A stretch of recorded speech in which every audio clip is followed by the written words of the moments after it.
Good morning, everyone, and welcome to our special council meeting of April 1st, 2025. I call the meeting to order at 9:36, and can I please ask the clerk for the roll call? Mayor Sidney. Present. Reeve Emo, who is joining us virtually, so we'll just give him a moment. Okay. Not yet. Councillor Legree. Present. Councillor McWhorter. Present. Councillor McDonald. Present. Councillor Sobalski. Present. Councillor Andrew Dick. Just trying to get my thing to work here, Carolyn. I'm Present. Okay, I'll try this one more time. Reeve Emo. There we go. Mayor Sidney, we do have quorum. Thank you. As we gather, we would like to acknowledge on behalf of Council and our community that we are meeting on the traditional territory of the Algonquin people. We would like to thank the Algonquin people and express our respect and support for their rich history, and we are extremely grateful for their many and continued displays of friendship. We also thank all of the generations of people who have taken care of this land for thousands of years. Any declaration of interest? Hearing and seeing none. Before we go into C.1, we do have a motion that Renfrew Town Council suspend the rules of procedure to accept the amended 2025 draft operating and capital budget and additional 2025 draft capital budget documents. Mover, please. Councillor McDonald, seconded by Councillor Legree. All in favor? That's carried. Thank you, Council. C.1. That Renfrew Town Council received the 2025 draft operating budget and that staff be directed to provide necessary updates based on Council discussion in advance of the April 8th public meeting. Mover, please. Councillor McDonald, seconded by Councillor McWhorter, and I will turn it over to our treasurer. Thank you, Mayor. Welcome, everybody. It's April 1st. Hopefully it's not too bad of an April Fool's Day, but we'll go from there. So with the presentation, I just wanted to go through some important notes. So updated operations budget, which you've received in print form. Changes include the following. So the funding and the GL structure is there. The GL account code is there. That's been updated. The OSIF funding, the in and the out, receiving and transferring into reserves. The gas tax, federal gas tax, funding in and out from receiving revenue and into reserves. The payroll regarding council decisions have been updated in the main accounts for ease of input. And Mattaway expansion debenture internal principal changed to reflect the proper difference in yearly payments at 0%. So that's just the internal, if we choose to use that 2.7 million for a portion of that amount, it has changed. Currently, capital projects are also updated. I haven't provided a sheet to council yet. We'll get there when we get to capital.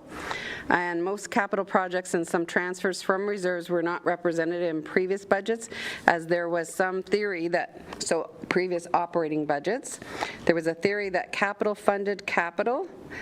So you won't see it in your actual operating. You'll see some expenses maybe in capital areas, but you won't see the actual budget. But it was budgeted for because it came out of reserves. They never had that budget ability to put it into the system before. So upon approval of council for the capital projects, all expenses and transfers will be included in the budget document moving forward. Transfers from old to new financial software includes changes from old account structure to the new account structure. And the 2024 numbers do not include any invoices backdated into 2024 after January 16th, 2025. So we do occasionally receive invoices for capital, particularly for capital projects or large operating costs that have not been transferred into the new system yet. We have to do all journal entries as of January 16th into the new system, which I have had staff accumulate a stack. 2024 numbers do not include any year-end adjustments, that any year-end journal vouchers that were completed in the old that need to be completed into the new. I'm proposing that the second draft will have, I'm hoping we'll have all of those numbers updated for council.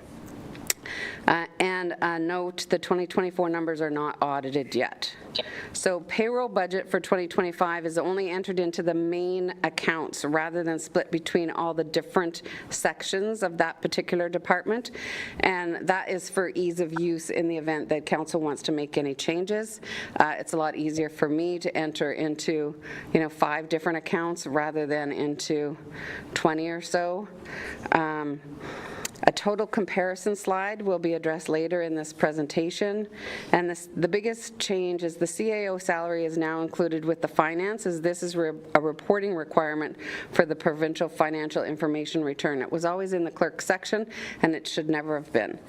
The majority of the new accounts align perfectly with the old. However, there are some that need an adjustment to reflect more accurately into the proper new accounts. These adjustments hopefully will be completed before the second draft.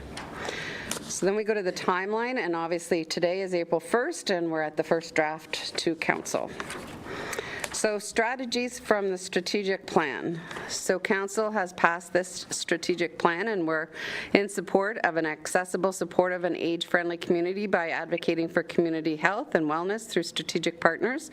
We'll be a leader in environmental stewardship for current and future generations, promote a complete community approach to growth, including supporting a mix of land uses with commercial, industrial, residential, and mixed-use development, take advantage of its strategic location for community development and growth, improve its transportation network through investment in rehabilitation, renewal, and expansion, prioritize infrastructure renewal and implement asset management best practices, be a municipal leader by fostering accountability, transparency, and financial sustainability, embrace change through innovation, use of technology, and interdepartment, intermunicipal, and intergovernment collaboration, ensure the safety and protection of persons and property through effective community safety programs and fire, emergency planning, bylaw enforcement, and police services. Determine levels of service for all town programs and infrastructure, including operations and maintenance. So a bit of a tax levy explained. So a tax levy, to explain again, is equal to all expenses, less the grants, less user fees, and any transfers from reserves. So the levy is the amount to be raised is the difference between the expenses and all other revenue collected. And for 2025, 1% represents $113,226.45. So just to go through some budget pressures, so finalizing the debenture costs for Mattaway expansion and Argyle Road reconstruction, and the insurance renewals occur mid-year, so we're not aware yet of any increases to date. Hopefully by the second draft, I'll have a draft number for you, but right now I don't. The budget benefits. So we have recalled the $2.7 million and a promissory note to Renfrew Hydro Inc. That was received yesterday. Proposal for unfinanced debt to be financed. So my proposal is the Town Hall, the Highway 60 Mask Triangular, and the portion of Mattaway expansion of $365,000. So the remaining $647,000 I'm proposing to be financed internally over 5 years at a 0% interest.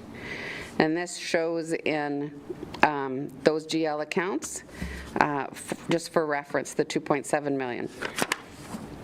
Yes. Councillor Andrew Dick.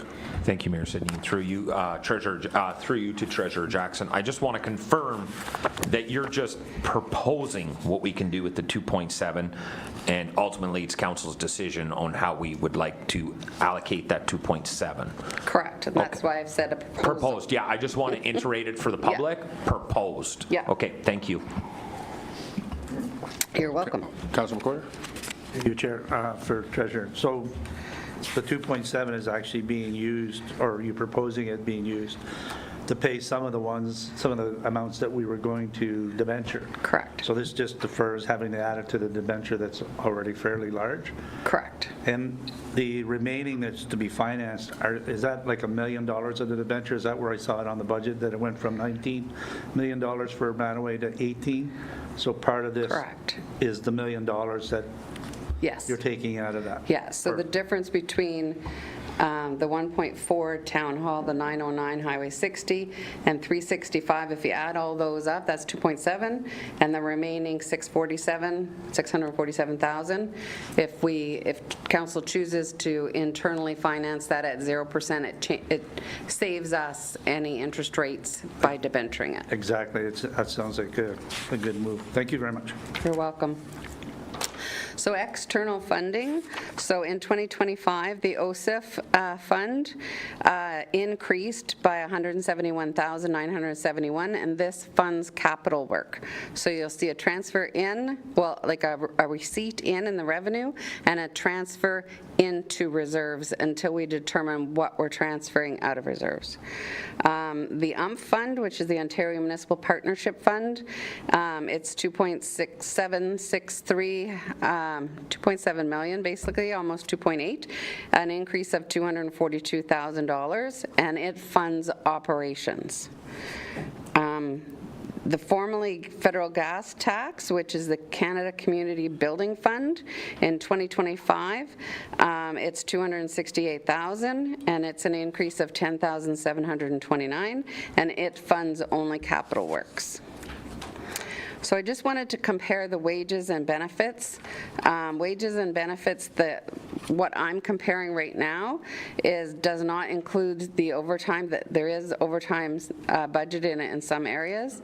The average decrease, so overall with all the changes that have been made that council has decided, and you'll see the elimination of the 2 full-time MLJs and the 1 part-time CSR, and only the approved summer students, updated main accounts including transfer building to planning. So I had it in building, it should have been in planning, which is the proper main account for now, and all main will be divided on draft 2. So it's a decrease of 0.05%, representing a 0.04% levy decrease with those changes that have been made. The library this year is based on a 4% increase for 2025. Fire union is 2.35% increase for 2025. The non-union right now in the budget is 4% proposed increase, which is consistent to previous practice with any union contract. Typically the non-union always received what any of the union contracts received. And the QP 121 contract, which is Public Works and Recreation, expired December 31st, 2024. So therefore, at this point in time, there's 0% change. These functional categories are based on the financial information return. Now with the new software, I'm able to kind of identify all of this. So salaries inclusive of overtime that's been budgeted for, which is an additional $88,000, just so you know. The difference overall, which is included, what's budgeted for is $88,000, but what the difference between 24 and 25 budgeted dollar values is $63,663, which is an increase year over year of 0.74 and a levy increase of 0.56. The debt interest is a difference of $450,000. It's an increase year over year, 57%, and levy increase 3.98%. Materials and operating supplies, a difference of $111,000, an increase year over year, 3.55%, a levy increase of 0.99. Contracted services, a difference of $260,000, an increase year over year is 6.64%, and the levy increase is 2.3. Rents and financial expenses, the difference is a savings of $27,500 and a decrease year over year of 27.01%, which is a levy decrease of 0.24%. So that's basically budget to budget. I didn't want to compare actuals to actuals right now because all the actuals in 2024 are not complete in this financial system. So I just want to make sure everybody understands that. And the reserves again, so I've included the 2025 budget here. This is without all capital transfers. I've put in Some of the ones that we typically do, so the allocations, the transfers to reserves, but we'll go into that more detail later on if you want to, or in draft 2 if you want to. Once all the, I think it's better to go into draft 2 when some decisions may be made by then to see the implications of that. But that's basically what we're putting into reserves is 4.7 million. Some of them are mandatory. The OSIF fund is a mandatory. The top section is, that's kind of mandatory. The 268, 224 is for the federal gas tax. That's the transfers into reserves. The parkland is just a budgeted number. Capital reinvestment and all the way down is basically just a budgeted number. I got those numbers from previous years that there was kind of a 10-year capital plan, so I just took those numbers from previous spreadsheets that had been prepared to say, okay, this is what everyone was preparing for in future years. So you can always cut them or whatever, but that's council's decision. And then financing, water and sewer has been financed because that has been decided. I should bring this spreadsheet up.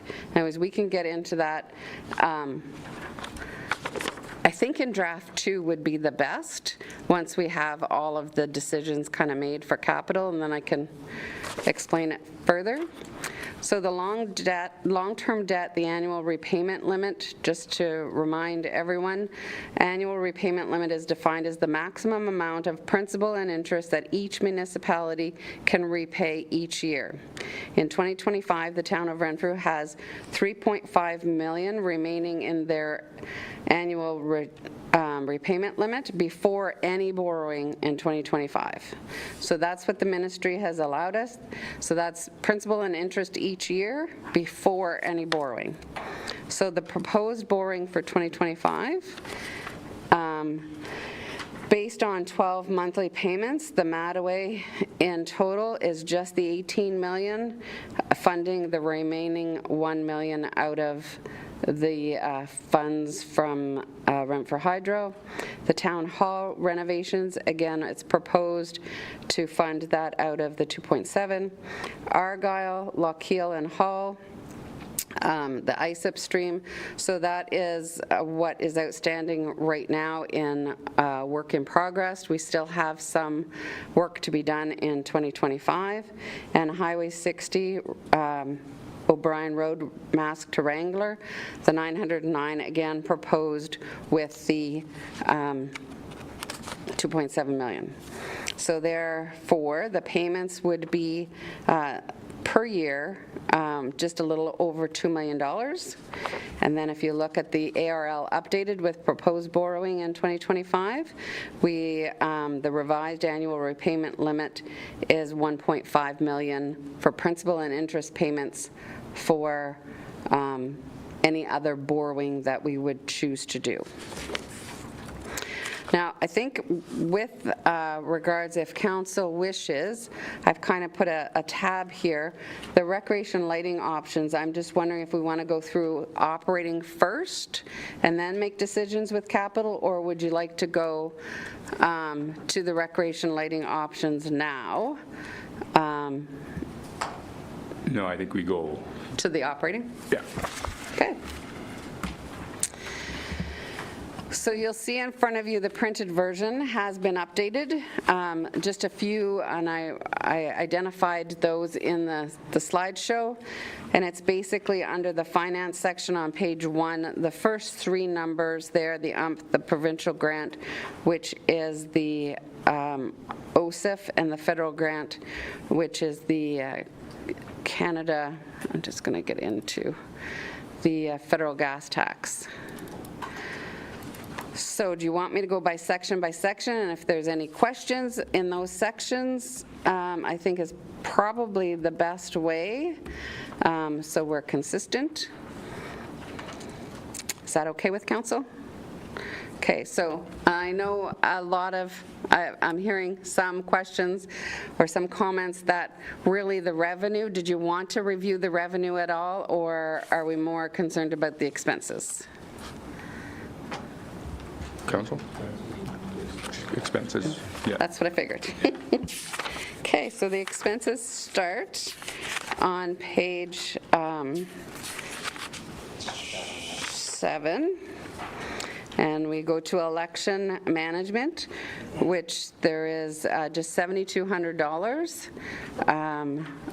for other professional services, and that's just to set up for the oncoming election in 2026. There is some work that needs to be done ahead of time. Is there any questions? Councillor Sabelski. Mayor Sidney, through you, maybe a request. I've gone through this in quite grave detail. I've got markups on line items on every page and many of them. I'm not trying to steal the floor, but maybe I'd have the opportunity to steal the floor, not necessarily from the treasurer. I know the work is there, but I've got my notes broke up into 3 different sections as I go through this next portion of the budget. And section 1 is essentially observation of a budgeted line item and a potential proposal to have it reduced. This section, and when I go through these items, I'm kind of just proposing for staff to acknowledge the idea that this is the proposed budget line item that I'd like to have costed. I don't really want to have much of a discussion unless my fellow councillors do. I have other line items proposed that I have genuine questions about that I'd be loving responses from staff if possible, and we can maybe make a decision quickly on them. And I have a third section that pertains directly to wages, salaries, and benefits. I am looking to go through this exactly item by item if possible. If the treasurer is willing to go through it that way herself, or if not, I'm happy to do it myself through you. So do you want to break it down like by things, by sections, and then wherever you flagged it in that section, we'll address your question? 100%. Okay. Perfect. Yeah. Perfect. Okay, so any questions in election management? Yes. Yeah. I'm going to talk a lot, so Go be ahead. prepared. I'm not turning my mic off. I'm getting my ruler out. The third line item down under training and expenses. For election management? So it's the first section? I'm on page 7. It's under The first section. It's under council. It's Okay, so that's this, any questions on election management? why did I miss election management? It's right above council. Oh, apologies. No. Okay. I see, because you're looking at the old, that's okay. Yes. I have the old one because it's marked up because there's Perfect. 20 hours of work into it. Yep, All right, so no questions on election? okay. Okay. Council, Yes, council. Training expenses. Budgeted item is at 28,000. I'd like that revised to 20,000.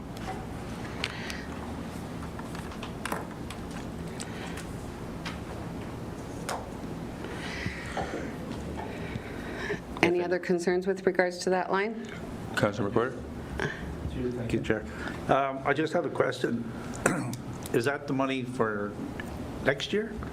That's for 2025. Okay, because I'm just wondering what we need training for. We've already gone through extensive training in the beginning, and what would that training be, actually? So this training line item is for conferences and everything.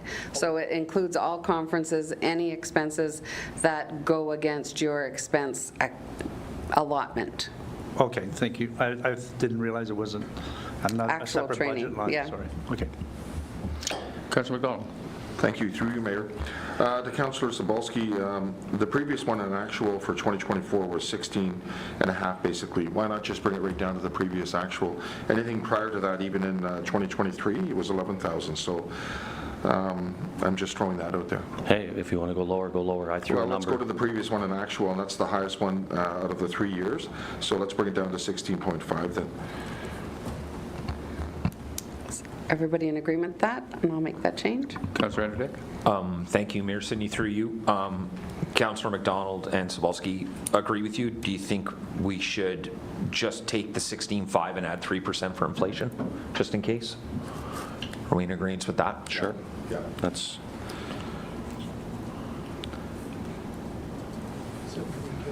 The CAO? Okay. yeah. Okay.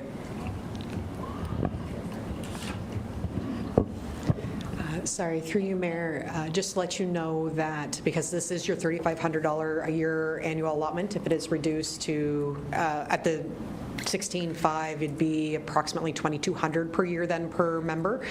So just to let you know, that's what that would basically translate out to, just so that you're aware of what that impact is for your conferences and other costs that you incur. Councillor Anderdick? Thank you, Mayor Sidney, and through you, and thank you, CAO, for that comment. I think council is in agreement. If we're asking the departments to make cutbacks, I think council needs to make cutbacks also. So I'm okay with it. Councillor Legree? Through you, Mayor Sidney, I'm not going to agree to this line item personally, just because I feel that Roma and AMO is where we get money. If our town of Renfrew's voice is not there and all the other 443 municipalities are there looking for money, then I think it's a lost leader for Renfrew. So I think that sometimes you need to spend a bit of money to get money back. So I think this is one line item I personally don't want to cut, so I'll be voting against that. Thanks. And just for clarification, so when we're throwing out ideas of numbers and stuff like that, this is going to go back to you, and then you're going to do your thing, and then on the second draft, we'll have the impact, right?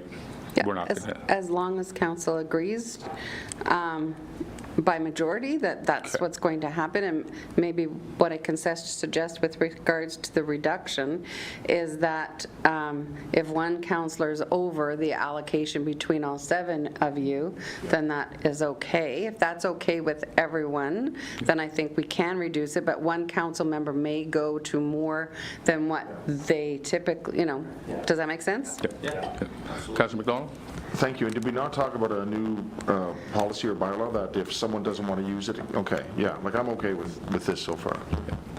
Councillor McCord? Through you, Chair, thank you. Yeah, in the past, we've always done that. If a fellow councillor needed it, like last year I didn't use it, but I just didn't want to give it to Jay.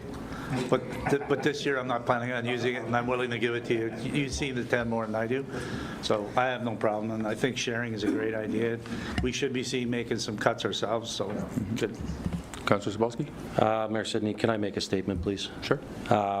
My intentions of this is to get things just on the table. If we debate every line item I have here, we will be here for 20 hours. My intention is to propose something with respect. I didn't know what this line item stood for because of what it is. So when it comes back to us for the next draft budget with an explanation, because it's a corrected figure, we'll have a better way of informing it, and we can make a decision then. I don't really want to go 10 rounds with everyone. I'll leave. I just want to get out what I have to get out, give the directors and treasurer an opportunity to hear what I have to say, and let them come back to me with the second draft budget. If my fellow councillors are okay with that, and you, Mayor Sidney, I would like to continue with that type of process. I can change that line to council expenses. Yes. Yeah. Thank you. The explanation, which will be more clear. Any other questions in council section? Okay, the clerk section. Any questions in the clerk section? Councillor Zabolski? Thank you. Through you, Mayor. I have 5 items in this. I will start with materials and operating supplies. Budgeted line item of $2,000. I'd like it reduced to $1,000, please. Is everyone in favor with that? Just so I can make the change? Okay. Second line item is right below in subscriptions. I have a question mark. It's a blue-lined item. I see that we have not come near spending $13,000 across this at any given point. I would like to see it reduced to $5,000. Can someone explain to me, please? This is a question to staff, if someone can answer it. Why the $13K this year when 5,000 would be sufficient. CAO? So through you, Mayor, to Councillor Sobalski and all of council, the cost for our eScribe software, which is our agenda software that we use for our for all of our meetings, our agendas, and our minutes, and posting it for the website, used to be up in the council area, so you would have seen in the council section subscriptions had gone down. Our price increase that we received this year is about $12,500, which is why that line item had been increased to 13 to include the eScribe software. If we lower that, then we will have to look at other alternate agenda options. Perfect, thank you. That's why it was blue lined, I needed an explanation. So you could just leave it as is? I can leave that as Yeah, is, I'm okay. okay with that, thank you. Okay. I'm going to move down to professional development. It's an $11,368,000 line item, I'd like it reduced to $10,000. Councillor Anderdick? Thank you, Mayor Sidney. Through you, if I could ask the clerk department, through you, Mayor Sidney, what is professional development? What is the plan to spend $10,000 on that? Clerk? Thank you, through you, Mayor Sidney. So I don't have the exact breakdown in front of me, but for the professional development, that does include some necessary certification for both myself as well as the deputy clerk. We do have a new deputy clerk that started in the fall. She does require some specific training that takes through her clerks level 1 and 2, as well as there is our association fees. With regards to AFCTO, there is an annual conference that our CAO is actually speaking at. So again, that's included in that. Okay, thank you. So are we good at leaving it at the number or changing it to 10,000? I'd like 10. 10? 10? Thank you. 2 items left in this list for me, Mayor Sidney. Other professional services, it's a $10,000 listed item. And if I look back in the history, we've traditionally spent $400, $900, and then last year was $10,000. Clearly something happened. I would like to see that line item budget of $5,000. Everybody's good? Thank you. And my final item in this particular group is the contracted services. Again, traditionally, we have actuals at $12,000, $14,000, and $17,000. Our ask of $22,500 is high. I'd like to see that at $20,000, please.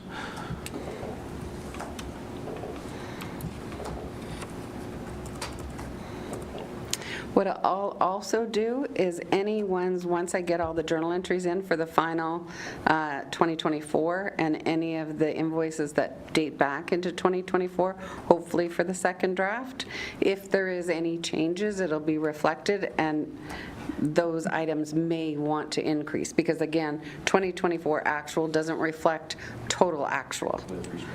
Okay, but I'll make note of it, that those were the lines that we changed, and that they may or may not need to be increased. Any other questions? Good. Okay. All right, turn it back over to the treasurer. Okay, next one, corporate management. Any questions? Councillor Sobalski. Thank you, through you, Mayor Sidney. Again, just on the page I'm looking at for this section, I've got 1, 2, 3, 4, 5, 6, 7, 8, 9, 10, 11 items to speak to in this particular one. Perfect, I'm sure I can answer all of them. That's great. I will start with grants to others. I'm questioning this one as a blue line, so I am asking for an answer today. 2022, the budgeted amount was near 40,000, and we paid out 40,000. Same with 23 and 24.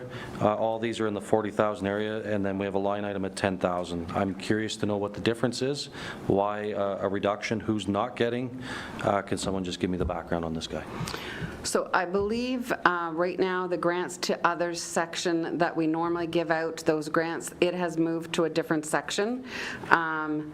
And I'll know where it is later on. But the budget line item, not the actuals, because you'll see the actuals going across it being increased. Those are some of the things that I need to adjust, to do journal entries to reflect. So the 10,000 right now, that is for, trying to think. Is that the seniors?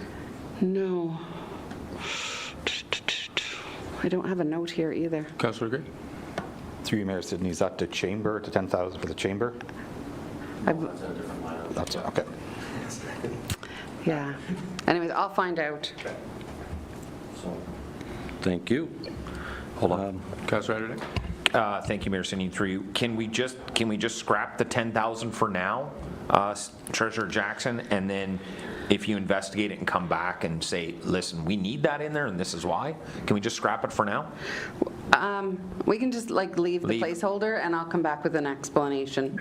And then if it needs to change, it can change at that point. Fair enough, thank you. Yep. Councillor Zabolski? Thank you, Mayor Sidney. I'm going to jump down to postage and shipping. Okay. Before you, so all postage and shipping has been any that can be included total of all the postage and shipping, instead of everybody paying for postage and shipping, like fire had postage, rec had, all of the different departments. It's all in corporate management now.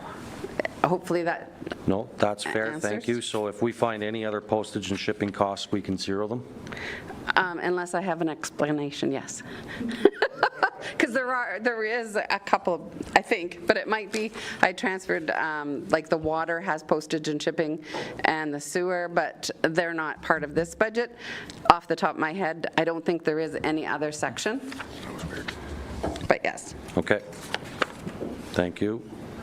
The next line item is advertising. Once again, it's a similar question to above. I see budgeted line items in the 50, 60, 40,000, and yet we've carried 10,000 for this line item. Can someone explain to me the change Yes. in advertising? So the advertising is just strictly for the rest of staff, except for the corporate communication staff. So you'll see under corporate communications, which is advertising, you're going to see a 42,800 budget line item under corporate communication. And you'll see all zero all the way across, but, and it may not be in the old one, but it is in the new one. Copy. Okay? So this is, okay. So Just for anybody else that, any other department that needs to advertise for anything. okay. Thank you. Councillor McDonald? Thank you. Through you, Mayor. How did we establish the baseline for 10,000 then as we move forward, if it's separated? I think that was on direction of the CAO, I believe. CEO? So through you, Mayor, to all of council, it was a round estimate as to what all of the other departments would need for putting advertisements for their tenders, their quotes, RFPs, potentially any of those type of additional ones that would be outside of our actual ones where we're trying to share programming or that type of stuff, which falls under the corporate communication section instead. So it's a rough estimate, basically. Good. Okay. Any other questions? Councillor Zabolski? Thank you. The next one is, again, a blue line item, so I am looking for an answer. It's promotional expenses. It seems to be under budget from what's been spent before. Again, I'm just questioning it. What is our promotional expenses? Can we talk to this $12,000 figure? I'm not, I'll see if I have any information in here. And I'm okay with an answer in the next session for this one as well. Okay, I'll look into that. Thank you. Only a lot more, Mayor Sidney. Okay. Moving down to memberships and associations, budgeted line item of 1,000. We've yet to spend over 500. I recommend that be a $500 line item. Any objections to that? Councillor Andrew Dick? Thank you. Sorry, Mayor Sidney, through you. I just want to back up before we go. We have another grants to other organizations for $35,000, and we've been consistent the last few years at $35,000. I'm just wondering where that $35,000 goes. So these are the two intakes. This is the other one that I was talking about that I couldn't find off the top of my head. So these are the two intakes for the community grants that we give out, one in the spring, one in the fall, where everybody applies, and then the group that sits together makes a decision and brings that decision to council for finalization. Councillor Andrew Dick? Mayor Sidney, and through you, I don't know what my friends are going to feel. Are we feeling keeping this or scrapping it? I'm open to both conversations on this one. Councillor McDonald? Thank you, Mayor, through you. To answer that question, I think we keep the programs, but in terms of funding for this year, next year, that's a considerable amount. My own opinion is that should go to zero. I think we're in a bit of a financial crisis situation, and we need to do what we can to lower the impact. So that's my opinion. For the next year or two, it should be not funded. My only concern with that is there are organizations out there that sort of rely on this a little bit too, so what would the impact be on that? I'm of both, like, I'm just wondering what the impact will be to those people that don't So get it. I think, Mayor Sidney, through you, I think we need clarification. Is this for businesses looking to improve the front of their building? This is not. This is for Nonprofits. Nonprofit organizations. As well as any time somebody is looking to waive a fee, a town fee imposed, we would record the revenue in where the town fee goes and the expense into here. I understand. Revimo, do you have a question? Yes, Comment? just curious. Yes, thank you. Just curious, is this the fund that provides money to the Golden Age Center and to the NHA NHL Museum? No, it's a separate line. Okay, thank you.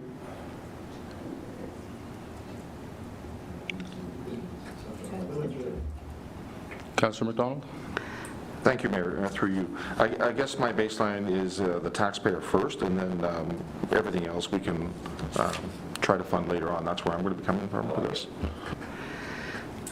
Councillor McCorder? Chair, so I do sit on that committee, and when we sit there, like, we only have so much money, so we make a decision based on how much money we have left each year.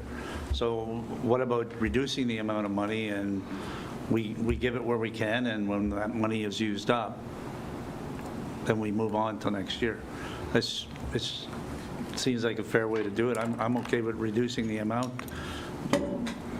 well, even maybe half, and we make do with what we have. I mean, we're kind of a financial crunch, and we need to do that. I think most places would understand what we're doing, and we are trying to help, but as per what you said, there's a few organizations that kind of, they shouldn't, but they kind of count on that little bit of grant money to get them through. So.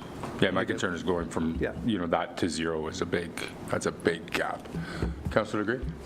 Through you, Mayor Sidney, I agree with Councillor McWhirter. I wouldn't want to see it go to zero, but I would cut it in half.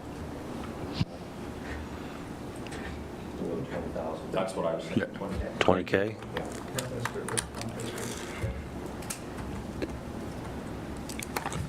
Okay, next question. Councillor Sabalski? Thank you, Mayor Sidney.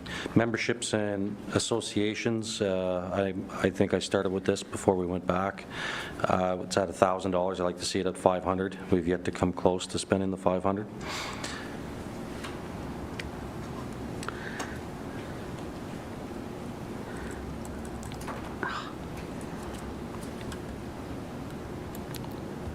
Okay. Okay.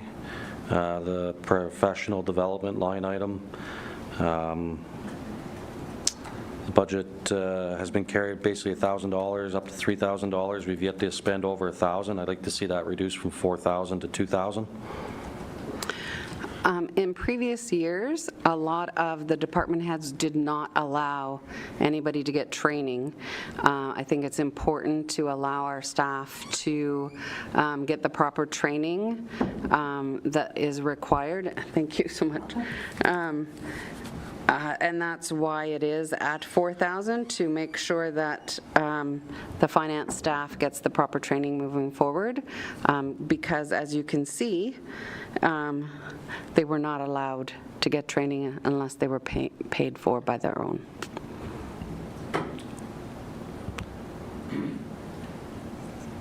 I totally appreciate that, Mayor Sidney, and again, I don't necessarily want to debate today. It hasn't been used, and I believe training is a good thing.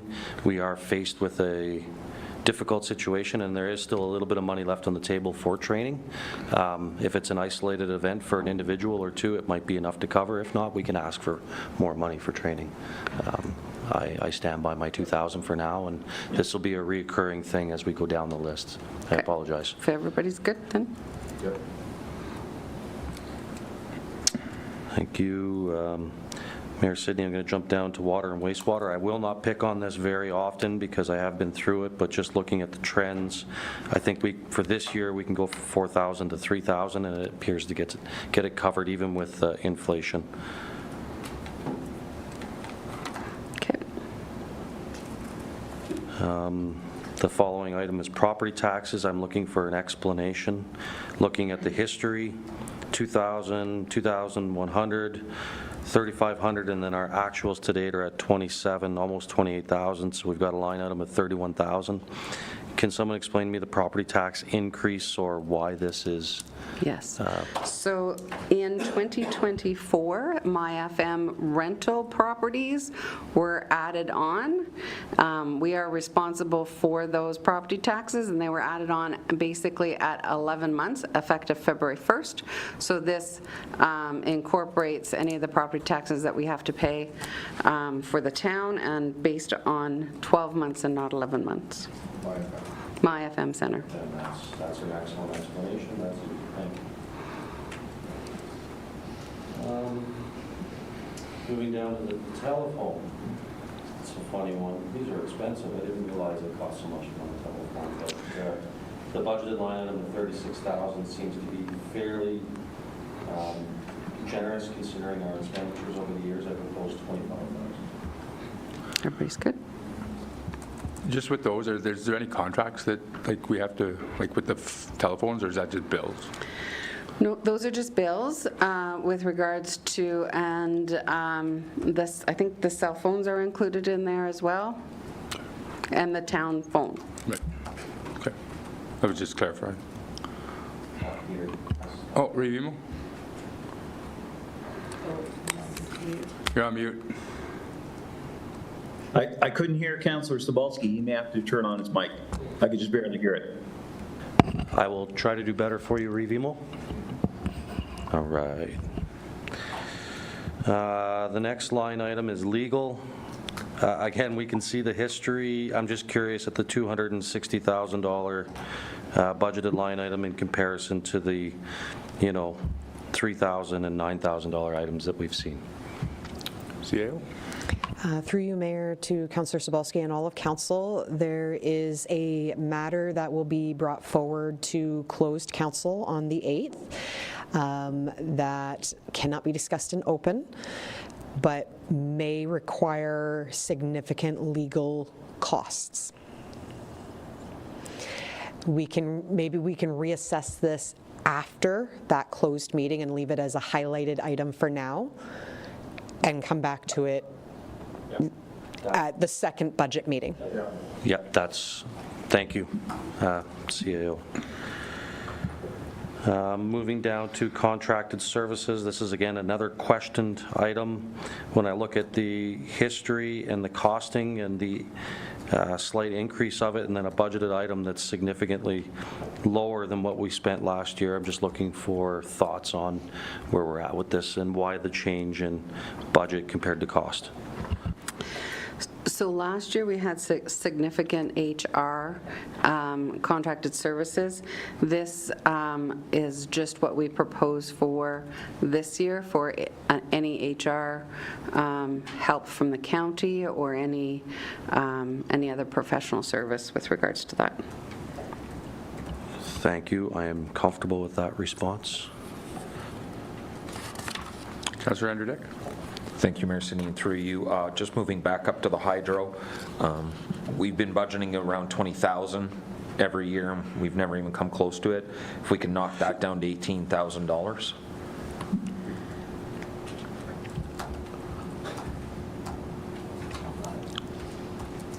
Is everybody good with that? Yes. Okay, just let me go up.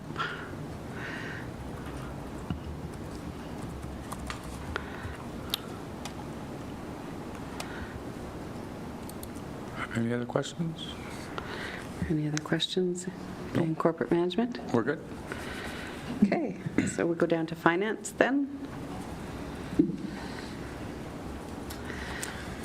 Any questions? Does anyone else have questions before I start? I'll give someone an Councillor opportunity. Zawalski. Go ahead. Okay. I will go to what I have worked on.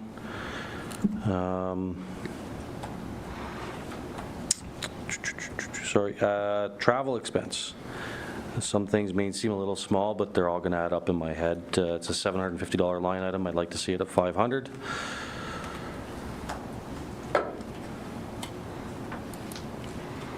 Any questions on that one?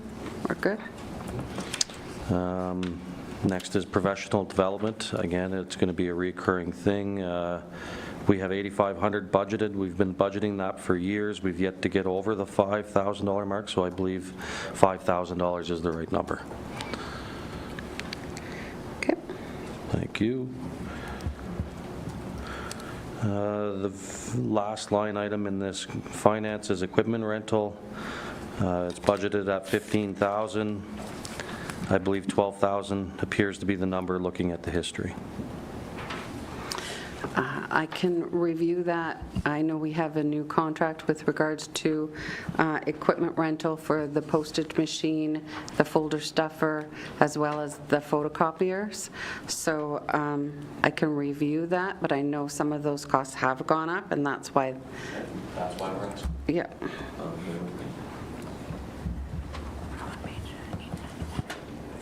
Yeah. I think I know. Councillor McDonald.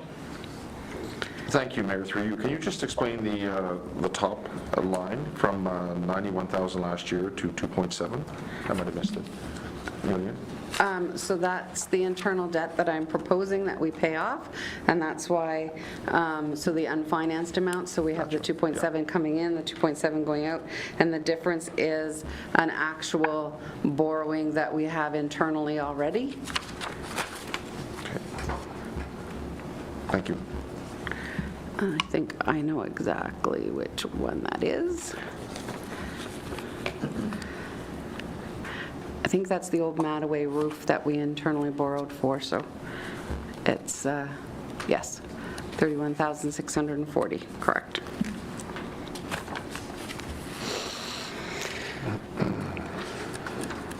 Okay, any questions in IT? I'm sorry, excuse me, Your Worship. On finance, WSIB scheduled 2 claims.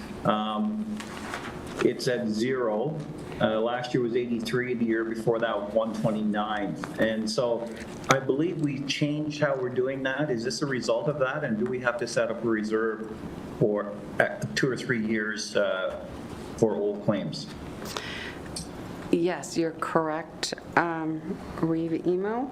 And that number should be in there. I believe it should be 84,000, but I'll review that and bring that one back because we do have a transfer to reserves, and whether or not it is a transfer to reserves or if it's just here, but I'll check that out. We do have a Schedule 2 WSIB reserve, so I may have just put that number into transfer to reserves instead of where it's been recorded last year. Okay, thank you. Any other questions? IT? IT. Any questions for IT? Yes, I do. Thank you. Through you, Mayor Sidney, continuously. Second line item, software. I have a blue labeled. Can I get an explanation on the $101,000, please? Yes. Through you, Mayor. So all of the software purchases, the licensing for every, I'm just trying to bring up my schedule, for every item that we've purchased over the years, and we do have a license agreement, everything but certain ones are going in here, and I do have an IT.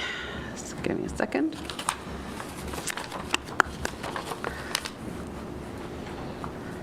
Gone somewhere. It's gone missing.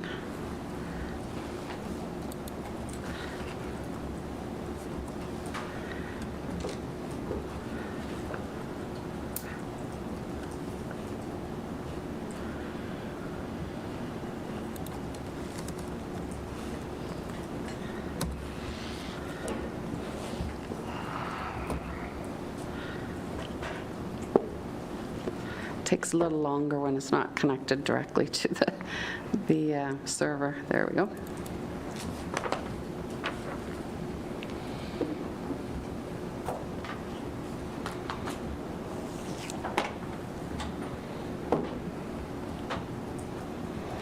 So I believe everything is within this budget except for the Public Works software that is specific to Public Works. So the Microsoft 365, the Central Square Assist portion that we're still paying a license for 6 months, Central Square iCity, which is the new financial software, the Adobe that we have to pay for, the VPN tunnel that is up so information can transfer in and out, and the Access E11. So that all adds up to about $100,000. So I just... Councillor Anderdick? Thank you, Mayor Sidney, and through you. So just to confirm, before every department had their own software, now you've just taken it from everybody except Public Works. Yes. And you're just putting it in one line item. Yeah, because Okay. Public Works is very specific. Great. And as well as the eScribe is very specific. Yes. So in the FIR functional categories, it has to be recorded within those Yep. very specific lines. Okay, thank you. Councillor Legree? Through you, Mayor Sidney. So, sorry, I just have a question on that. I'm a little confused. So the 14,000 2024 actual is not really the actual because we haven't, it's not all the departments together, correct? That's correct. So we're not comparing apples with apples? That's correct. Pardon me? No, we're not. Yeah, okay, thanks. Councillor Zabolski? Thank you, and just to follow up to that, thank you for the explanation. So the 101 is a fairly accurate picture of what our cost is going to be, or is there a 20% buffer in there hypothetically for unknown? There's a 1% buffer, Hey, that's the answer I wanted to hear. Okay, very good, I'm happy. and I'm hoping that's going to be it. This is the best guess, so, and hopefully everybody codes the information to their correct account moving forward. So we're still using the old GL. So there's going to be a lot of work to be done when it all transfers in to make it line up. Thank you. I do have another looking for information question here. It is the contracted services in IT. You know, this has doubled since 2022, understanding what we've gone through. Just a little explanation on that $100,000 line item, please. I don't know why it increased so much in 2023 and 2024, but this is the actual, you'll see in '24, $101,000 for IT contracted services. This is basically what we're now paying for IT contracted services each month that allows OnServe and any other IT contracted services to do anything for our IT on a monthly basis, on a daily basis. They do a lot of any fixing that needs to be done. If you have a problem with your tablet, you just send them an email, a support call, and it gets fixed. Councillor McDonald. Thank you, Mayor, through you. Third line down, supplies equipment, up to 20,000, when historically it's been a lot lower. Can we drop that down too? Well, this year, instead of reactive, we're being proactive. Each year we're going to replace 10 computers out of all the computers that we have, which is quite a lot, and this will prevent any issues moving forward. So already this year we've had to replace, I've ordered 2 new computers because they needed to be replaced in an emergency situation, and they were on the list to be replaced this year, so we're going to do 8 more. Any of the computers that are can be transferred to students, like wiped off and capable of being transferred to students, will be done, or other uses within the municipality as we see that, is beneficial. If those computers are still useful but just have no warranty left on them, and this would be a cycle for, I think it's every 3 to 4 years that you will get a new laptop. Anything above and beyond that, yes, they're good for a personal computer, but they're not good for a business computer to last any longer than 3 or 4 years. You want to make sure the warranty's still in place, that all updates are, the software, the back-end software is updated and all of that. So it's important so you'll see that line item moving forward every year, the 20,000, and it's through OnServe's recommendation that they went through all the computers that we have. They have a list. They've identified all the ones that need to be replaced, and some of them should have been replaced a number of years ago. So you're good? Next question. Okay, corporate communication, and this is where you're going to see the advertising of $42,800. Councillor Andrew Dick. Thank you, Mayor Sidney. So I just want to grasp, through you, Mayor Sidney, and I do apologize if I forget the odd time to go through you because we're talking so much. So just to understand the advertising / marketing aspect of this, so the 10,000 was for, say, like Andrea's department and Eric's department, the 10,000 they're going to... And finance, and any job just postings. Small advertising. Yeah. So when we come to corporate communication, would this be for like our communications officer, for our CEO, for our library, for our rec? Is that for everything, or are you More corporate advertising. It's corporately done, so perhaps the CAO can explain. Thank you. Through you, Mayor, to Councillor Dick. So this 40-some thousand is in relation to the ads that we do regularly every month in the Leader for the Renfrew Roundup. We do newspaper ads for public meetings and events. The ad in the Day Valley Heritage that we do every year.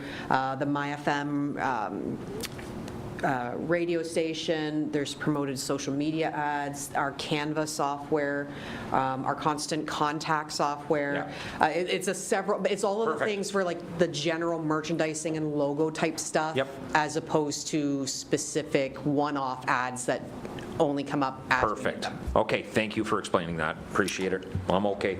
Councillor Degree. Through you, Mayor Sidney. So just so I'm clear, it's budgeted at 42.8, but what was the actual last year we spent? Do you have that number handy or no?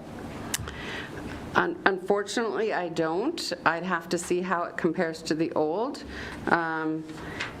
and I think it was all lumped into one last year, one line item, and that's where you see in the advertising and the finance end, I think, or the corporate, under corporate management, you see the actually the actual is 45,374. If you look on account number 143025 4070 in CM advertising. And that's where it dropped down to 10,000. It was budgeted at 44,800. It came in at 45,000 as of January 16th. If there was any other invoices or a year end, hasn't been done. But this then moved over to, so to go into that account and separate which was corporate management advertising, I'm not doing, just to be clear. If you want to do it, you can go. No, I just want to figure out what we spent in 2024 for advertising, what we're budgeting in 2025. So basically, in total, between those two, you're looking at 42,800 and 10, so 52,800 For 2025. for 2025, between the two accounts. The 10 is a good guess, and the 42, where did it go? The 42,800 is a proposed budget from the corporate communications officer with the CAO and the clerks with all of what they plan to do this year with all of their advertising. Okay, thanks. Any other questions?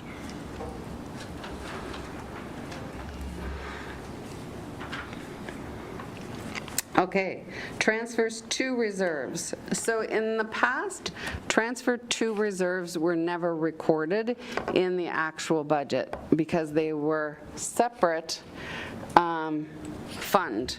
So now we're showing them, they were kind of recorded but kind of not. I've shown all of the transfers, not just some of the transfers. So you'll see the CCBF, which is the gas tax. It was always recorded as a revenue directly into the reserve. Well, I think it's important that we see it in the budget.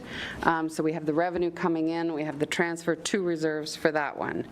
The development charges reserve, the DC reserve, which is the next one, we don't budget for anything to come in because it's whatever the building permits generate, because we'd also have to budget for transfer to reserves. So we could transfer we could put in 25,000 here, and then we'd be putting 25,000 into transfer to reserves. So it doesn't really matter unless we're actually funding a project. So the funding of projects in 2023 and 2022, you will also see a 2024 year-end adjustment. Those are projects that have been funded from the DC reserve specifically. So you don't want to budget because you don't know what is being collected. Does that make sense? OSIF reserve, again, never recorded in the budget before. Again, it's a revenue in, a transfer to reserves. Parking lot reserve, again, was never shown before. Historically, there has been 11,200 put in.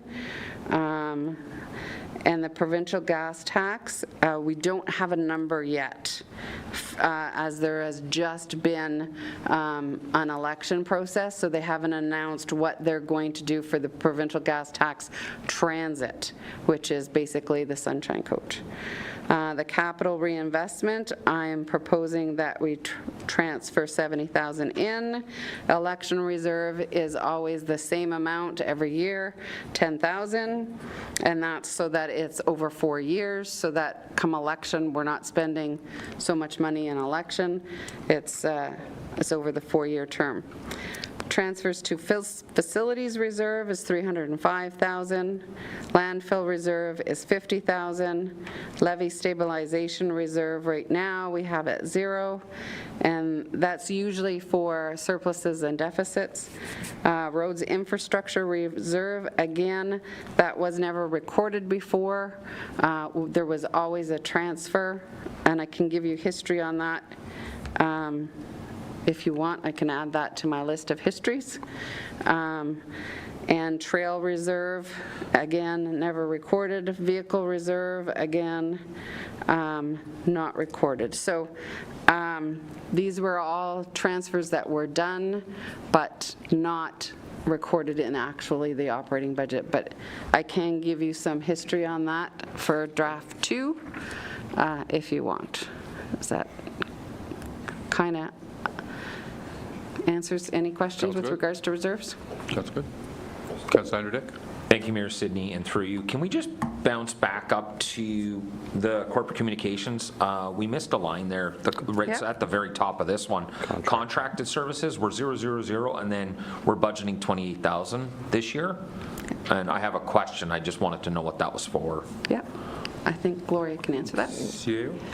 Through the mayor to Councillor Dick. So that is mostly to do with our B-City app. So that's the online app where residents can submit comments, concerns, those type of things from our website. It had been in another account before, but it's been pulled out to be shown separately in this. And unfortunately, I'm not sure which account it used to float into, but that's what that 28,000 is in relation to, is that's that B-City app stuff that we Perfect. do. Thank you very and much. I think the hosting of that website. Thank you.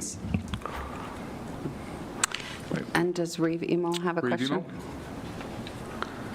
Yes, thank you. Just the equipment reserve, it went from 2.2 million to 1.6 million and now down to 91,000. So I'm curious, I may have missed that explanation. Okay. Again, I can bring back the history of how the transfers went from the old to the new, because it's going to be some work that I'll have to do, but I do have it written down.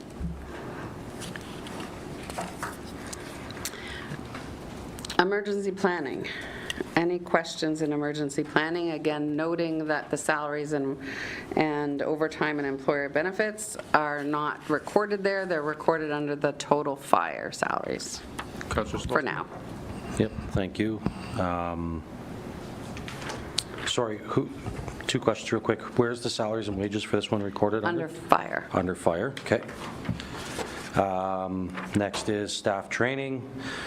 Again, I'm up for debate on this one. I'm just seeing that we've been budgeting 2,000. We haven't spent it. We haven't spent over 1,000. I'm proposing 1,000 for this line item. Yeah, I think fire chief. Chief Guest? Through you, Mr. Mayor. So this budget item is for training for the specifically the CEMC position, which historically has been the fire chief. However, realizing that may not always be the perfect situation, we are moving towards having somebody else fill that role. Currently, it's the Protective Services Coordinator. However, she's not fully trained yet in emergency management, so that's what this line would be for, is to bring her up to standards. Is it? Do you think it will cost the 2,000, or do you think going down to 1,000 will be enough? Sorry. To you, Mr. Mayor. So it's depending on where the training is offered at times, and typically it's they do offer quite a few courses, but if there's issues where they're not offered locally, that's where the expenses could occur. At times we've had training within the town of Renfrew, so those expenses are very low. Is there flexibility here? Certainly there is. Perfect, thank you. It's all we're asking is for flexibility to see what you can do with it, Chief Guest. So reduce it to 1,000 or And- leave it at 2? Reduce to 2,000, and Chief Guest will come back to us potentially with a filled-in line item that's required. Final one on this one is the telephone, once again, 750 budgeted. We haven't gone over 500. Can we just throw it to 500? I know it's small, but it adds up. That's it for emergency planning for me. Any other questions from council? Rave Emo?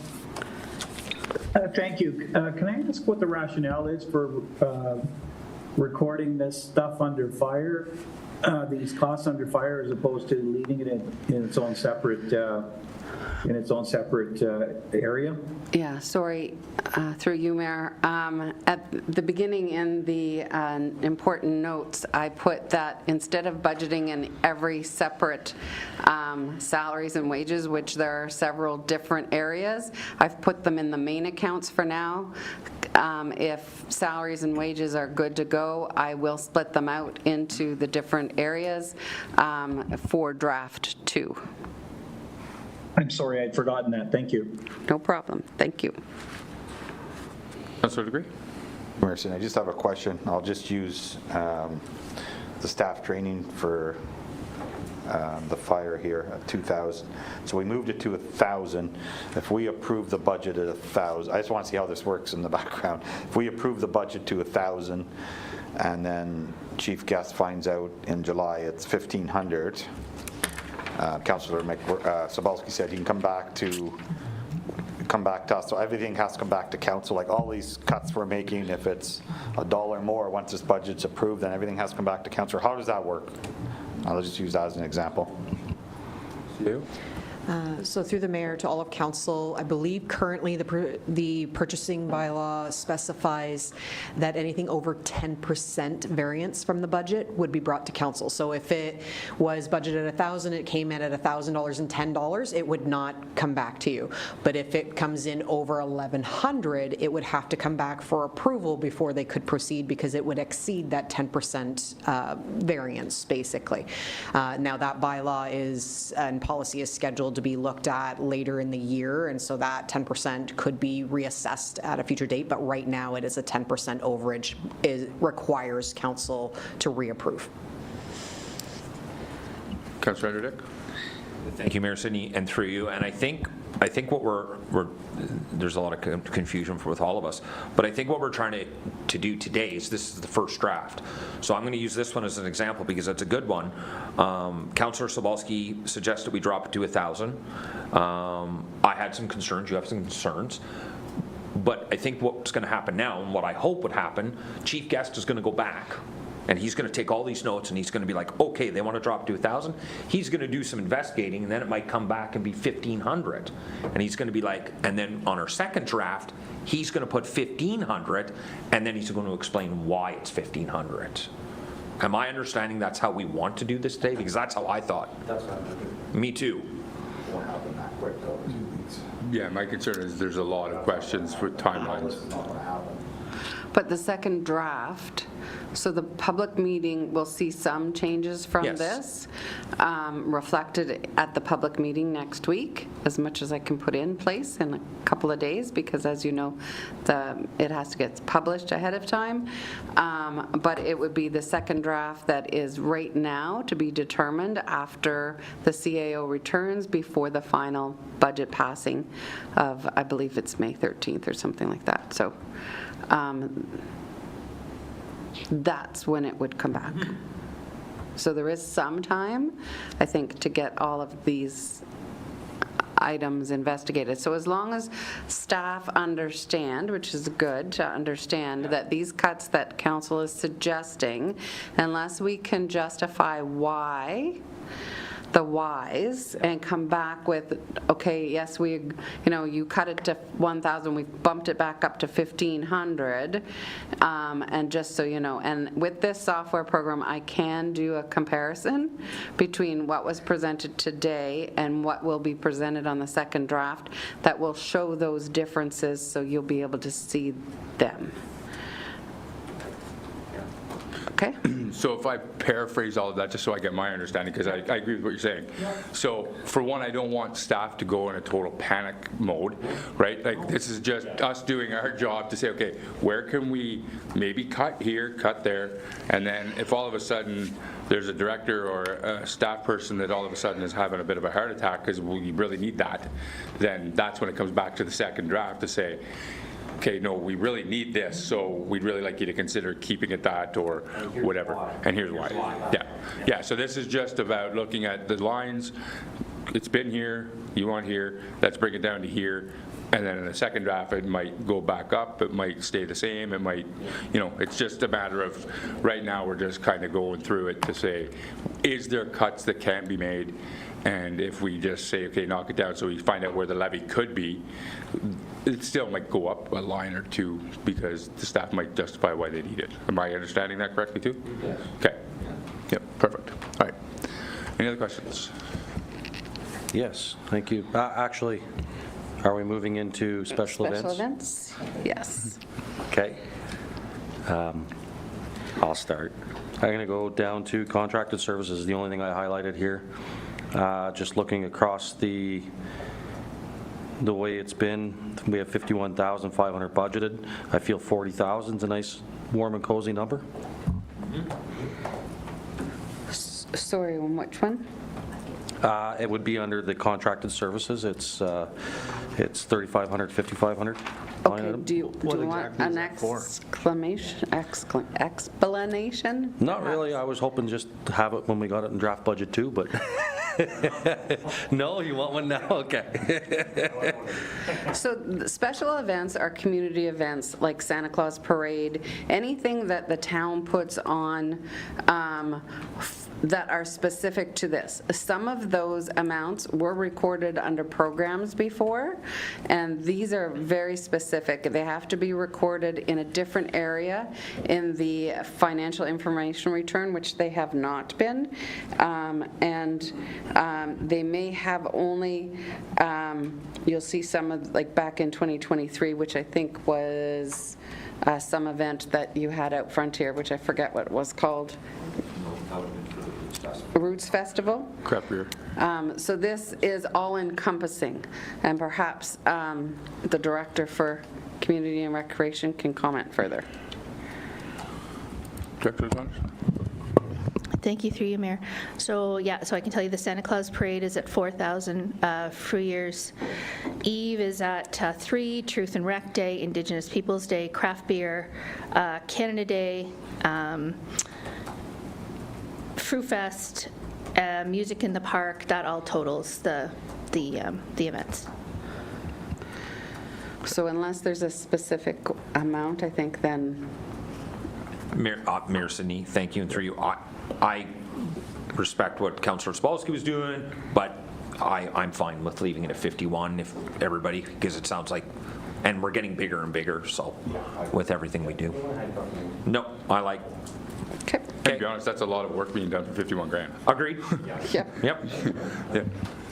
Councillor McDonald? Thank you. I just want to get back to Mayor, through you, to the CEO. We talked about currently, I just want to get clarification on this. Currently, we're talking Hang on, you're getting, sorry, your mic's getting all backfilled, something. Mine's on.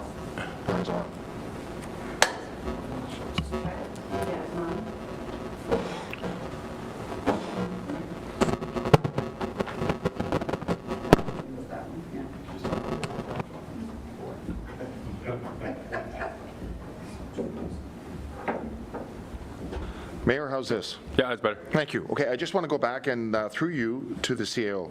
We talked about, and we're talking about budgets right now, but it's the bylaw that we departments can go over 10% on purchases without having to come through council. Am I correct on that?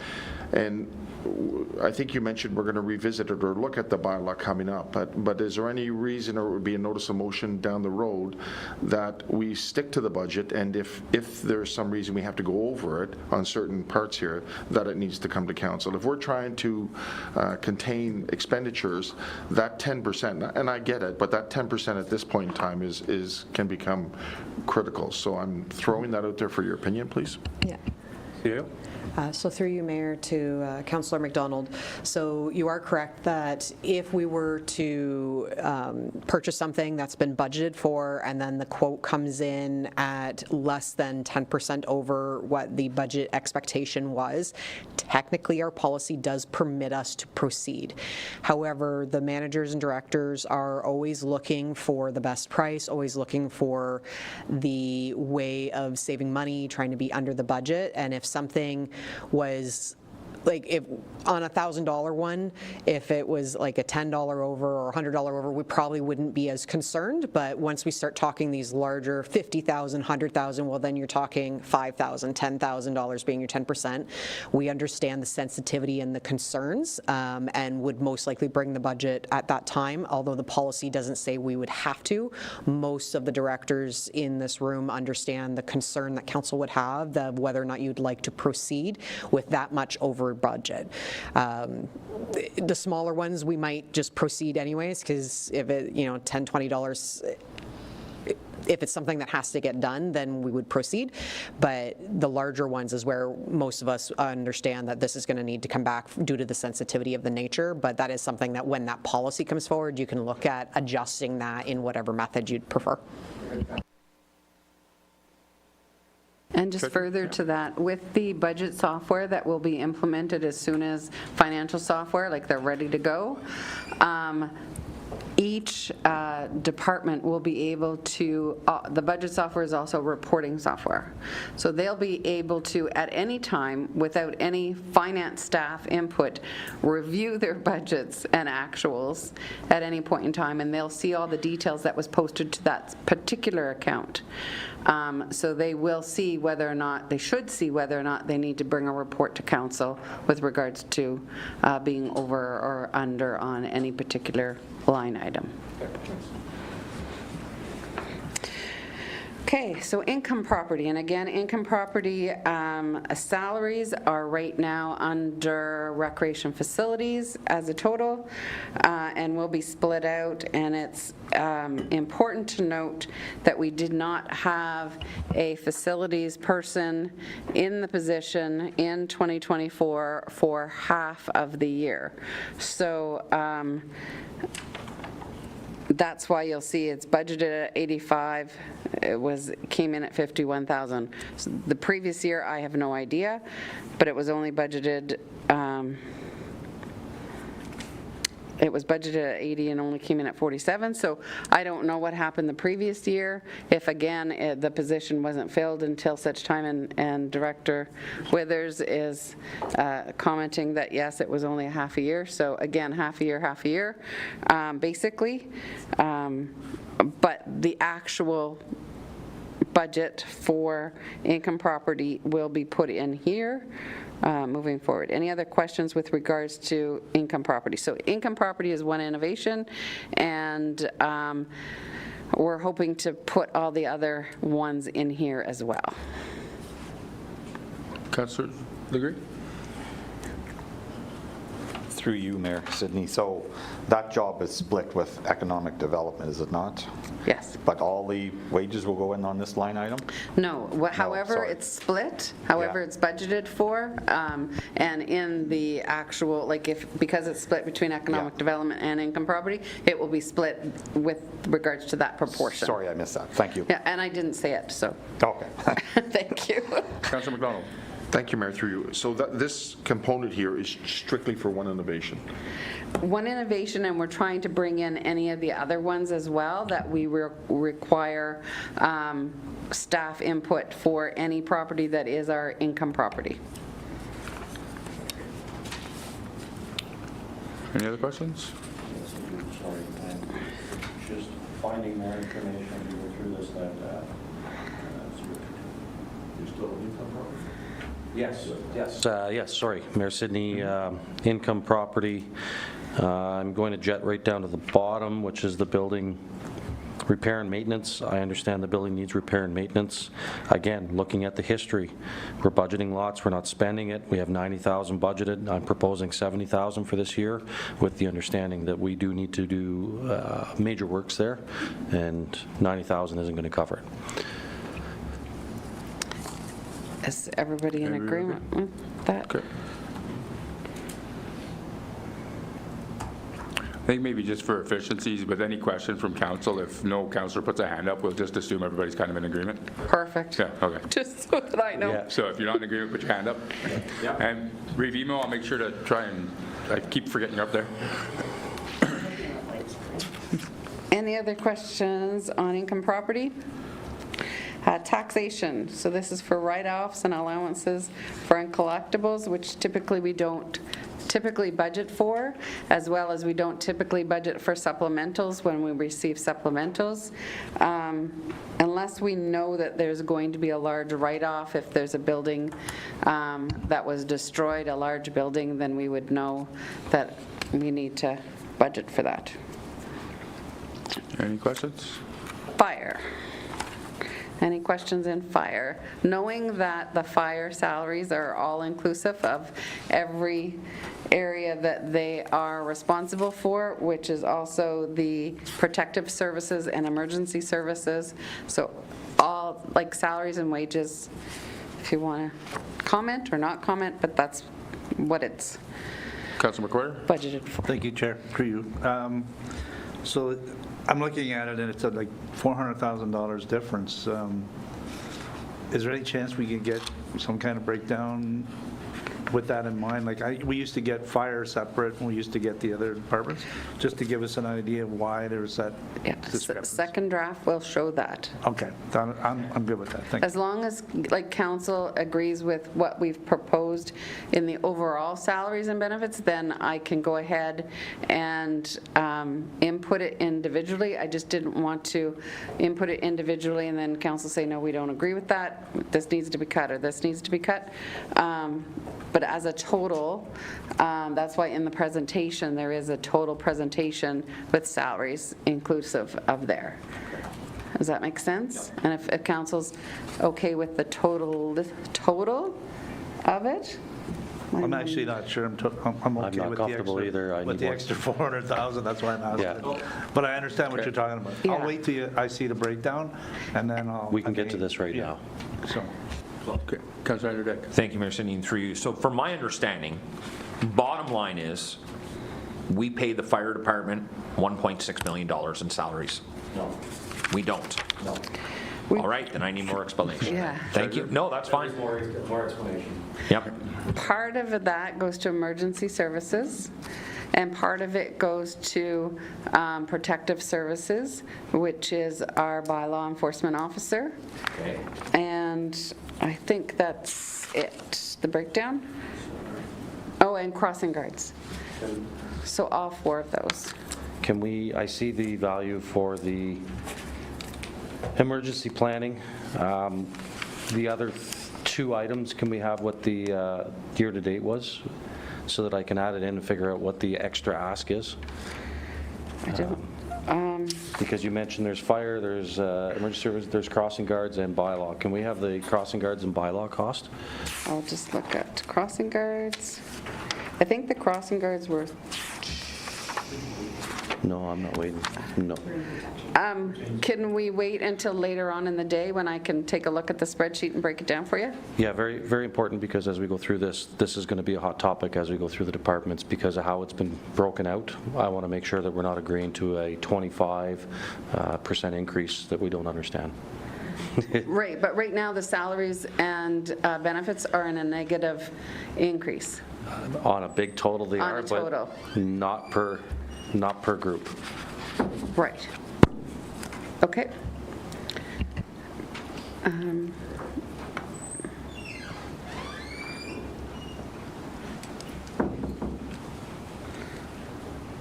Your worship, Oh, yes, Reeve. Sorry, I was concerned my mom was calling and she knows I'm in a budget meeting, so, but the message says all is good. your worship, I have a question. Yep, go ahead. Yes, thank you. But I know everybody takes a run at this at most budgets, but could Chief Guest explain overtime? Because it's not overtime in the traditional sense, it's coverage. Could he explain that, please? Chief Guest? Thank you, and through you, Mr. Mayor, to all of council. So as you can see, overtime does fluctuate, and it's based on emergency callbacks that we have. I'll give you a prime example. If there's a fire alarm activation at Renfrew Victoria Hospital, that's a callback because we have 2 on duty, and we certainly require a lot more staffing to attend these structures. So if the call volume is up, then the overtime does follow it. Does that clarify things? Yep. Seeing nodding heads, okay. Any other questions? Councillor Sabalski. Thank you. If we're not talking about wages, we can continue on with fire. Is that the, okay. Chief Guest, I'm sorry, I don't want to ask you to explain all these things today, but it's one of those, here we are. Materials and operating supplies. It's at 1,700. I'd like to see it at 1,500, just looking at the traditions.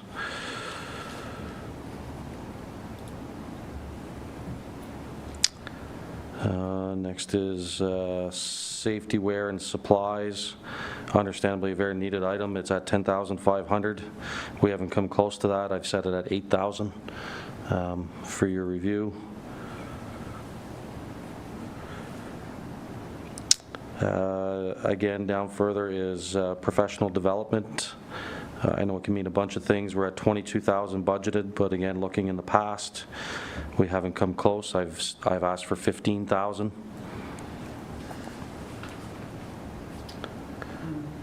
Chief Guest. Through you, Mr. Mayor. So there's a few lines that have kind of come into this one budget line. Originally it was separated for professional development for the admin side, being myself and protective service coordinator. Now this is including training for all staff.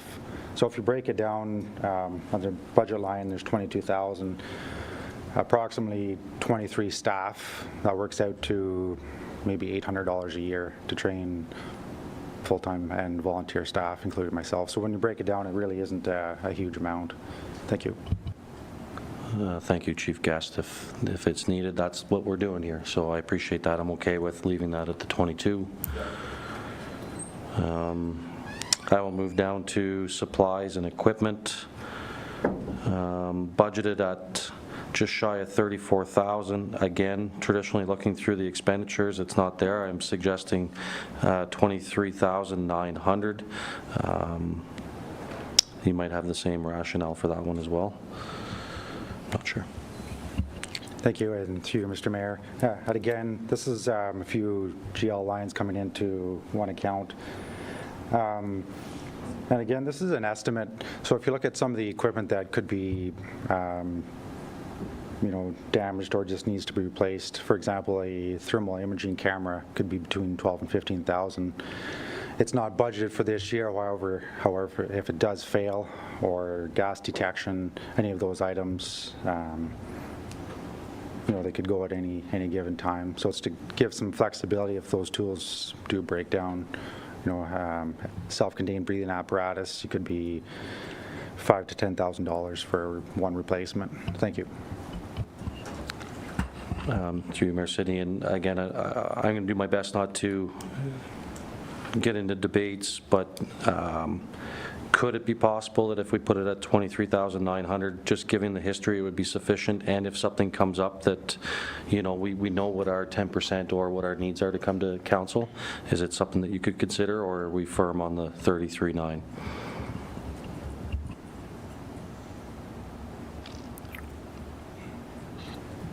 Thank you, through you, Mr. Mayor. I believe 23,000 would be shy, but I will leave it up to council's decision. Thank you. I guess we have something to consider there. Councillor Dick. So I'm sorry, so when Chief Guest, Mayor Sidney through you, when Chief Guest says at 23.9 is shy, Chief Guest, you're not comfortable with that? You'd like to see it at 33.9?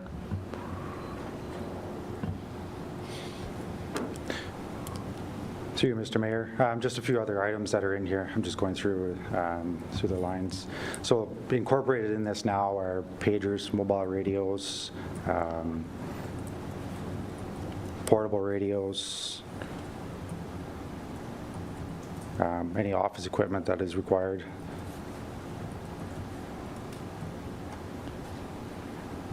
So, for example, if we required or if we go through the process to bring on 5 more volunteers, which we can discuss at a later date, that's 5 pagers.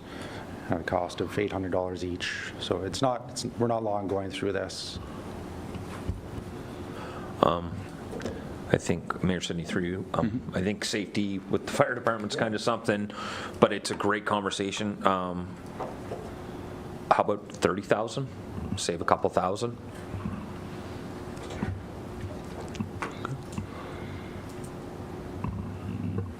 Yeah, you guys good with that, Chief?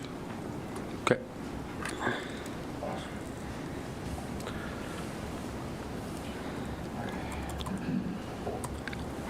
Councillor Green, did you have your hand up? No. Okay. I was wondering if he answered. Okay. Any other Yeah. questions? I'm Yes, sorry. I do, yeah. Again, I apologize, Chief Guest, this is an important service, and I'm not trying to, but contracted services, I see the growth. I don't see the expenditure. I see the ask at $72,500. It appears $50,000 would cover our traditional expenditures. I'm proposing that as a change. Open to discussion. Chief Guest? Through you, Mr. Mayor, to all of council. So this line does include our new contract with Brockville Fire Service for dispatch services. The reason why there's an increase is because when we signed the contract, there was again, it was a 3-year contract, but the first year was decreased just to allow some transition space. Year 2 and year 3 are increased to approximately $52,000 per year, strictly just for that service.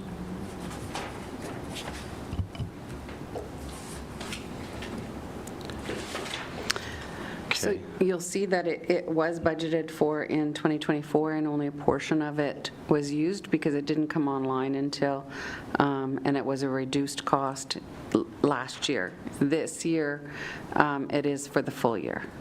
So it's a requirement for us to fulfill our, okay? Yes. That's easy. That's why we're asking questions. Vehicles repair and maintenance, again, I know the importance. I see a $7,000 budgeted line item. I'm proposing $5,500 as we've not come close to $5,500 in any of these line items. It's proposed at 7. I'm suggesting $5,500.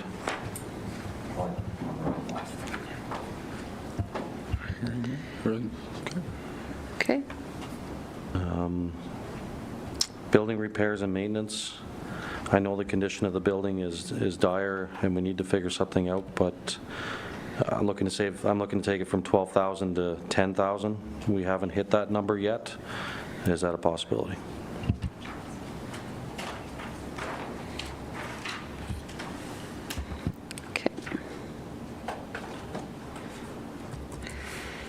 Okay, the OPP is the contracted services. And the OPP severance is the amount that we pay the retired. Police Services Board, the amount that is in here is under salaries and wages is with respect to what we would pay for payroll, and then the amount, contracted services, I can't recall, see if I have a note here. Oh, that is, that is the agreement for the grant that council has approved moving forward with the camera monitoring and the equipment that needs to be purchased yet. So that is, it's still under the Police Services Board if council wants me to change it to somewhere else, but it is something that council has agreed to moving forward. Okay. Councillor Green? Through you, Mayor Sidney. Sorry, which line item was that? So that's the contracted services of 100,000 and the 18,000 Okay, yeah. of supplies and equipment. Perfect, thank you. And the CAO. CAO? Through the mayor to all of council, this is also 100% offset by funding in the revenue lines that we didn't go line by line. So this 118,000 is not impact taxes because it is 100% funded by the province. Just to let you know in case there was, and also to let the public know in case they forgot since last Tuesday's meeting. Perfect. I'm just going to make sure I've put it in there. Yes, it is in there. Okay. Going on protective inspection and control, and you'll see here that the salaries and wages, those ones are the ones that are included in the fire department.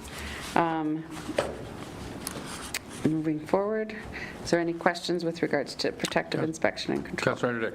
Thank you, Mayor Sidney. Through you, I just want to confirm, is this the bylaw? Yes. All right, so I'm gonna move down then, if it's okay. So we have one employee, so in protective inspection and control, this is a bylaw. If we go down to uniforms, we're proposing a $4,500 for uniforms for one employee.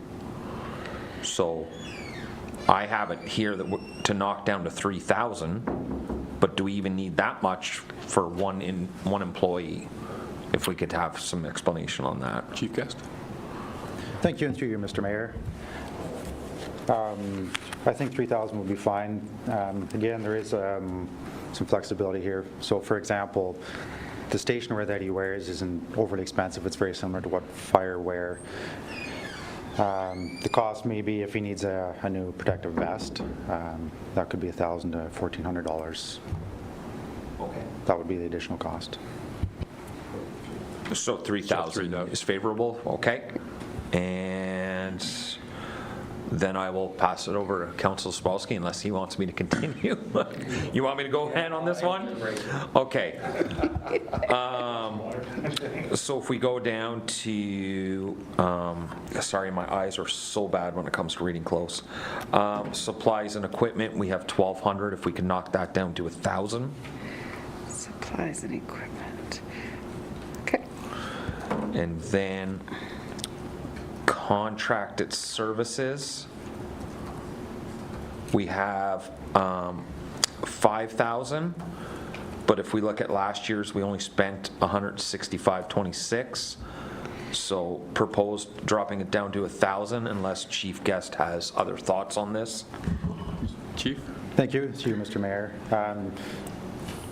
So this line is for any legal costs associated with bylaw enforcement, so any fines under Part 3 that may come through. That's why last year they haven't been used, but in the event that something does happen, that's the what the line would be used for. Okay. Understand then, could we knock it down to 4,000? Okay, 4,000? And then if we go down to equipment repairs and maintenance, I think you're going to give me the same answer. So I had 500, but can we go to 1,000 on that? And then vehicle repairs and maintenance, we had 6,500. You're proposing for a budget. If we look back, we have 4,100, and then we have 1,700. So can we cut that in half to 3,000? Okay, shaking his head. Thank you, through Mr. Mayor. The reason for the increase is that truck is aging, and it's going to need some body repair work in order to pass safety checks through the year.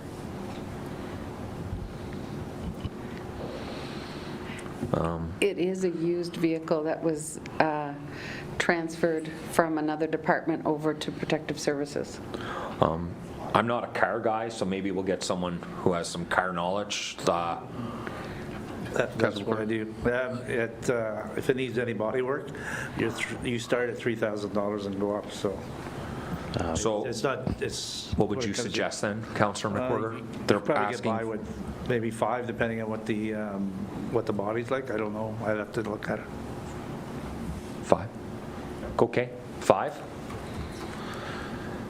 You can, And then the last one I'll throw over to Councillor Sobalski, if he doesn't mind, because I'm afraid to say this one. So I'll let you do it, or do you want me to do it? mine. All right. Through you, Mayor. Building repair and maintenance. Understandably, the condition of the building we've discussed in, I believe, the last section, if I'm not mistaken, but particularly for this line item, I'd just like to see it zeroed. The building needs a lot of work, and I do believe we have to put our minds together, and $5,000 is superficial at this point compared to what's needed there. Chief Guy, is there any specific repairs that are needed? That not obviously we know there are, but is there anything that fits in this line item that? Thank you, and to you, Mr. Mayor. So we're just confirming that this is strictly just for the pound itself. The pound. Fun times. All right, can you just elaborate a bit more then, Chief Guest, on what might be required, or is it just general carryover for costs? To you, Mr. Mayor, it's typically general carryover, so it would be if the heater breaks down or the air conditioning breaks down or the cages require repair, anything like that. Can we have it? So, Mayor Sidney, so we're just putting the $5,000 in just in case? Nothing's wrong with it right now? Not as of today, no. Would it be fair to say then we drop it down by half to 2,500 and fingers crossed nothing happens? Through Mr. Mayor, certainly if there's anything major, we can bring it back to council for Exactly. Okay, 2,500?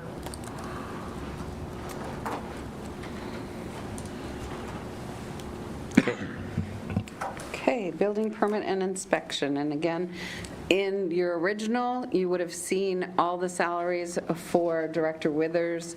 In the second one that I've just sent out, that you've just see printed, you'll see 0 because it should have gone into planning. But it was all the salaries again for Director Withers' department.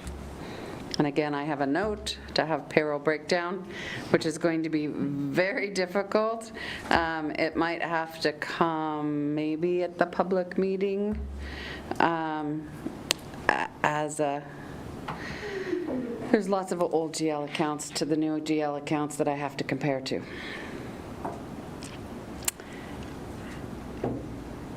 That's why I feel that it's important to wait to the second draft, because I'm still, like, we're still using the old accounts. I wanted to do the budget in the new accounts, and I know it's difficult for council to understand, and that's why I did do an overall presentation with the overall. I don't think anything really has changed drastically. There is no additional staff that have been added.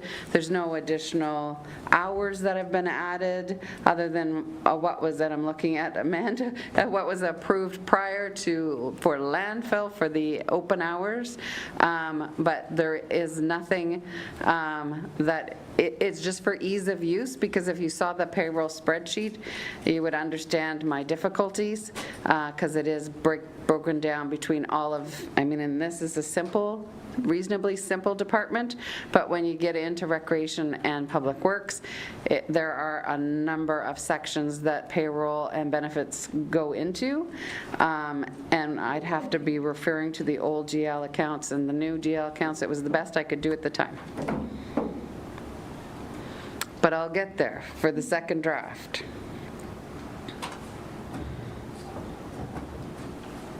Any other questions from council on this section? Yes, sorry.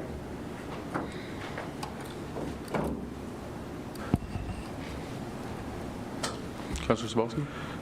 Thank you, through you, Mayor, and understandably, yeah, a clear way to view the salaries and wages is definitely a needed asset for us, so. Yep. I've done my best to figure out all the categories to go with one, but you miss one, you add one to the wrong area, my numbers are all over the place. So it's, yeah, looking forward to clear numbers. I will speak to this. I do have some line items to discuss. The building, so materials and operating supplies. Again, budgeted for $2,500. It appears $1,000 is sufficient. I'd like to make that change. I can speak to that quickly if. Thank you. Through you. Director Withers? I think 1,500 would be good in that line item. Okay. Just based on what I'm anticipating for 1,500 then. this year. Thank you. Thank you, Director Withers.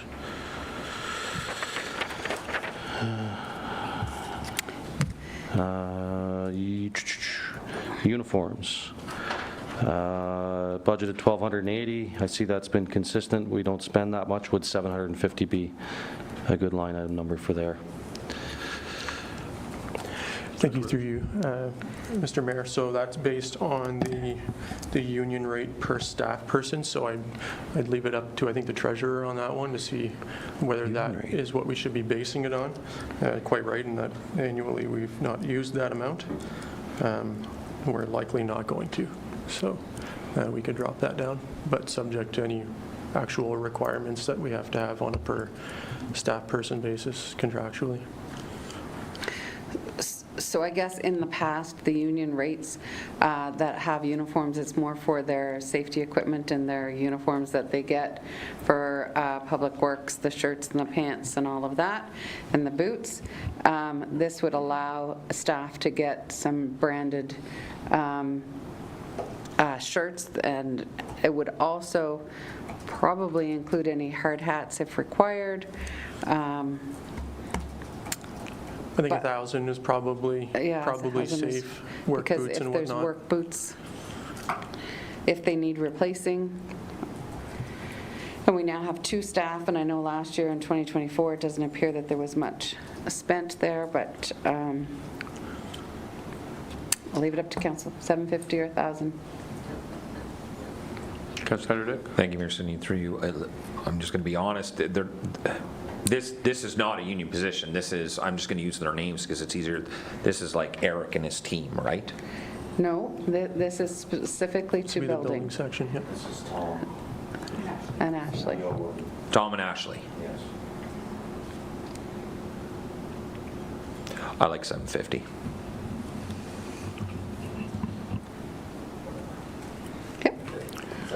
Okay. I'm just going to jump in here, Council, with your okay. We only have access to Director Bishop until noon. Can we jump down to her department so we can ask her questions before we lose her? Just finish this one section and Okay. Okay. Thank you. Professional development. Last year we budgeted 7,500. I'd like to budget 7,500 again for this year as compared to the increase to 9,000. I do have a note on that one. So we do have a building inspector that is getting their qualifications for small building this year. So that reflects the coursework, the exams, and all the continuing education requirements. I'd recommend holding that. That was estimated as the requirement for this year, subject to council direction. Simple. Thank you. Last one, for me anyways, is to question the software. Okay, so this was previously in contracted services, and you'll notice contracted services has been reduced in your new section. I don't know about the old one, but in the new, so it's separated. So the software is a specific software for the building inspections, and then the contracted services is separate if they need to have anybody come in to do any review of building plans, for any large structures or any kind of review that needs to be done above and beyond what our building inspectors are capable of doing, or if it gets busy. So that's why you see that. Through you, Mayor Sidney, I can just speak to that. So when we had a very large building, we do send it out for a double check, like Lapine. Good. Okay.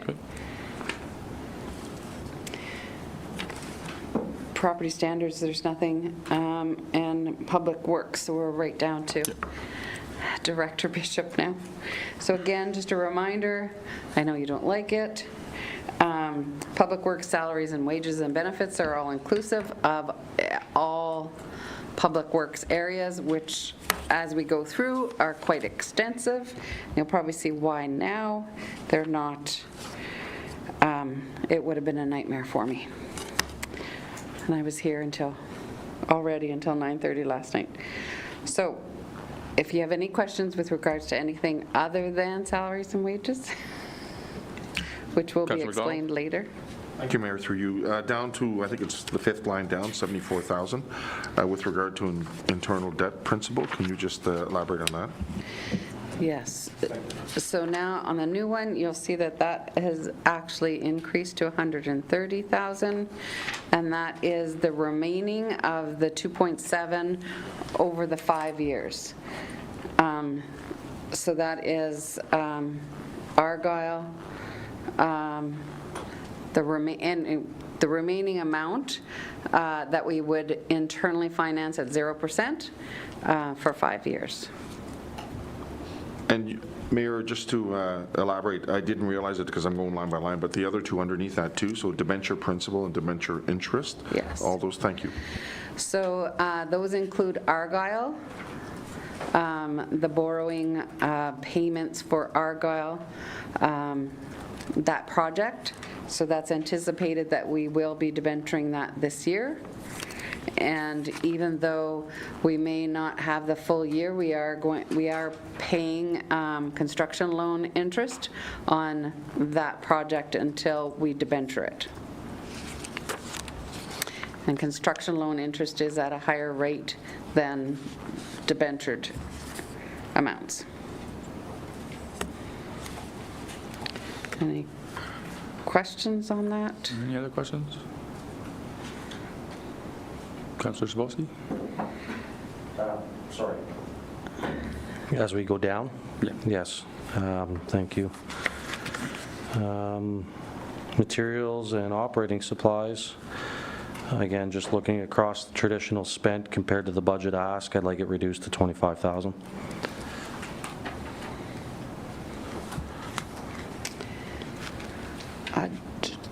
Okay. If we did an average, I would say it probably comes out to about 27,000, because 1 year was 29,000 in actual.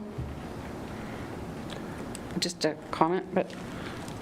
Nope, thank you. Okay with 25. Yep. 25? 25. Uniforms, again, same principle. I'm looking to go from 11,600 to 10,200. I understand the need for them, and I can be convinced out of it, but I think this is budgeted according to the actual Union spec. union agreement. if that's the case, then so be it. But is it or isn't it? Exactly. Do we know if that's? That's what I believe it is, and it has been budgeted that, like in 23 and 24. It was carried over into 25. I see Director Bishop nodding her head. And because right now we don't have an additional, their union agreement expired December 31st. That's why it stayed at 11,600. In the event that whenever they come back to the table, that number may change per employee, but that's how it's budgeted currently. Councillor Editor? Thanks, Mayor Sidney, through you. So Director Bishop's confirming that the 11,600 is unionized, like it's union? Director Bishop? Through you, Mayor. I can confirm that, but I believe since it's carried over the past few years, it would be that consistent number from the union agreement. Okay. All right. Okay, Any other questions? moving down. Yeah. Travel expense. Last year was budgeted 1,000. I know we went over. It's kind of all over the map. I'd like to see 1,000, although, you know, this is up for the director to make comments. Yeah. Okay, through you, Mayor, to all of council. We will be talking about training budget probably at some point, and that may incur some travel expenses.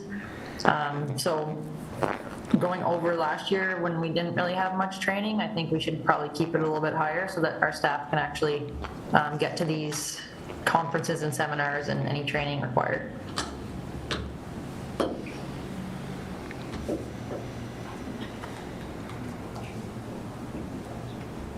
Yeah, I'm going to ask that. Hey, any comments on that, guys? You want to leave? Okay, 1,500. I'll just say 1,500 on the mic so Director Bishop can hear us. Okay, Moving down to professional development, again, to the comments, I guess there's planning on more. I see 20,000 budgeted. We haven't spent that across the last few years. I was going to say 10,000, but again, I listened to what the director has to say about anticipated planning. Director? Through you, Mayor, to all of council. I can kind of go through some required training we have broken down to make up that 20,000. There hasn't really been much over the past few years. That's kind of been pushed off, but lots of these things are required for health and safety and the public works staff and their operations. So it's at the time where all of these memberships and training required needs to be updated. And then as well as a couple of conferences for staff to do some professional development. Director, just a quick question for you. On this line item particularly, it's also so that staff can re-certify and become certified, which is kind of a requirement, like it's certifications we're also talking about? Through you, Mayor, yes, it is. Okay.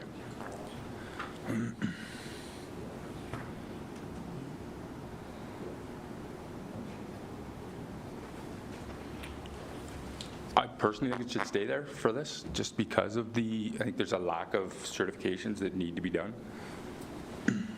that didn't get done. Yeah, I'm not going to stand in the way of stuff that's mandatory, regulated, absolutely not. There's no way I'm going to stand in front of that. So if it's regulated or mandatory, we have to do our end. Which I think the concern is it hasn't been done, so we got to catch up. Like, that's... It's unfortunate. Let's make sure we fix that going forward. Yeah. Perfect. Any other questions? Yes, I'll continue on, Mayor Sidney, if that's okay. We've did touch to the computer software. I did have it highlighted. I think you've already answered our questions on that. For the fleet maintenance. For the fleet maintenance, that's fair. Janitorial supplies, what changed there? Things just doubled in price, or are we cleaning twice as often?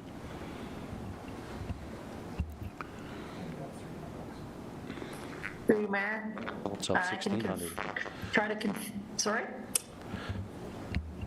Sorry, I think there's a bit of a lag here, I'm sorry. Sorry, Director Bishop, we're kind of all talking amongst ourselves. Okay.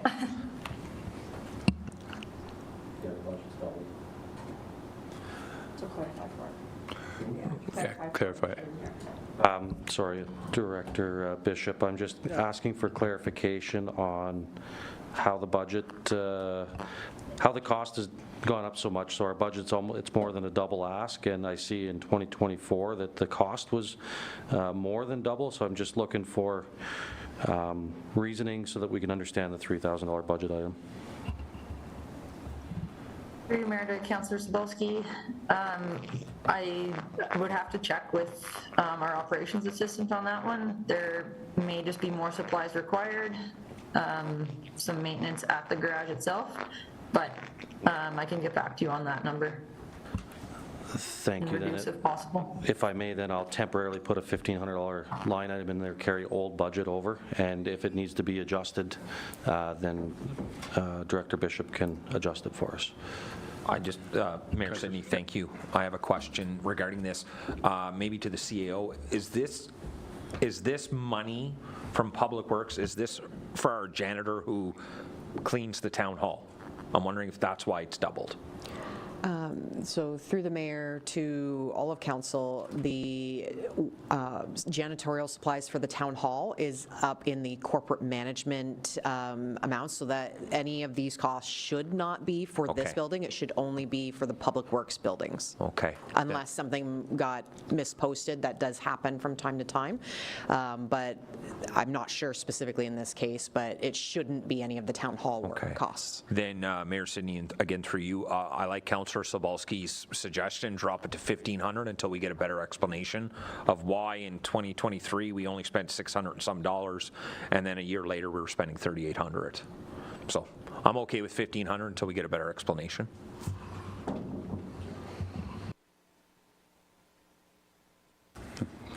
Councillor Cebulski? Thank you. One of the times I'm going to pick on heat. We haven't spent traditionally over 10,000. I see 13,000 budgeted. Is there a new heater in the works? Is there something that's causing an elevated budget line item? Understanding the building does need work. Director Bishop, do you have a?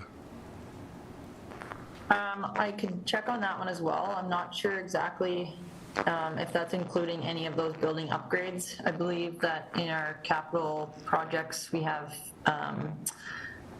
a budget for the garage, so I'm not exactly sure on this operating line. Mayor Sidney, I'd like to propose 10,000 for that line item for now. Yeah, just to be clear, no capital items are in here. No capital items, so that's just the cost of heating projection. We haven't spent over 10 grand. Let's call it 10 grand for this budget. That concludes my questions for this portion. Any other questions, Councilor McWhorter? Through you, Chair, thank you. Just a question, we've got $10,000 down for building repairs and maintenance.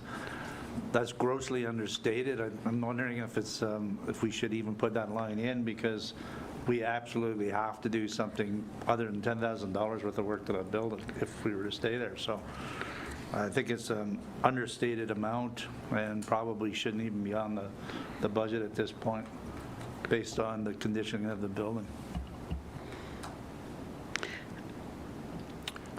I can just comment that I think that's just kind of the day-to-day repairs that would come up at the facility, not really accounting for any bigger projects, but if something were to, like the garage door or something was broken, it's kind of like a quick repair like that.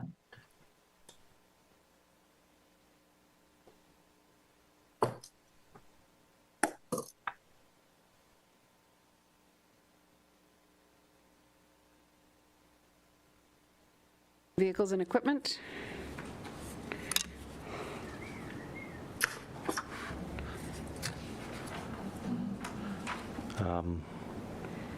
Mayor Sidney, do I have my chance? Yeah. Go ahead. Parts and oil. Again, reviewing over the years, I see a steady decrease in costs, and I see the budget line item for 2025 is also reduced, but could we get away with budgeting for 120,000 as compared to the 135,200, just looking at last year's uptake in maintenance? Can I confirm those numbers, that it wasn't a late invoice that we received past January 16th for December, as well as any fuel? Because just the reason why I say that is because in 2023 and 2022, I see there's a bigger amount, so there may have been something else, but I can confirm those numbers and get back to council.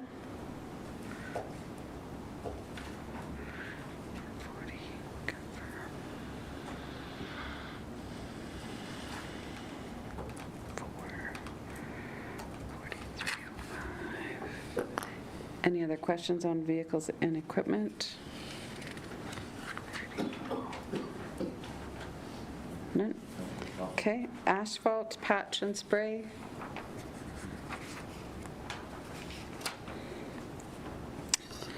No questions? I'm just going to Sweeping? jump in here for a second to, and sort of, not to pick on Councilor Sobalski, but you're kind of the driving force today with the questions. Is there any major questions over the next few pages? Because we are going to lose the director in 10 minutes. Yeah, I can go to my highlighted areas. I have 1, 2, 3, 4, 5 in total on this next sheet. 6, 7, I would believe. 7, 8. Is there anything that sticks out more than anything else? 8. Yeah, I can try and do this as quickly as I can if you want me to jump to what I've already highlighted. Is council okay with that? Yeah. Okay. Okay, I will jump then to roadside maintenance. Okay, John. Materials and operating supplies, it's budgeted at 99,000. Traditionally, last year it was, and traditionally we're not seeing any type of uptake to that value.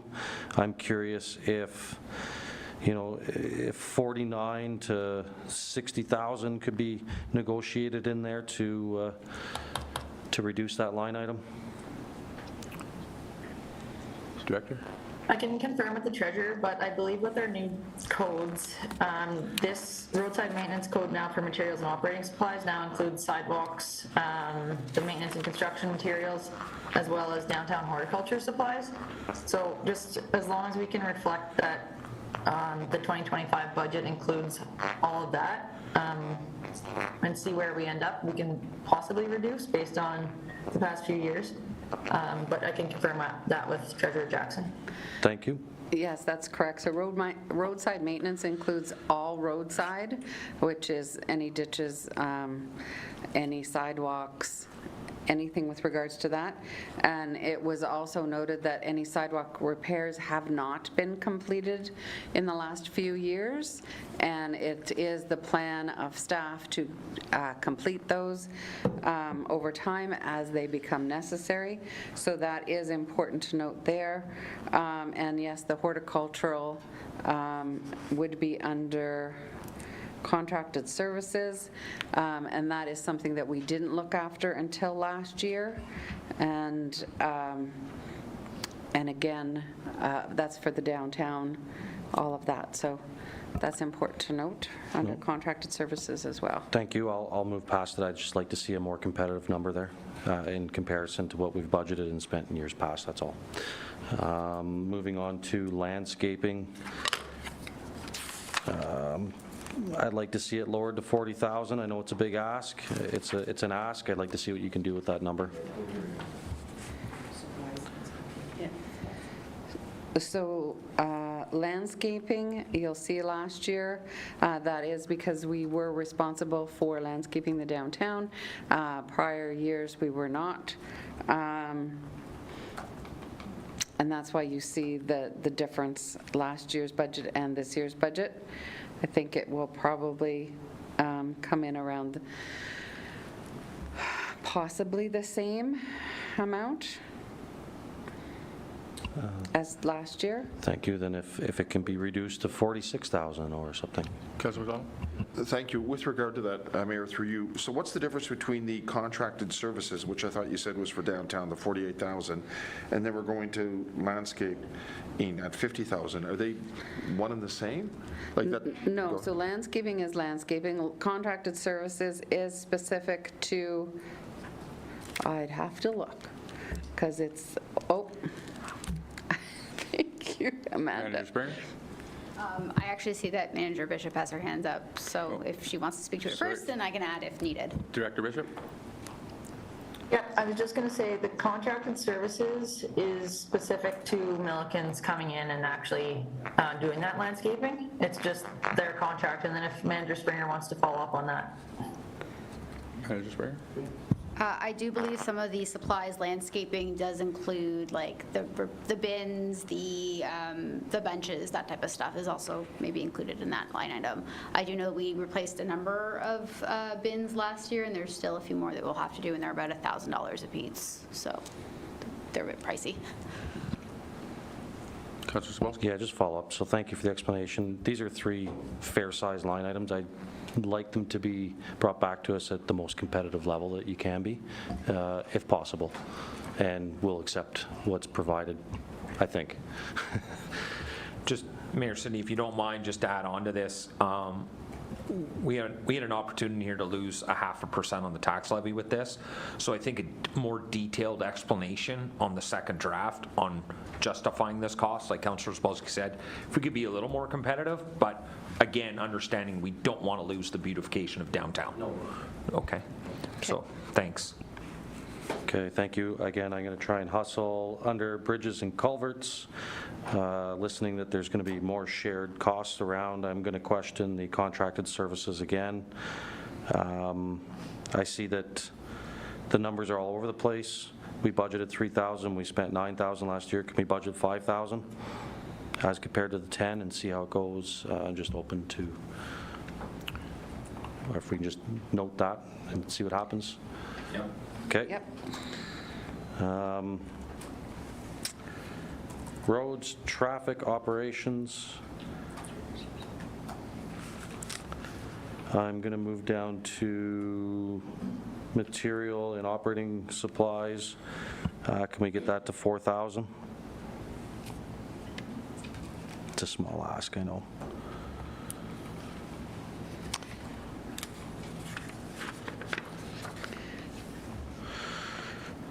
So I think with regards to this, this is any signage that will have to be replaced with our,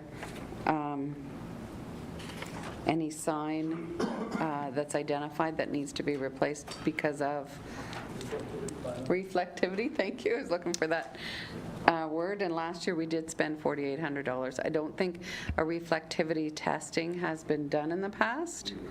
We recently did. Yeah, we recently did it, so I don't know, from that report, I don't know how much, and perhaps Director Bishop can comment. Director? Yeah, so for the traffic operations, contracted services there, that line item takes care of traffic signal maintenance and street signs, and then the actual materials, we haven't actually really started replacing those yet. We do have some signs in stock, but we might need that additional funding. I can confirm with our road supervisor and see what we have in stock and how much we need to buy. Councillor Spolsky? Thank you, through you, Mayor, and not to get too off topic, but is this not a report that should be accumulated, brought to council for us to understand what the cost of sign replacement is, so we can talk about this differently other than just a budgeted line item? Yeah, through you, Mayor, I can follow up and see if we can get that report to you. Thank you. Thank you. Mayor, can I continue? Yep. Thank you. Again, on traffic op, the last line item of contracted services, reviewing the budget, reviewing the expenditures, I'd like to reduce that to $30,000.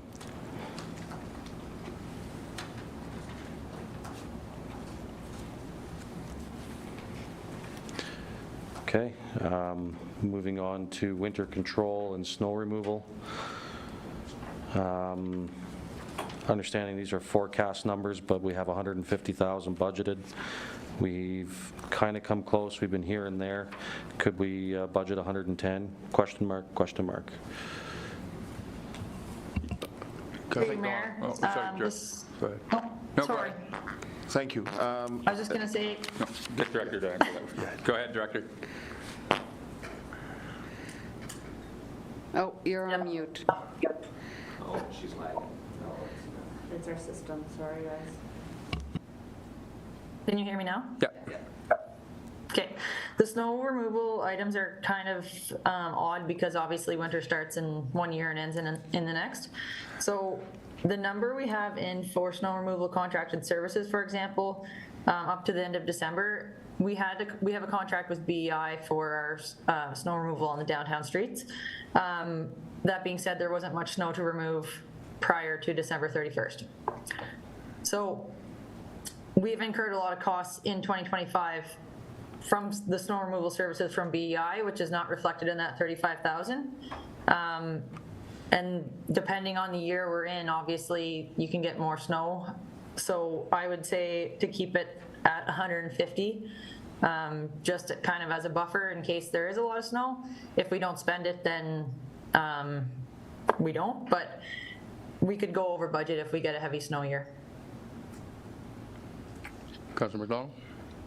And through you, Mayor, to the rest of the council too. And I'm going to be bringing forward a notice of motion with regard to this specifically, that line item, because I think there's a different way we can do it to bring those costs down considerably, but it would have to be a report brought back to us. But I am looking at that, and I think it would regard a level of service change. So I am looking at that, but it's something that we can look at in the next while.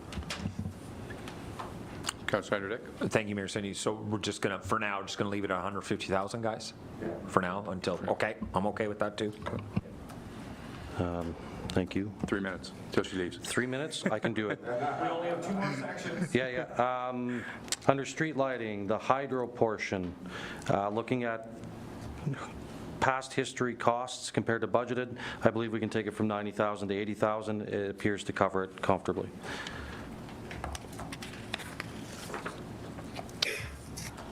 Moving on to urban storm sewer system.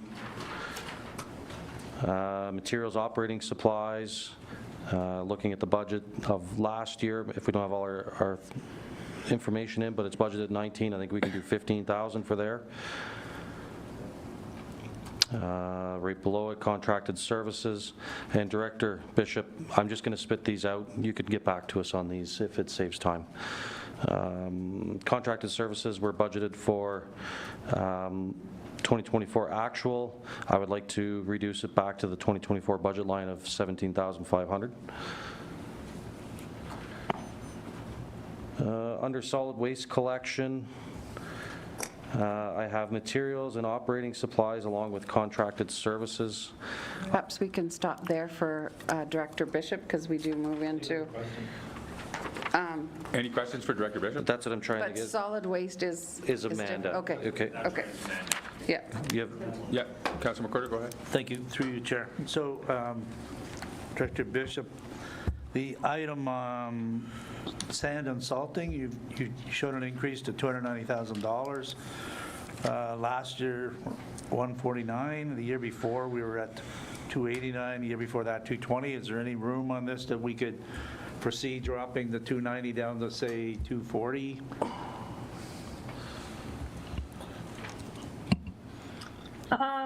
I would like to keep it up just because depending on the winter we get, it's nice to have that budget to get the sand and salt. The past few years, of course, have been like in 2023, 289.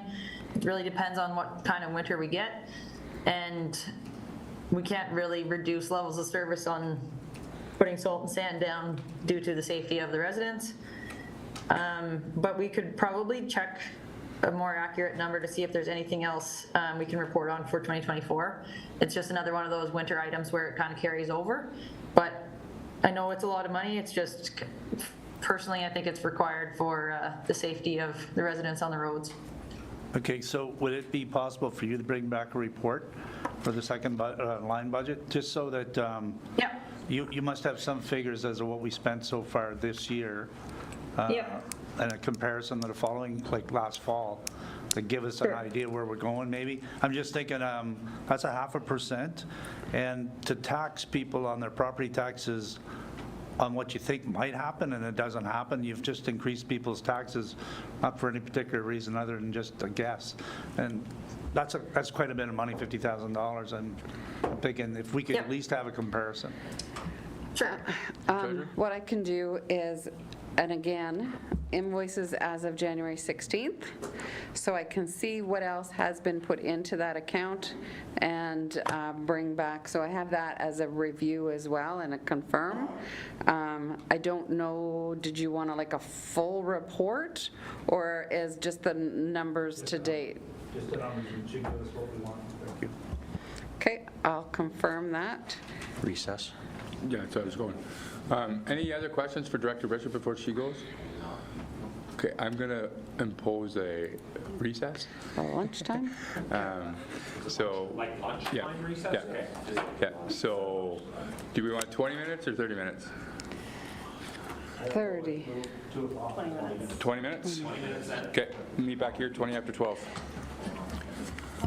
Just remember, guys, we're still on.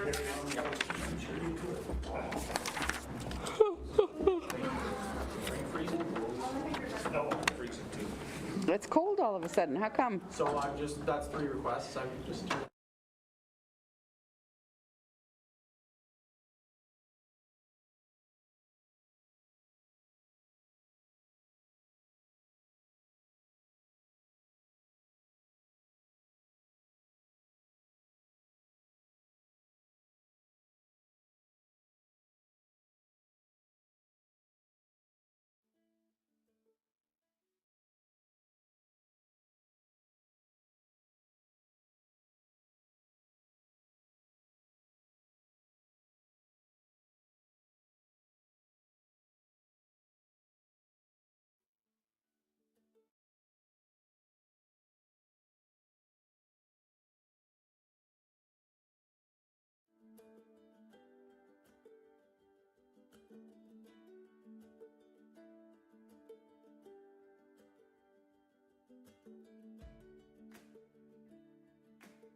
Welcome back, everybody. We'll continue on from where we left off.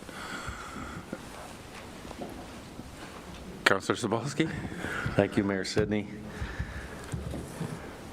I'm going to move into the solid waste collection. I have 2 items that I'm just looking for explanation on. First being materials and operating supplies for $75,000. If I can get an explanation to what those costs are. It seems that we budget and spend it every year. Through you, Mayor. So that is an internal transfer, so that $75,000 is revenue to the landfill that comes from the collections that's paid through taxes. It's to cover the tipping fees at the landfill. It is sort of just a number that we kind of choose. It does not reflect the full cost of actually processing that waste.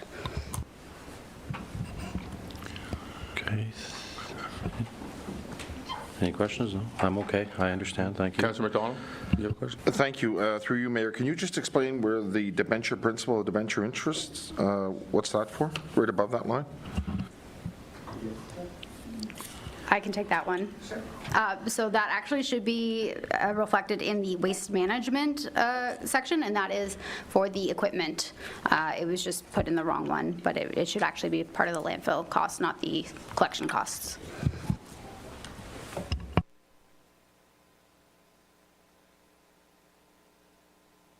I will make that change.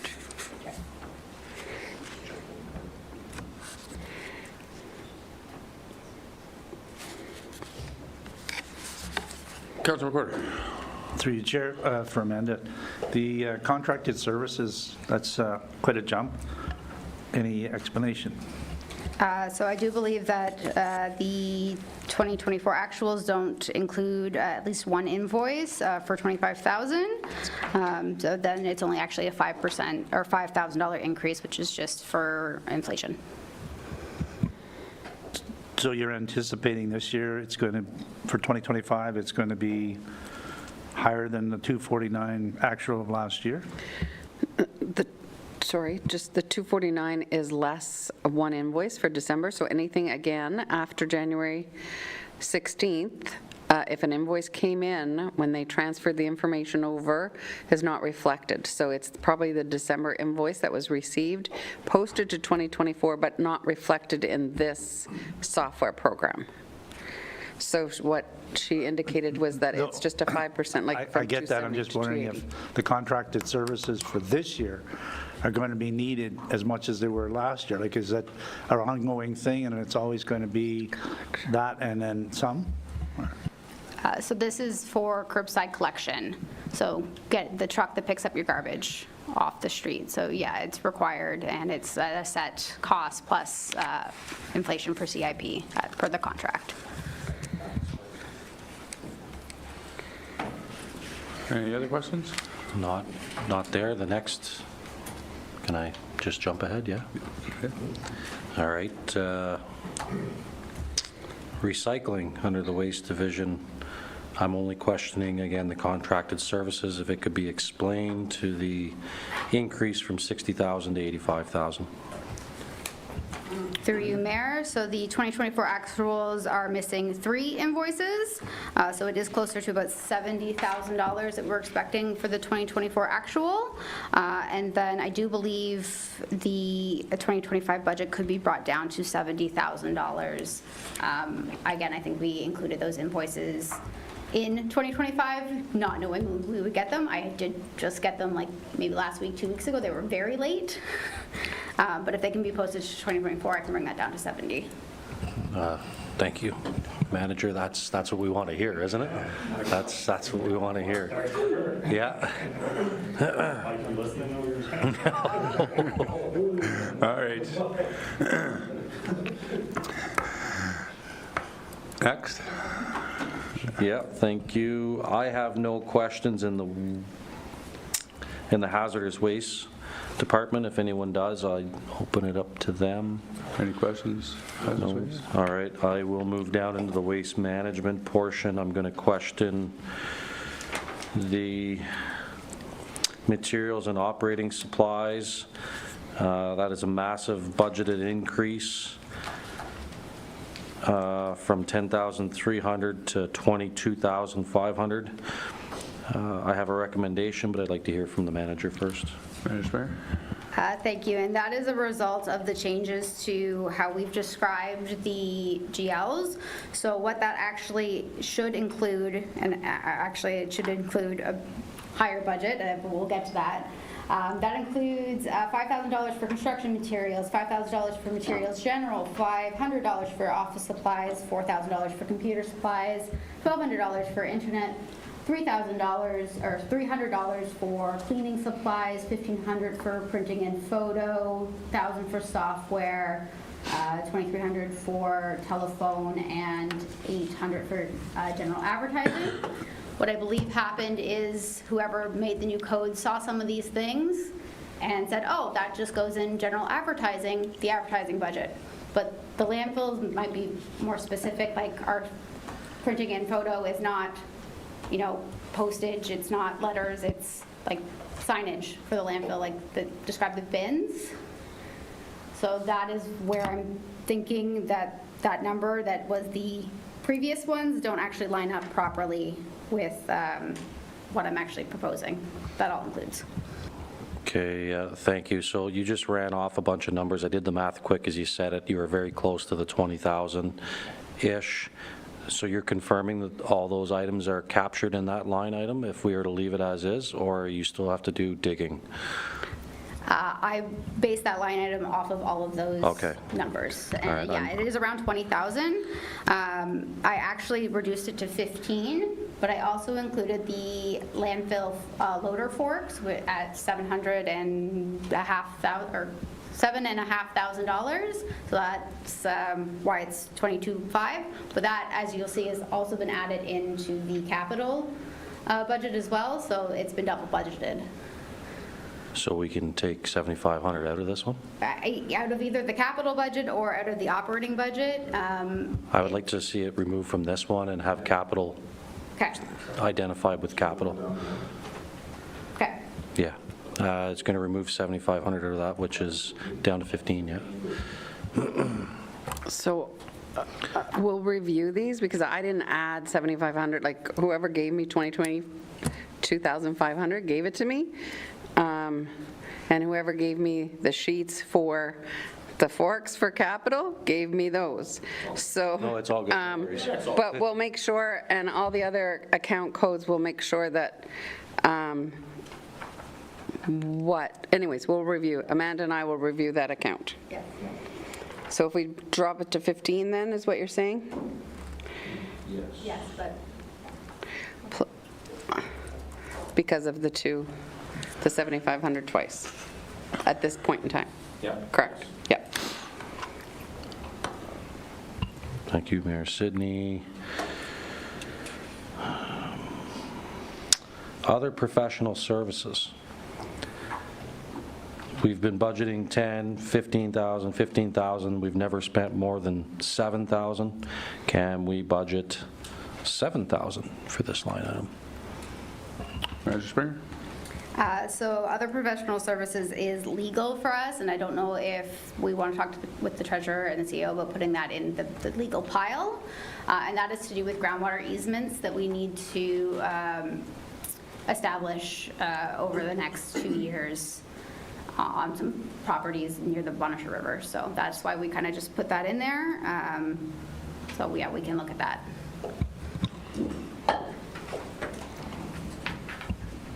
Okay.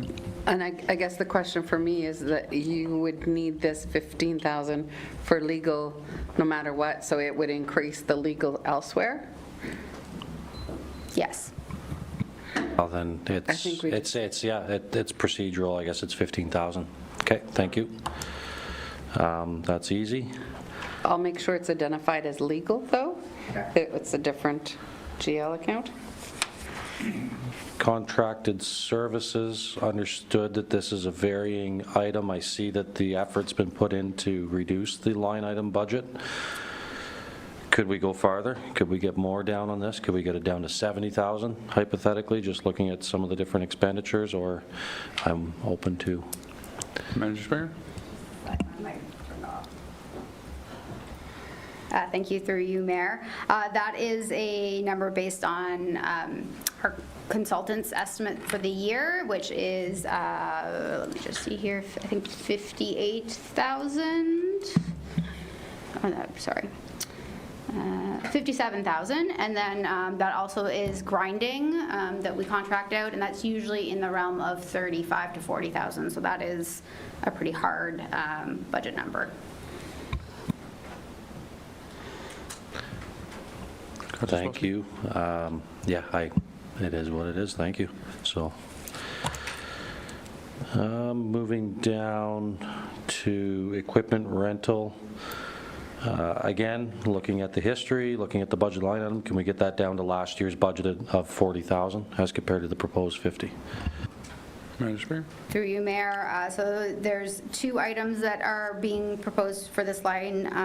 One, which was previously budgeted, which was our bins that are used for sorting and emptying of those, which is typically about $40,000. And then I added $10,000 for heavy equipment rentals, which are going to be an ongoing thing that we did last year, but we put it in a different line item to fund that. It's very helpful for operations to have like an excavator come in for a week instead of purchasing one.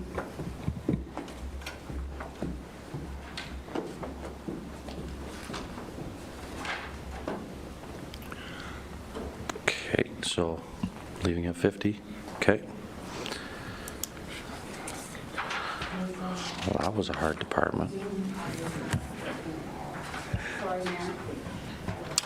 Yes, go ahead. If I may also make one other note on this, again, when we switched the new account codes, there is another error in here.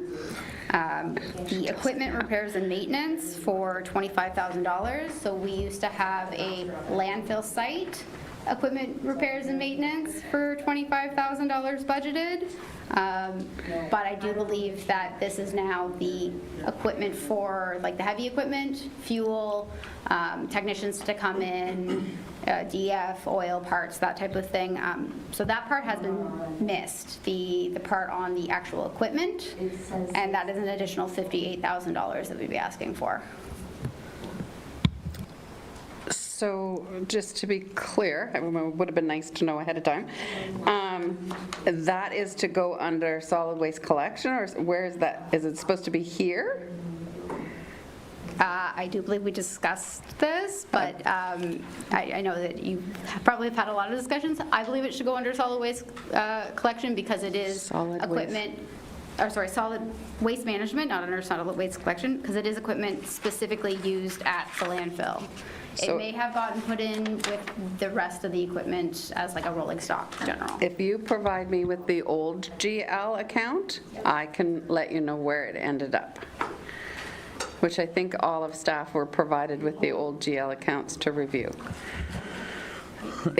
To do the budgets with the new. But if you can send me that, that'd be great. Councillor Sapolsky? Thank you, Mayor. So just confirming that the equipment repairs and maintenance also includes the oil changes, et cetera. And we've gone from, because of a consolidated line item, it's now up to 78,000 is the new proposed line item there as compared to 20. Through you, Mayor, essentially yes. Sorry, what account code are you at now? It is 5,700, 5,550. Okay.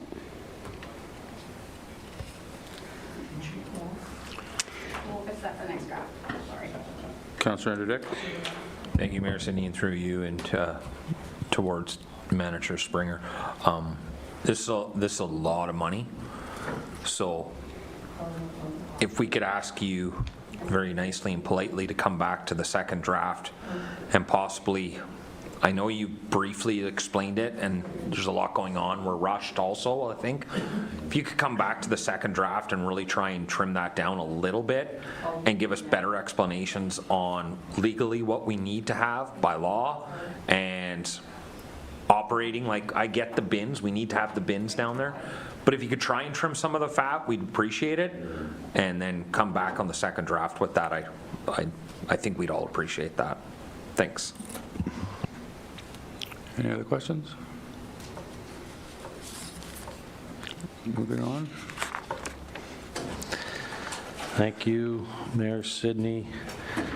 Going to move to the total waste management, the solar, or sorry, not to move to the solar portion.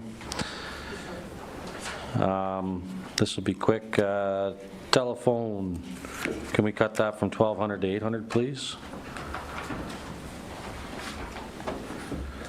Next is the equipment repairs and maintenance. Understandably, I know what the solar panels are, but traditionally looking at what's here, I would like to take that $10,000 repair and maintenance down to $1,000.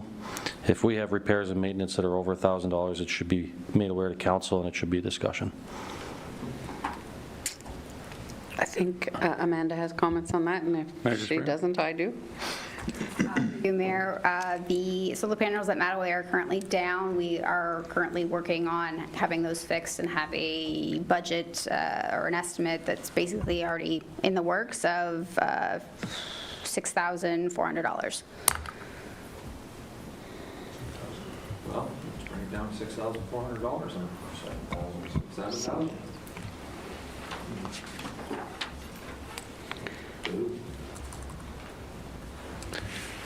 Did Peter hear that? We all, he did? Yeah. He wasn't hearing much. Okay. Okay, onward. Parks, are we ready to go to parks? Is there anything? Anybody have anything else for the solar? All right, fun times. On the parks. The broken record's almost done singing, everyone, so. Materials and operating supplies, budgeted 1,000. Just looking across the history, it looks like 500 will do for this year.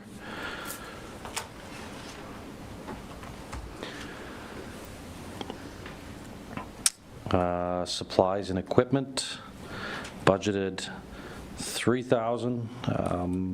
The traditional review of this, it looks like 500 will do, other than the 1 year in 2023, which there's an anomaly of 10,400. I would propose a $500 budget here. Open to a quick chat. Director Latonis? Sorry, that is supplies and equipment.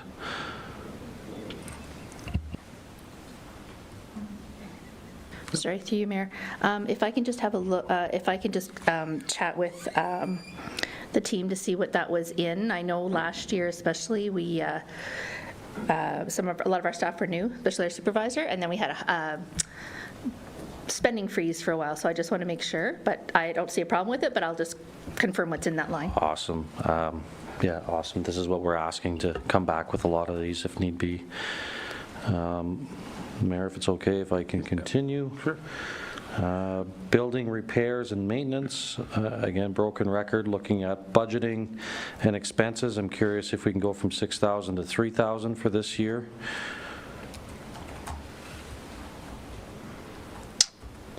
Next is maintenance. Reviewing our actuals, they're kind of all over. We're proposing 24,000, which is reduced from last year. I appreciate that, but can we get to 18,000? It's a big ask. Director Latonis? Yeah, we can try. That covers things like fences, shrubs, dealing with the older parks and stuff. So we did just get our guys qualified last year, and we're sort of trying to play catch up after a year of, or a couple of years of dealing just with Mattaway. But yes, we can look at reducing that. Thank you. I'll just continue to walk down the sheet here into programs. Materials and operating supplies, again, proposed at 13,800. I see that there's prices all over the place a little bit. I'm proposing 7,000. Obviously, it's a proposal. It's a big, yeah. Sorry, yeah, I can answer that one. So that was a combination this year. So we've combined, sorry, what that line is at, really, I forgot my glasses. Sorry, Councillor, which line was that one again? 204,000. Okay. Why am I not seeing? 6,200, 4,000. Materials. Okay, I've got it. 13.8. So what happened with that one is we combined several. So we have our gymnastics in there at 5,000, youth activities at 1,000, March break materials, activity instruction, day camp, all the materials and supplies for all of those programs are included in that. So it was combined. Thank you. Will you be able to come back with a little bit sharper number with precision for the next one? Yep. Thank you. Promotional expenses. Again, reviewing costs out the door over the previous years and the budgeted 17,000. I'm proposing 12,000. Okay, I'll look into that. Yeah, Councillor Dick. Thank you, Mayor Sending through you. I'm just curious to what are promotional expenses? Never mind. I'm good. I know. It's recreational programs, so I understand. I thought it was a different line. I'm good. So the number for that one? 12. 12, and is, Kelly, are you good? I do have a, sorry, go ahead. through you, Mayor. The promotional expenses, I believe, I just had a message, the fireworks is under that for Canada Day. So that's a kind of specific numbers, I believe. Shouldn't be.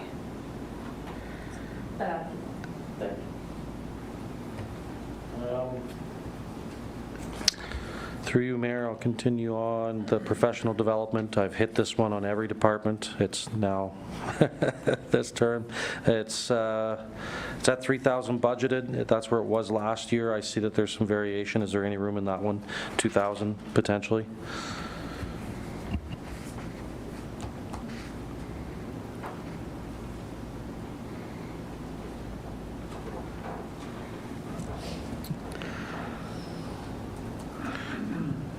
Shall I move on? Yeah? Yeah. Okay. Okay, thank you. Sorry, yours. Sorry, Just, behind. yeah. And did we change the 17,000, just so I know? 17,000. To 12? Yes. So I can write that down. Thank you. Sorry. No, it's good. Special event fees. You know, we reduced the budget from what's been carried, but our costs aren't there. I'm curious if we can go from 1,500 to 1,000.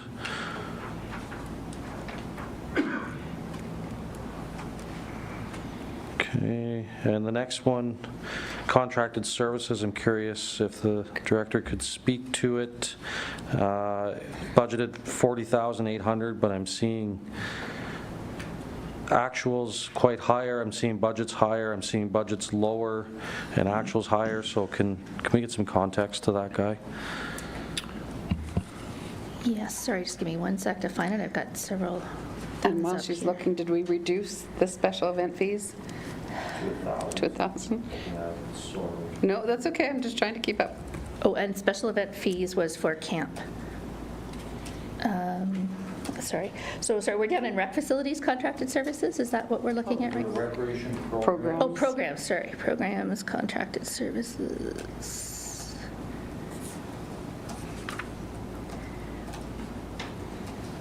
Okay, I believe we moved some of this into special events. Yes, CAO, you want to? Through the mayor to all of council while she's looking for it. Part of that was earlier in the budget, we saw that there were special events pulled out in their own separate lines for all the Canada Day, the things that were not specific to recreation. They used to be in this line, so that's probably what you're seeing, where the actuals for those events in the old years have not been moved up to that new line. So that's part of the difference you're going to see there while the director continues to look for it. Yeah, I'm kind of confused where everything is here. So this is just strictly programs and none of the special events? If I may, could I just propose a $35,000 budget line and give the director an opportunity to review and report back? Yeah, that's fine. I do believe that's our instructor contracts and all that stuff, so I will look into that and come back. Thank you.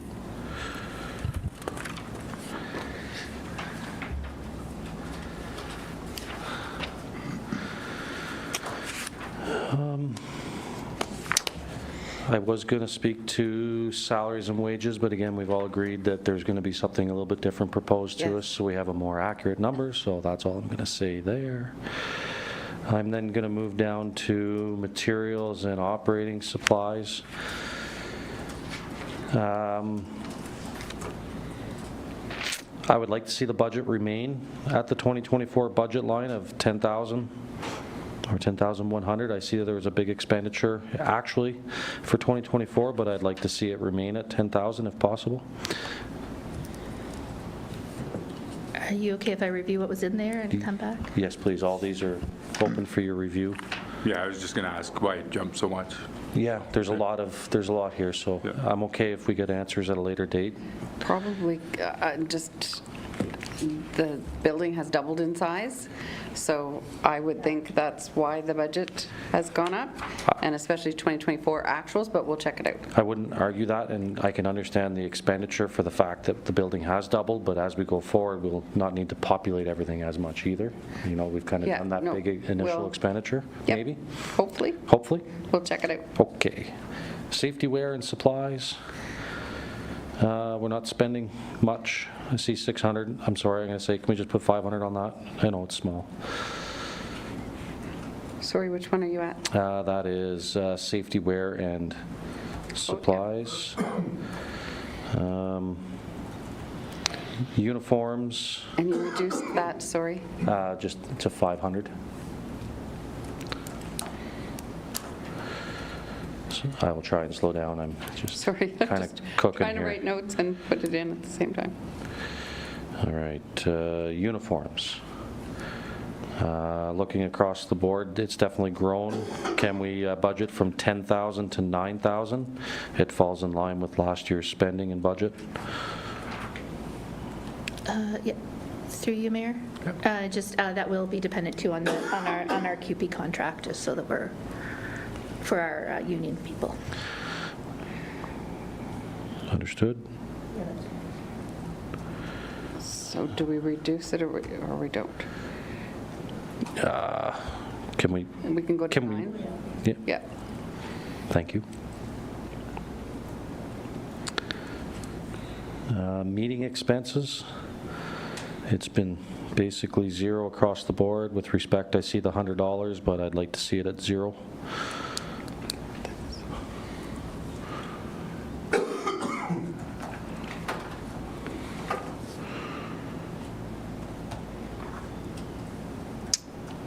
Good, Treasurer? Yeah? Yeah. I'm just going to try and keep an eye on it. Sorry, thank you.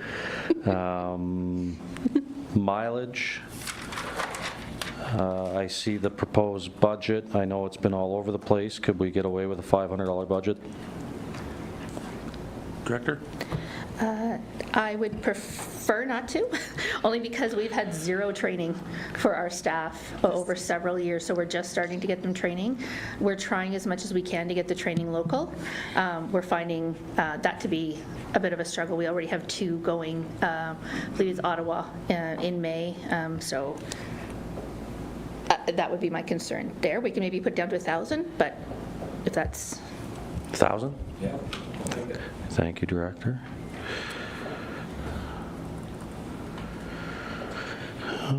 The follow-up to the travel is the professional development. Again, my notes are based off of expenditures in the past. You have budgeted for 12,000. I was going to suggest cutting in half. I'm open to discussion on this one, if the director wants to. Director? Thank you, through you, Mayor. So we have 2 to 3 staff that need their refrigeration. We also have several staff that need some other, I can get you a list of all the training that's required. Again, the training was so not done. So we're trying to play catch up right now and make sure that everybody has what they need to be in that building. I can bring you a list though, sorry. Thank you. Sorry, and through you, Mayor, just quickly, if you could maybe get it down to a little bit more refinement, that would be amazing. Just asking, it doesn't. Yep. Janitorial supplies, just following on pace with where the budget's been spent, ask for 27,000. I think 25,000 would be a nice number. It appears it fits. I'm fine with that.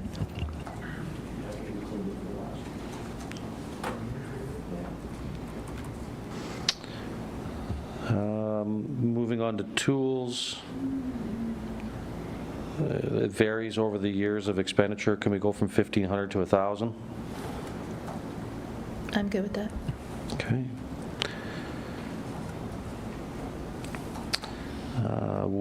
Water and wastewater. I don't want to pick on these guys too much, but it looks pretty uniform across the actuals over the years. Can we get away with 38,000 budgeted over the 42?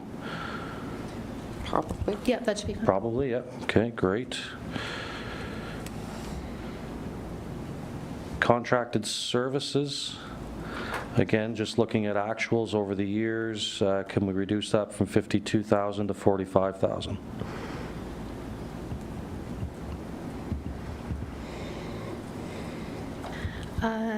Sorry, through you, Mayor. We can try.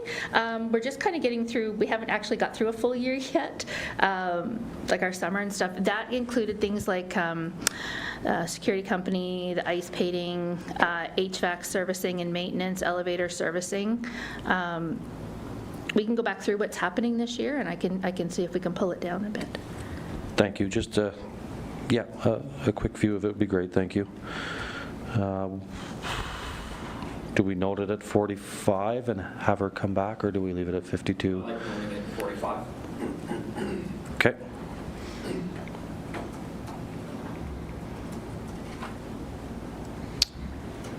Equipment repairs and maintenance.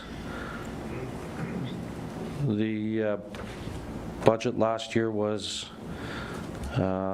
bigger, or sorry, the actual was bigger than the budget. I see that we didn't really move the budget much. Can we have this reviewed to see if there's more room to reduce, or are we comfortable at 35,000, or I'm opening that one up for you just to see if there's any room available. Director Latondras. I can review it. Thank you. So we're just going to review that one? Yeah, please, because the numbers are all over the place. I just want to make sure that we have the right line item there. Is it going to be? I think it's important to note that while we do have a new section, we also still have the old section. And the old section, there's a lot of pieces of equipment and maintenance that needs to be occurring on that they're getting close to their end of useful life. Yep. Which has not been budgeted in reserves for, so. That's the question. Yeah, I know. So we'll leave it at 35 for now Yes. and review it. Through you, Mayor, if I can continue. Building repair and maintenance, just to the point it was discussed. Are we comfortable at 56,000? Is that a necessity? I would like to see it lower, but understanding again there is an older building attached to a new building. I can review it. I can review it. Thank you. I'll bring it back. A dream number for me there for this particular year would be 40,000, although I see that we spent the entirety of last year's budget.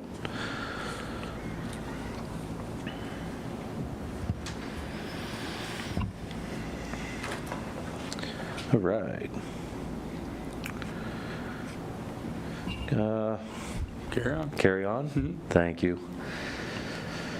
Recreation vehicle and equipment.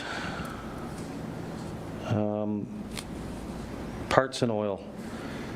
Just reviewing the process, and there's a big growth factor there. Again, we can accumulate it to the new building, but the increased budget doesn't justify the cost of 2024. Are we comfortable with that value? Are we expecting to go over budget again? What can we, this is an information question for me again, for the parts and oil. Thank you, through you, Mayor. So we did a lot of repairs and fixing and stuff last year. We're hoping, but that's everything from our Zambonis to, the outdoor equipment and stuff. So it's kind of hard to judge. Hopefully we'll come in, but depending on what breaks down on us this year, we may not, I can't make promises, but we'll definitely try to keep the cost down. Thank you. Could I suggest for the interim proposed repeat of last year's 2024 budget to see if it falls in line, if it was an off year, or if it's going to be a new standard of cost? So reduce it to 17,800? That would be a suggestion. Yeah. Everybody Can good I with negotiate?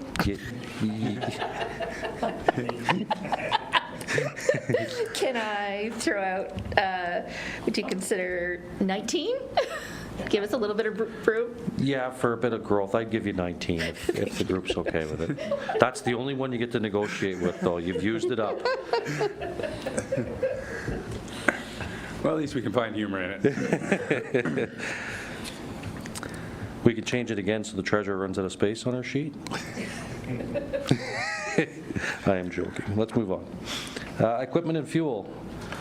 I'm proposing 15,000 on this one. I understand that the budget was reduced from last year and so on and so forth, but the usage just doesn't seem to be there. I'm okay with that. All right.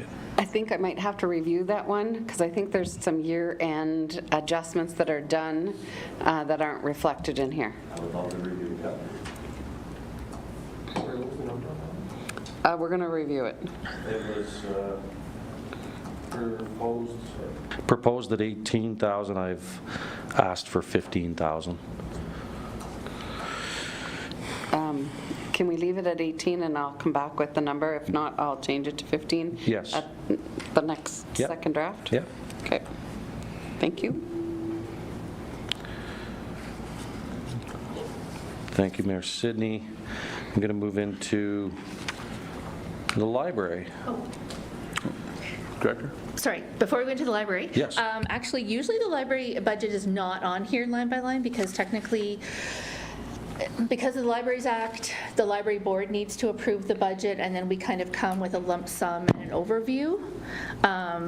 So generally, it's the library board that sets the budget, and then the council says yes or no. So this has not gone to my library board yet, so I'm wondering if we can push the discussion of the library to the next meeting, if possible. I think that's fair. There's a Libraries Act, so we got to kind of follow the Libraries Act. Okay. All right.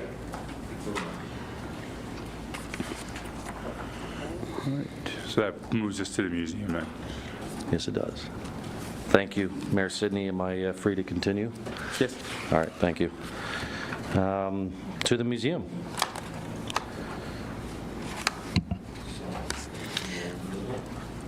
So just a comment, sorry. So just one of the things I have changed in the new one that is printed today, I have included the salaries and wages that we did get approval for on from one of the grants, and you would see in the revenue on museums the revenue portion, and I think the difference is about 4,500, but it is in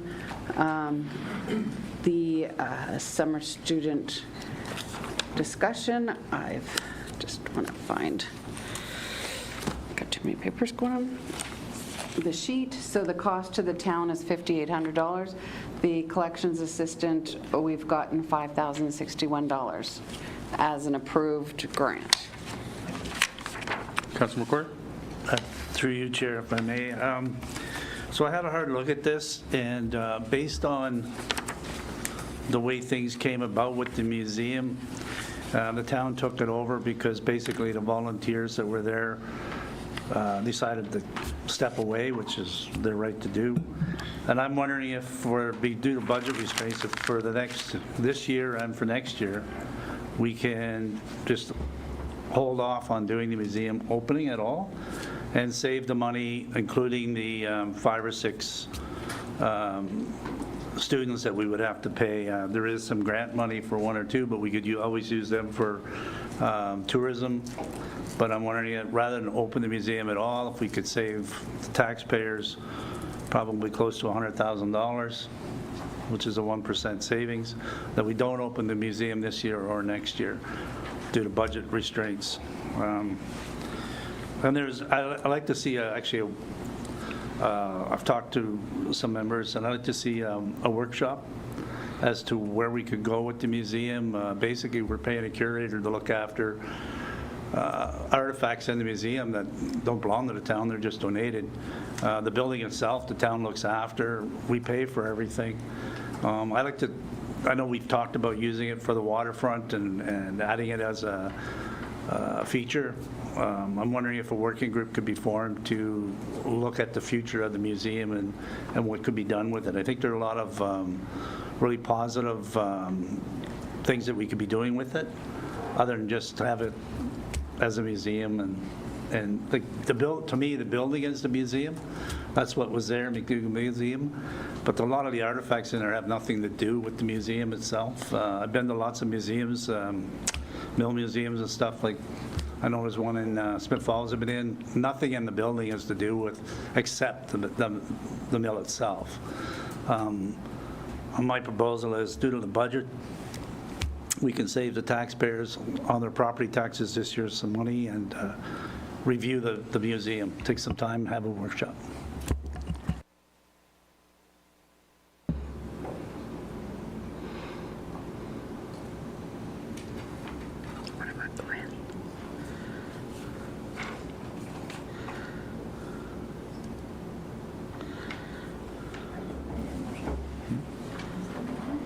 I'm just going to, do you, Director, have anything to say? Are you putting a motion forward? If it's needed, it's part of the budget now. I'm not sure we need to do a motion. Either you do it or you don't do it. So if it's needed, I definitely will, yeah. Through you, Mayor Sidney, so just for clarification, so I close it for 2025, we're saving 48,000, is that what I'm looking at? So less than where? So I got again, 48,000, is that, Yeah. am I looking at the right number or no? so again, the salaries and benefits for the full-time curator that we currently have is in under rec facilities. So that would, does that mean as well cutting that full-time employee? At this point in time, if it is, then we need to budget for that salary up to whenever the notice period. So there's a lot, like there's already expenses done, so we'd have to review that whole section. Safe to say that last year's budget was 148, so.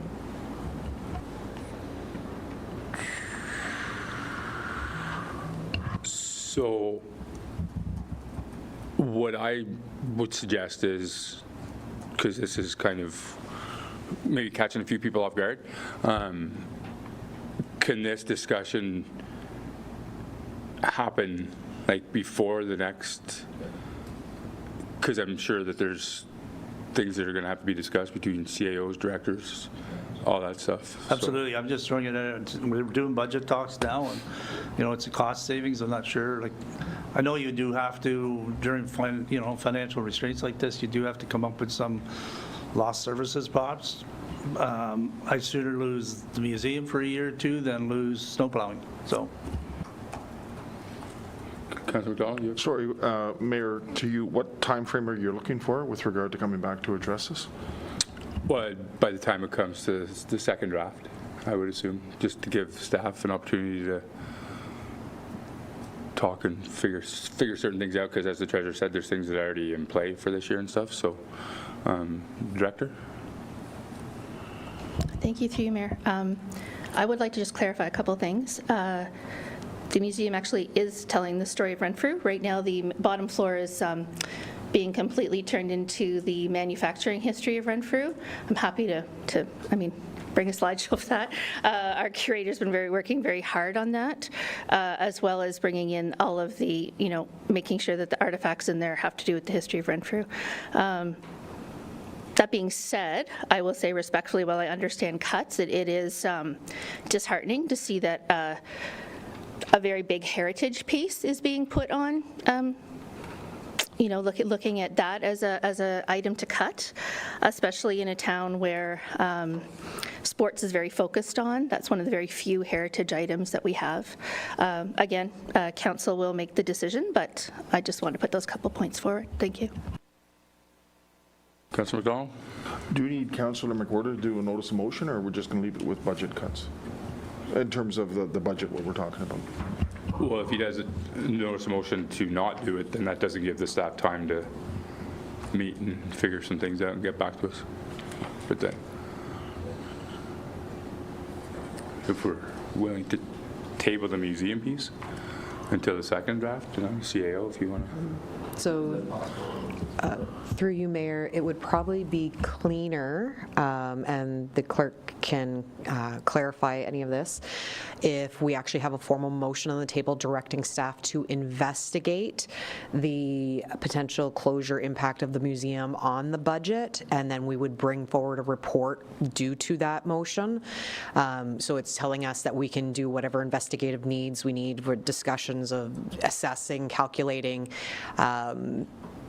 as opposed to just as a verbal direction, because then when we go to do a report, if somebody's not actually watching this meeting, they may not be aware of where the report is coming from. So it would be cleaner on record if you formally you moved it as a motion for us to investigate, a seconder, and to vote. So that way there's a record as to why we would be doing that type of research. Okay, so that's something we could do. Yeah. Okay, Councillor Dick.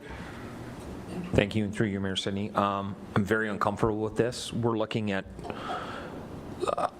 it's just, in my opinion, it's bad timing. We're asking the staff to close something that's been here forever, and we're being asked to make a decision within 6 weeks because that's when the budget's coming down. I just don't feel 6 weeks is enough time to, this is a big decision. This is huge. I know it's 1%, I get that, and I hear where you're coming from. I'm not saying anything negative about what you're saying and what you're trying to achieve here. I'm just really nervous that 6 weeks is not enough time for staff to really dig deep into this. I'm not comfortable with this. I'm very comfortable with having a discussion about it and having a meeting about it and going through. I'm just not comfortable with the six-week time frame. I just wanted to say my thoughts, and then if Councillor McWhorter wants to make a motion, that's his right. I just wanted to say my thoughts. Councillor agree. Through you, Mayor Sidney, I agree with Councillor Dick. 6 weeks definitely is not. You just don't shut the lights off and lock the door. There's a lot of thought that needs to go into this, and I think it's, a couple of weeks is not going to do it. So, yeah, I just wanted to put my thoughts into. So, Councillor Zabolski. Thank you, through you, Mayor. To my two fellow councillors, you're right. It's a lot of thought, but we do have to kick every door open and have a little look, and we might only spend 10 minutes on it and decide it's not the right path. We might find out that it is a very viable path. We have to allow the information to come if it's something that we want to talk about, although it is short timing. Councillor McWhorter. Through you, Chair, which is the reason I put it on the table. As we've discussed with budget, and as Councillor Sobalski's gone through line by line, we are looking for savings. If we don't have the conversation, we never have the conversation if somebody doesn't put it on the floor. And this has come up in the past, and which is why I'm putting it out there. Is it a good idea? That's why I'm putting it on the floor, so we can have an open discussion and see if that's a good idea or not. But that, if you don't do it, you're never going to have a discussion. So. Sorry, so I'm thinking we'll just put it off for discussion, make a motion, put it off for discussion on the floor. Okay, I'm just gonna, did you have something? Well, I've just heard with regard to the notice of motion, is that a viable option to bring that forward, Councillor McWhorter, and then have staff come back to us with a report, and then we can decide on it? Okay. Yeah, so do you have a motion? Yeah, so through you, Mayor Sidney, through to CAO Raybone's point, it would be most appropriate because it's such a substantial impact that we do a Renfrew Town Council direct staff to investigate the potential closure impact of the McDougall Museum on the 2025 budget, and then do it as a motion, and that does direct staff to bring back a report. If we wanted to clarify the time in which the report to come back, or if we're doing this within the budget. Councilor McDonald? Sorry, can you reread that? Do we have in there to investigate other options? I just missed that if you did say it. I had, through you, Mayor Sidney, that Renfrew Town Council directs staff to investigate the potential closure impact of the McDougall Museum on the 2025 budget. Mayor, through you. And perhaps just to add something in options with regard to the museum or the mill, whatever you want to call it. I guess where I'm getting at is to explore options, not just shutting it down, but what else do we have with it? So.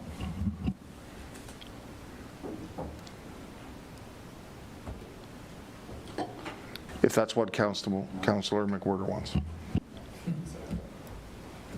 Councilor Gray? Through you, Mayor Sidney. Yeah, and then if there's any other impacts, like I know staff work with record management and stuff like that, like we need to know the impacts of that part of it too, because we have to have our records in place by 2027 or something, so. The full scope, the full picture, I guess what I'm saying. Thanks.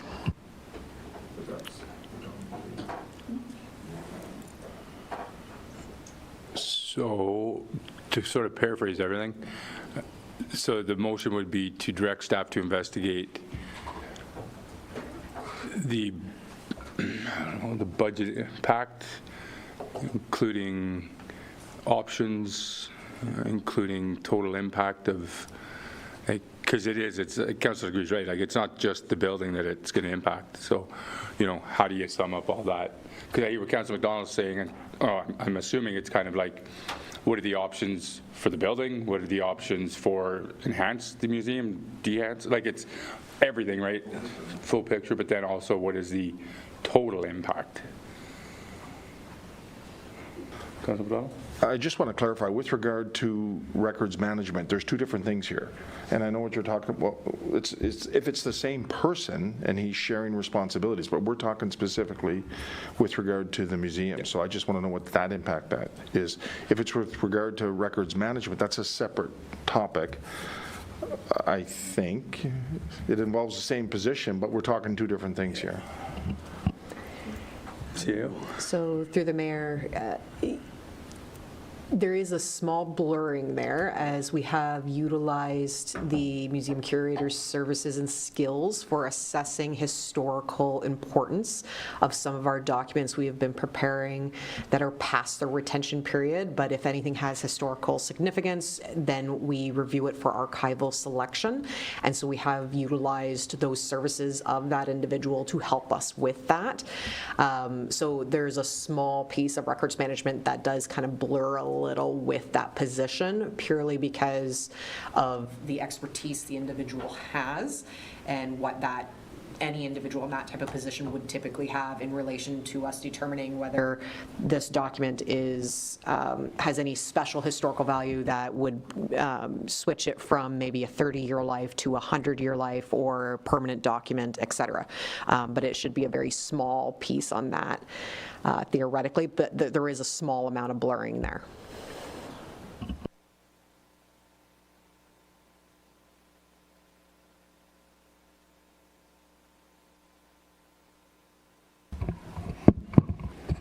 Through you, Marcini. And again, I think there's a couple different components of this, so without going too far into the weeds, that Renfrew Town Council directs staff to investigate the operational impact and potential closure of the McDougall Museum on the 2025 budget.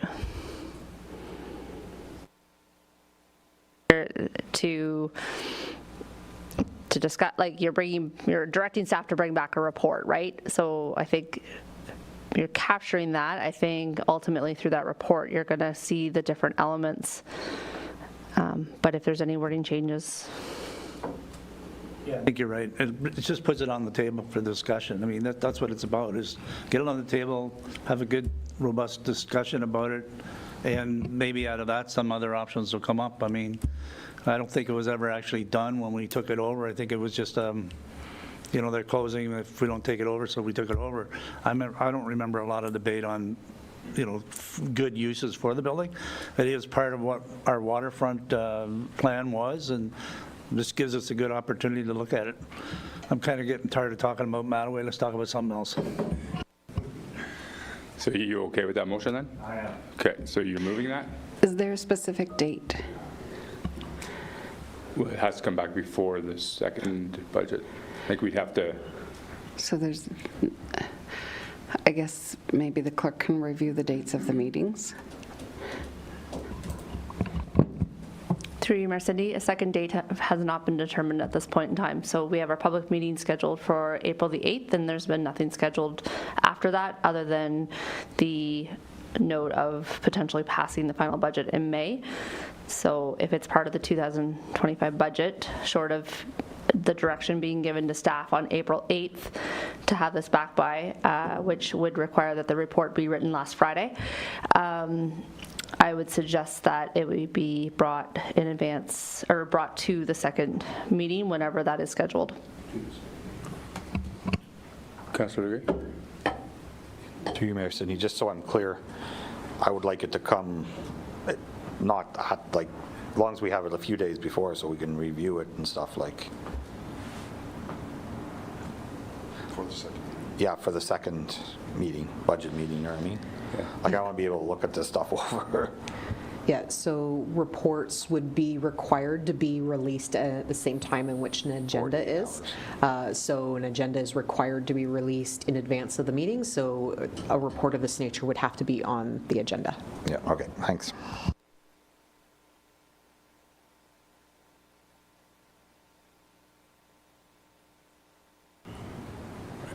So is, good? Yeah. Okay, so Councilor McQuarrie is moving that. I need a seconder. Councilor McDonald? All in favor? Opposed? That's carried. Thank you, Council. All right. Back to the lines. Thank you, Mayor Sidney. Oh, just before we jump into that, so are we going to leave the whole museum piece? I'm skipping the museum piece.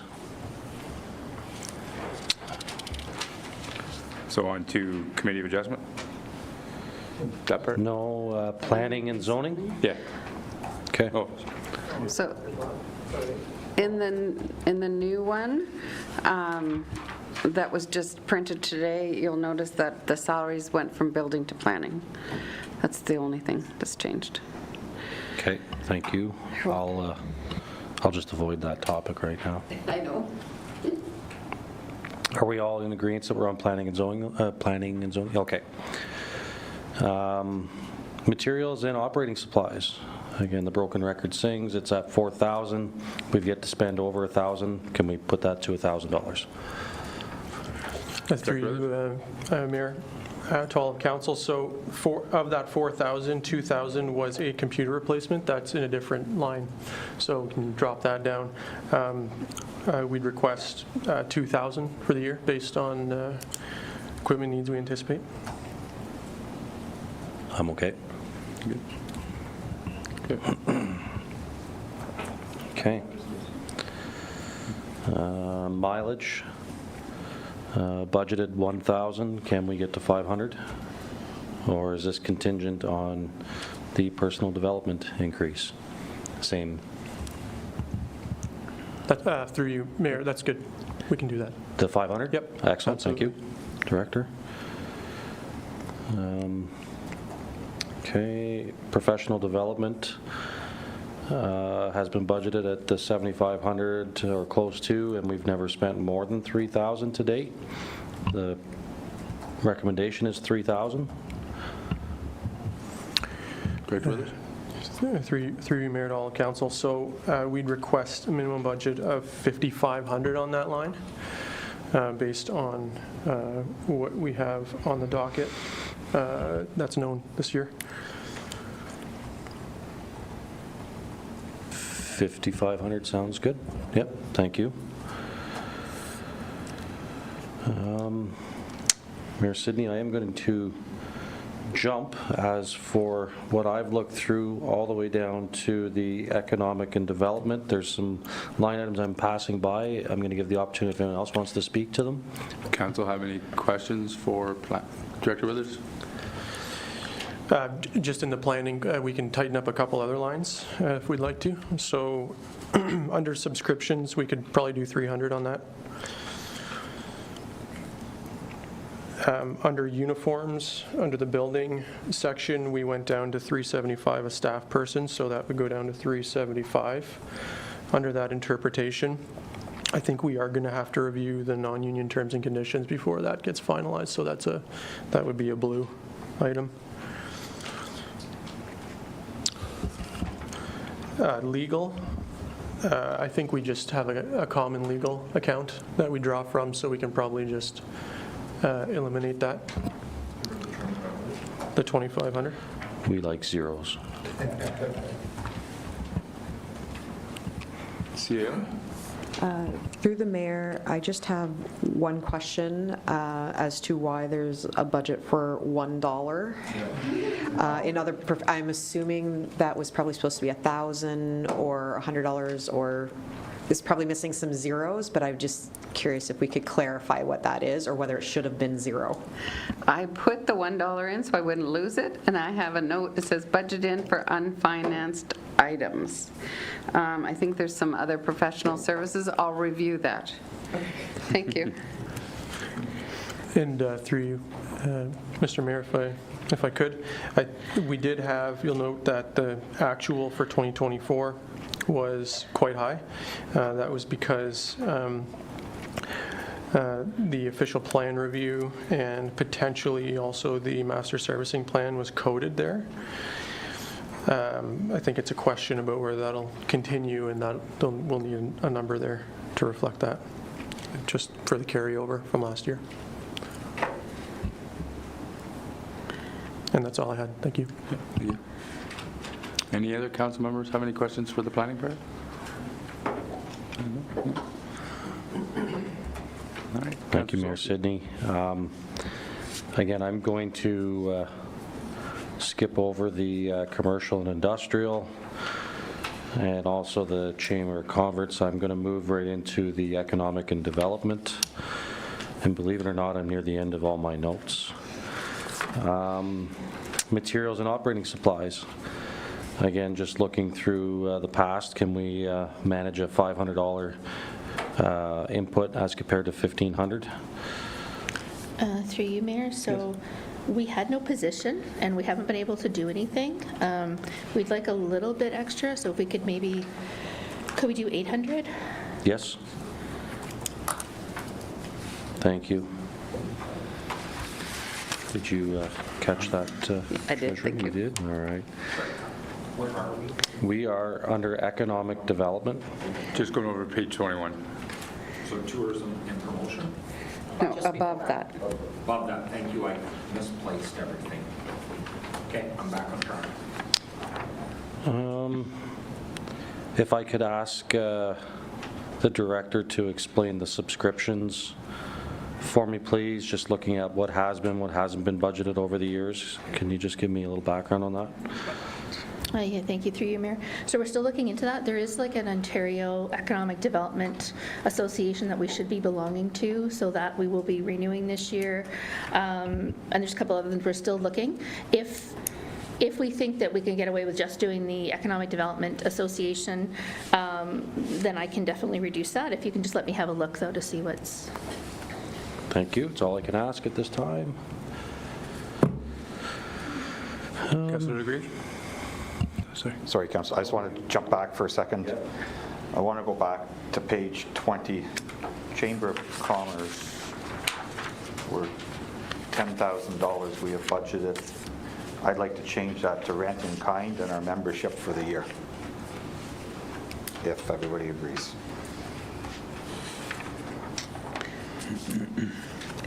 Sorry, you'd like to change that to?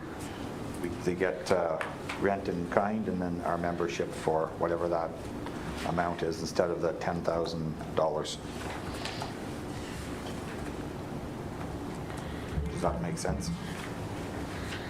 Through you, Mayor. To the treasurer, I think that means it would drop to 4. I'll have to review it. I don't know. It's probably around $4,000, but.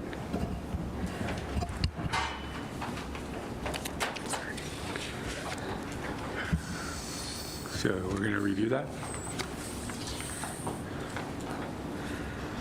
Through you, you can yeah, you can come back. Like, I don't know what rent in kind, how much that would be, but I know it's not $10,000, so it would be, I think it's 4. Is that Thank you, through you, Mayor. I believe the rent is 3. 3? Yeah, and then I think the membership, the gold membership, I'll have to double check, but I think it's, I don't even know if it's 1,000, but it's, I think it was 500 or something. but yeah, so you'd be Yeah, looking so at about 3,500. 3,500. Thanks. I'll put the actual in, so I won't change it right now, but I will. I have a note.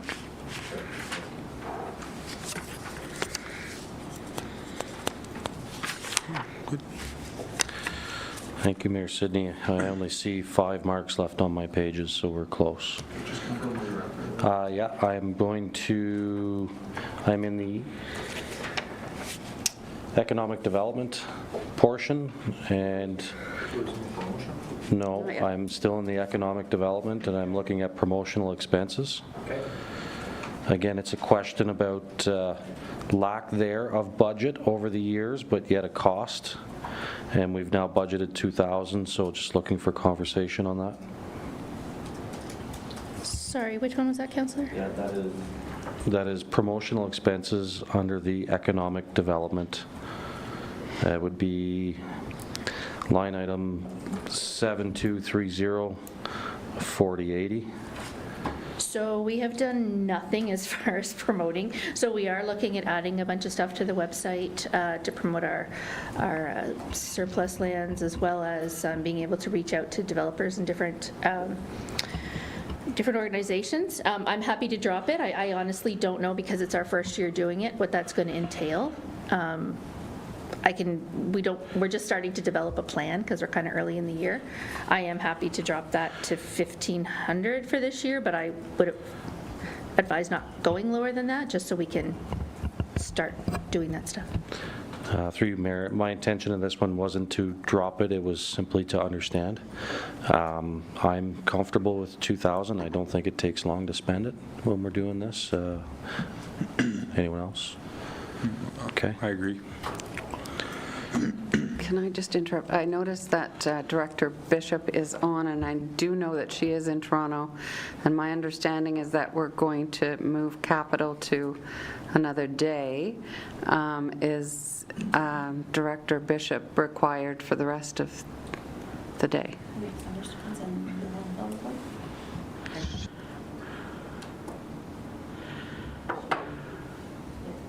Yes, she will need to be here because we're doing the summer students and the landfill reports. The summer students, I think all of hers, oh, the GIS is not. Okay. Good.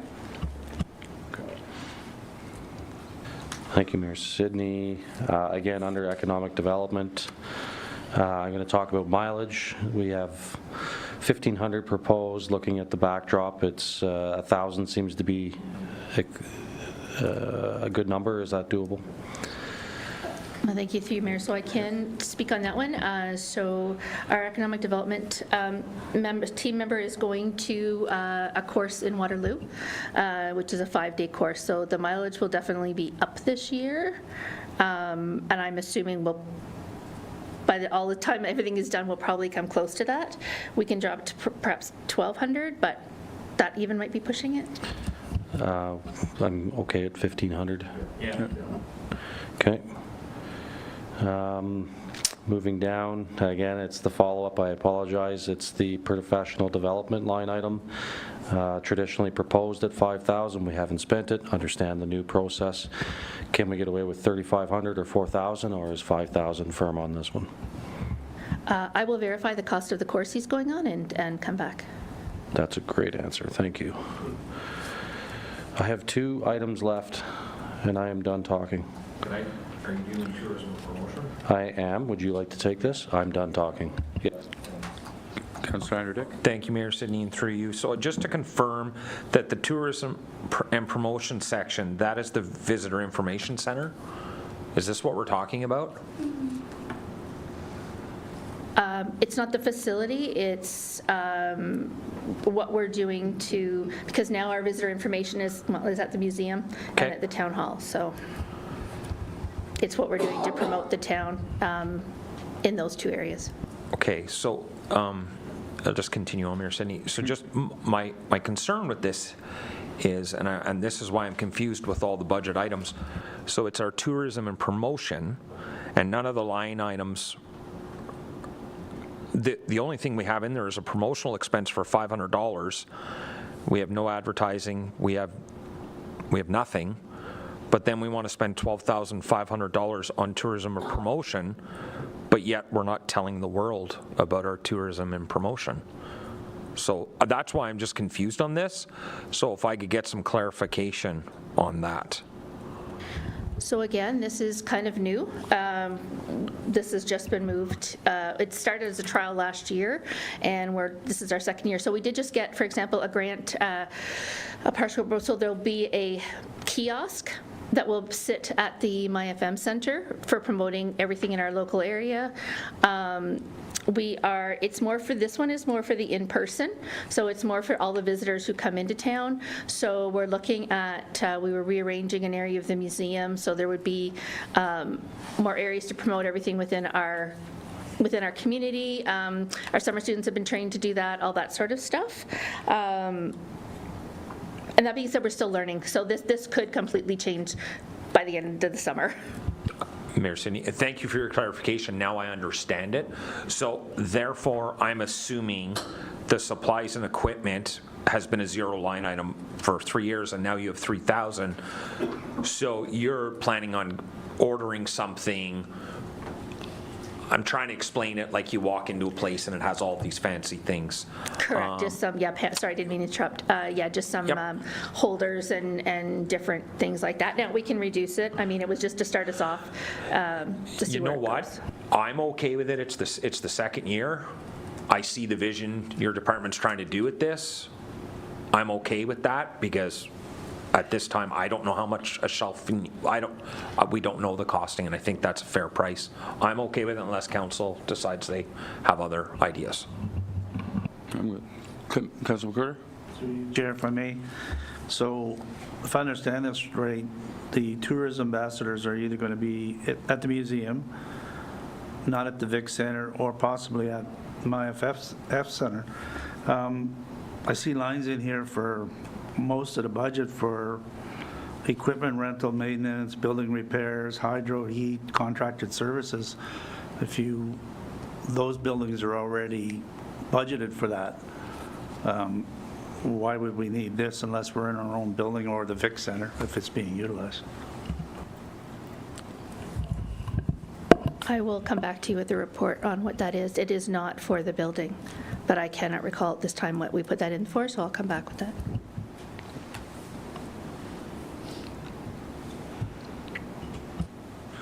Councilor Zabolski? The defense rests. Any other comments or anything from council? I just have a question.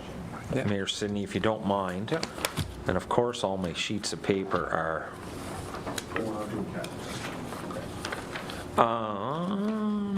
I lost my piece of paper. Mayor Sidney, through you to the treasurer, I've noticed you've been taking notes and changing numbers.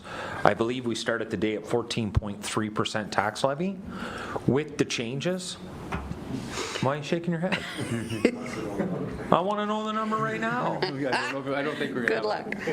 You'll have it, I'm hoping, as long as the clerk gives me some time.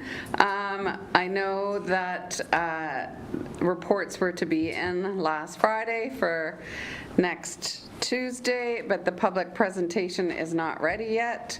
It's going to be ready by the end of the day tomorrow.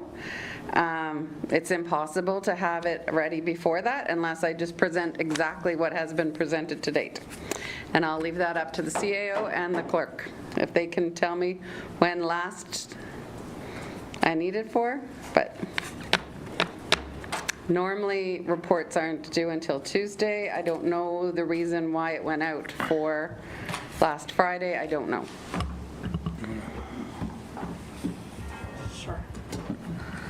Through you, Mayor Sidney.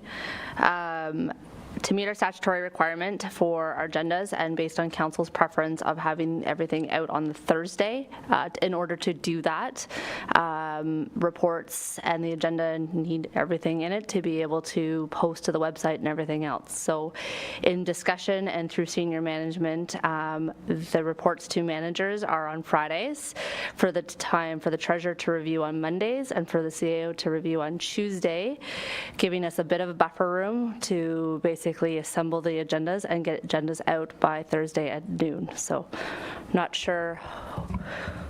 Actually, I'll just leave it at that. Okay. All right, Councillor Legree. Through you, Mayor Sidney, I just want to thank, this is a tough budget and we're trying to look at line by line, so I want to thank Councillor Cebulski for kind of leading the way here, and all the directors. I know it's been tough. You've been, you've cut stuff and that, and we're trying to keep service still going and that, so it's a tough year, so I just want to thank everybody to this point, so thanks. Thanks. Any other questions or comments on this part, this motion?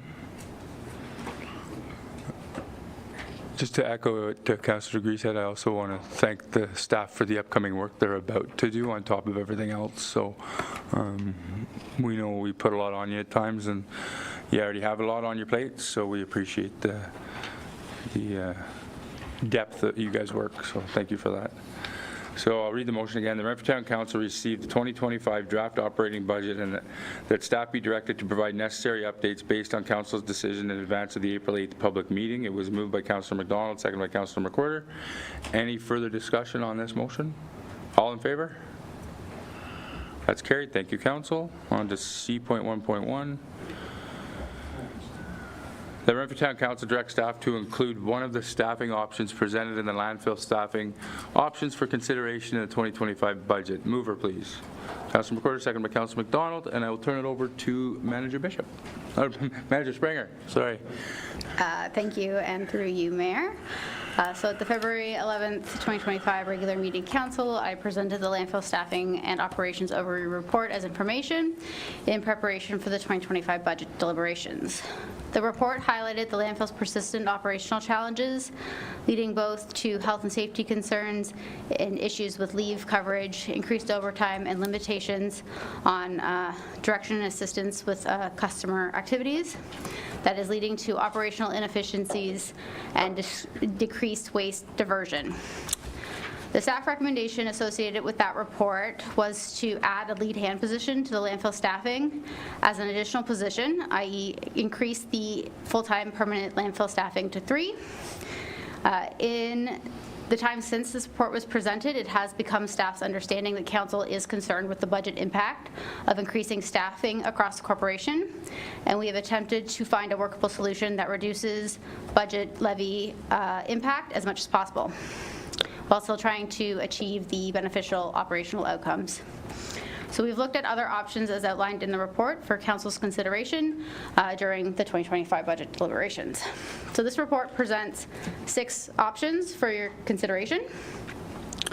Option 1 is that staff remain of the opinion that increasing the staff a total to 3 through the recruitment of a lead hand is the best option to address concerns at the landfill and ensure the site's long-term success. A lead hand would provide continuous operational supervision and direction to landfill staff to ensure that staff and contractors are working in a coordinated fashion and to streamline communications between the administrative and operational functions. This is especially important as I, as the manager of environmental services, who oversees the landfill and is the landfill staff supervisor, primarily does not work from the landfill, and under the collective agreement may not take on operator functions. This option would result in an increase of 1 full-time equivalent.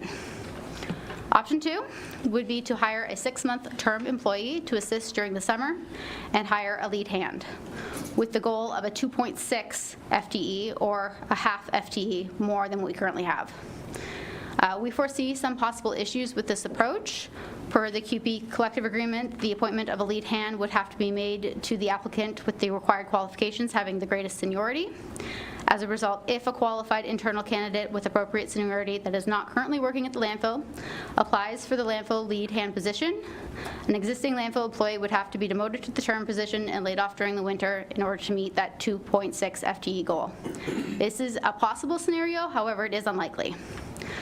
Additionally, term equipment operator employees are difficult to retain and attract as their skill set is highly transferable, and most good candidates are looking for permanent work. Lastly, the addition of a term employee only mitigates the operational concerns for half the year. However, given the winter operations are considerably slower, the risk of negative operational outcomes resulting from not having the additional staff member year-round is reduced. Option 3 is only to hire the term employee. As discussed in option 2, this option would still result in difficulties attracting and retaining qualified employee. Additionally, the landfill would not receive the benefits of the lead hand position. However, the risks associated with staff shuffling as a result of seniority implications is no longer a concern in this situation. This option still results in a 2.6 FTE situation.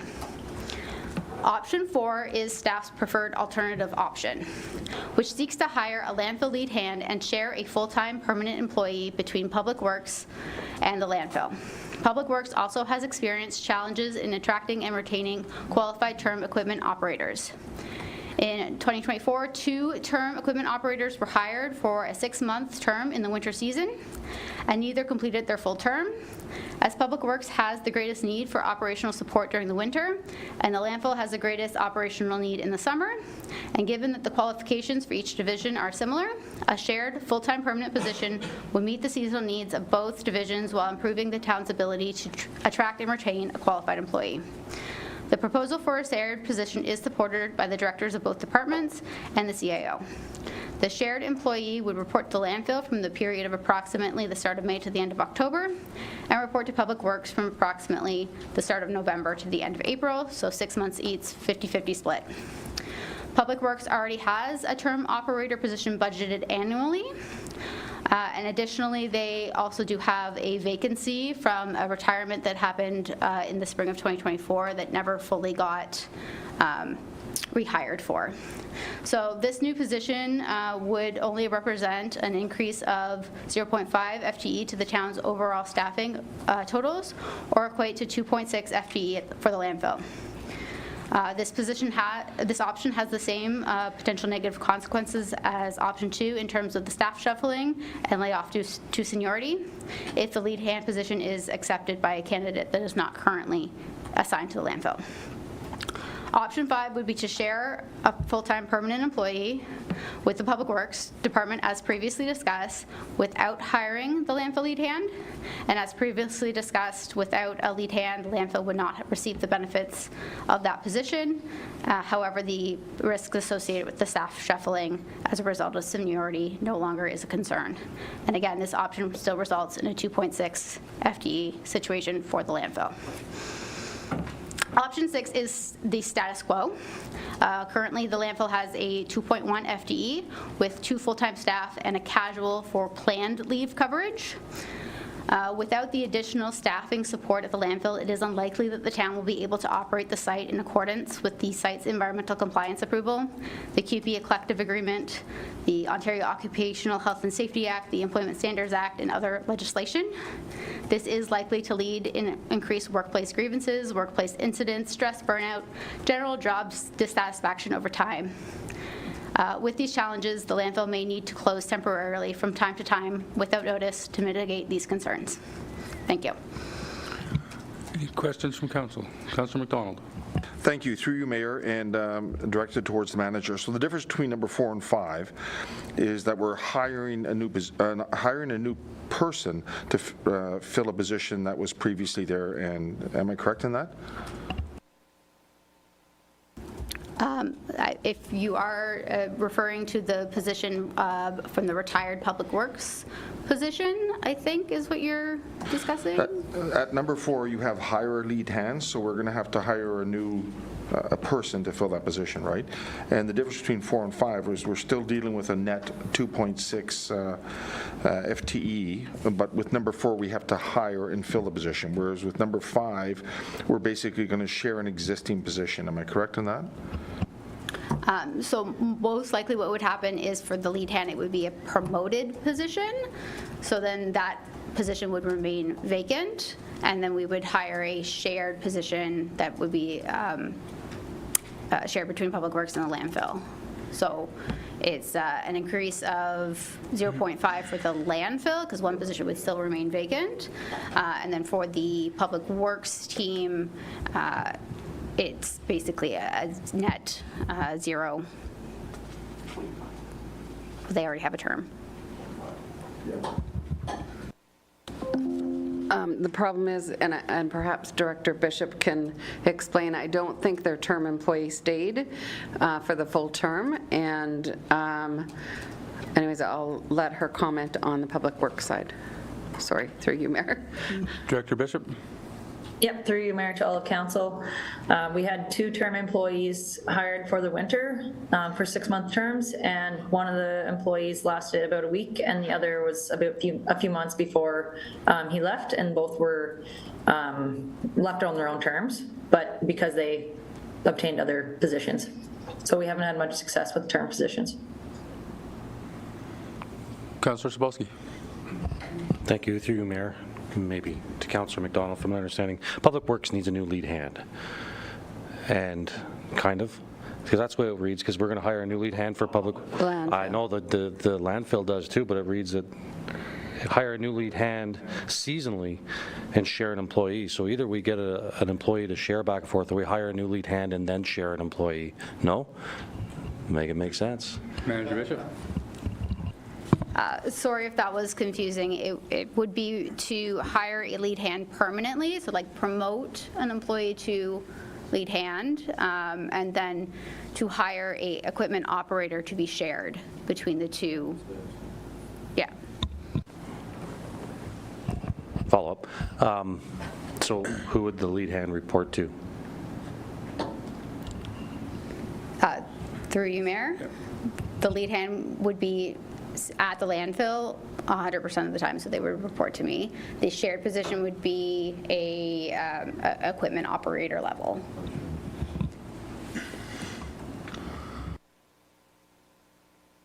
Councillor McDonald? Thank you. And I believe with the previous CEO, he talked about an interoperability between the different sections, which I'm in favor of, and this 4 and 5 deal with that issue. So I'll throw that on the table. Councillor Legree. Through you, Mayor Sidney, I agree it's hard to keep term employees because as soon as they find something full-time, they leave. I'm kind of in favor of number 4. I like where the employee is shared between the 2 departments depending on the time of year. So once I hear everybody's thoughts, I would put option 4 down to move it as a motion or whatever. Councillor McWhorter. You, Mayor, so option 5 is share an employee that's already employed. We're not hiring somebody to share or hiring someone to share. Okay. Councillor McDonald. Thank you. To you, Mayor. And I'm going to deal with the street sweeping situation we had. I know we had a person assigned to that basically, I think, worked close to full-time hours seasonally. Are we contracting that out? And I thought there was talk about that because we've done the life expectancy of the street sweeper itself. So if we're going to be contracting that service out, do we have a body there that we can utilize in a position?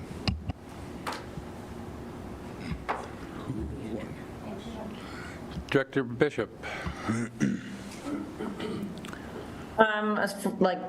It's the first I've heard of contracting out street sweeping. We still have an operating sweeper, and we do have a policy, I believe, that former Acting Director Collins brought forward on the street sweeping policy on how often we go out and do it. So there is a staff member in the Public Works team that does do the street sweeping currently. Treasurer? Just to be clear, and in the report, I think it addresses the fact, but one of the Public Works positions did retire. Another Public Works position went from I don't know what the term was, but went to a skilled operator, and we never replaced the one that went from I forget what the term Machine is. operator. Machine operator to a skilled operator, so we need to hire, like, right now, Public Works is down a machine operator, because that, technically, the retired person wasn't ever replaced. They were replaced by a machine operator into a skilled operator, but that machine operator was never replaced as a vacant position. So this would be a savings in a way, so that they would share that machine operator, which would become a skilled operator due to the fact of the skilled operator being the job duties at the landfill. So they would both be, it would be a skilled operator in both places, is my understanding. Director Whalers? Yeah, can I just clarify that? So I just want to confirm with the treasurer. So the current vacancy at Public Works Operator 1 needs to be backfilled. And then in addition to that, we have 2 term operators that we hire seasonally for winter control. One of those 2 term operators would be replaced by this current shared operator position. So I just want to confirm that. No, we are short 1 full-time person in Public Works because of the retirement and the person moving from machine operator to skilled operator. So the machine operator was never replaced. The term was hired as a short-term savings for the winter months, but that person still needs to be replaced, and this is what we're proposing.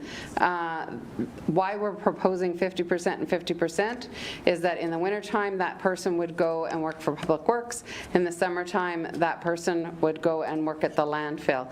And whatever classification, and my understanding that it is a skilled operator classification, would be paid at whatever rate that is. My understanding it's skilled operator through the QP agreement, but that is only my understanding of what the landfill is required. Whatever is one way or the other, they're going to be paid the same rate throughout, and that's how the financial is completed.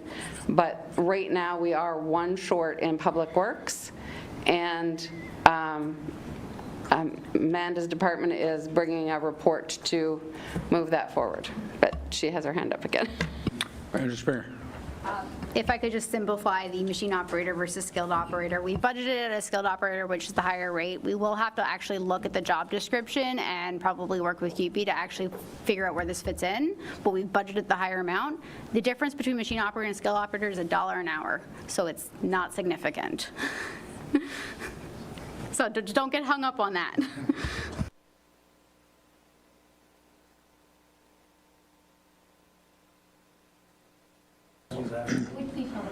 Councillor Andrew Dick.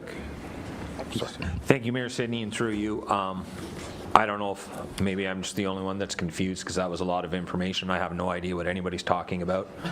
Just being completely honest, don't know what just happened there. Kind of zoned out.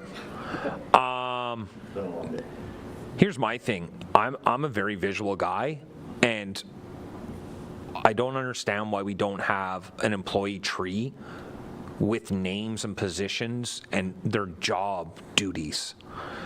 Because you can talk machine operator, skilled operator, lead hand, this, that, and it means nothing to just the normal person in Renfrew.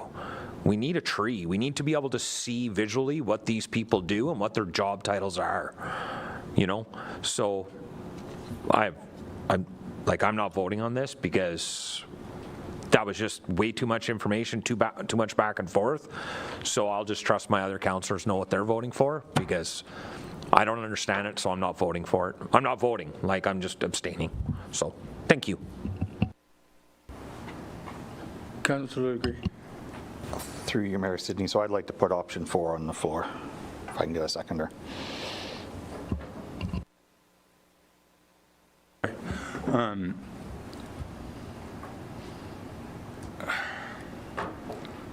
So I just want to recap. Sorry, do you mind? I haven't had a chance to say it. I don't know. Okay, well, I'll need to take a seconder. Okay, can I read the Yep. motion? Yep. Through you, Mayor Sydney, okay, just to make sure we're, got what's on the floor. So option 4, tweaked slightly, that Renfrew Town Council approve the hiring of a lead hand at the Renfrew landfill site and seasonally share an employee with Public Works. Did I capture that correctly? That works? Okay. It's the same wording. I've just clarified that the lead hand is at the Renfrew landfill site because that was a little bit of confusion, and added obviously the Renfrew Town Council part. So I'll read it one more time, and then Jason, if that is your desire. That Renfrew Town Council approve the hiring of a lead hand at the Renfrew landfill site and seasonally share an employee with Public Works. So I have a mover was Jason.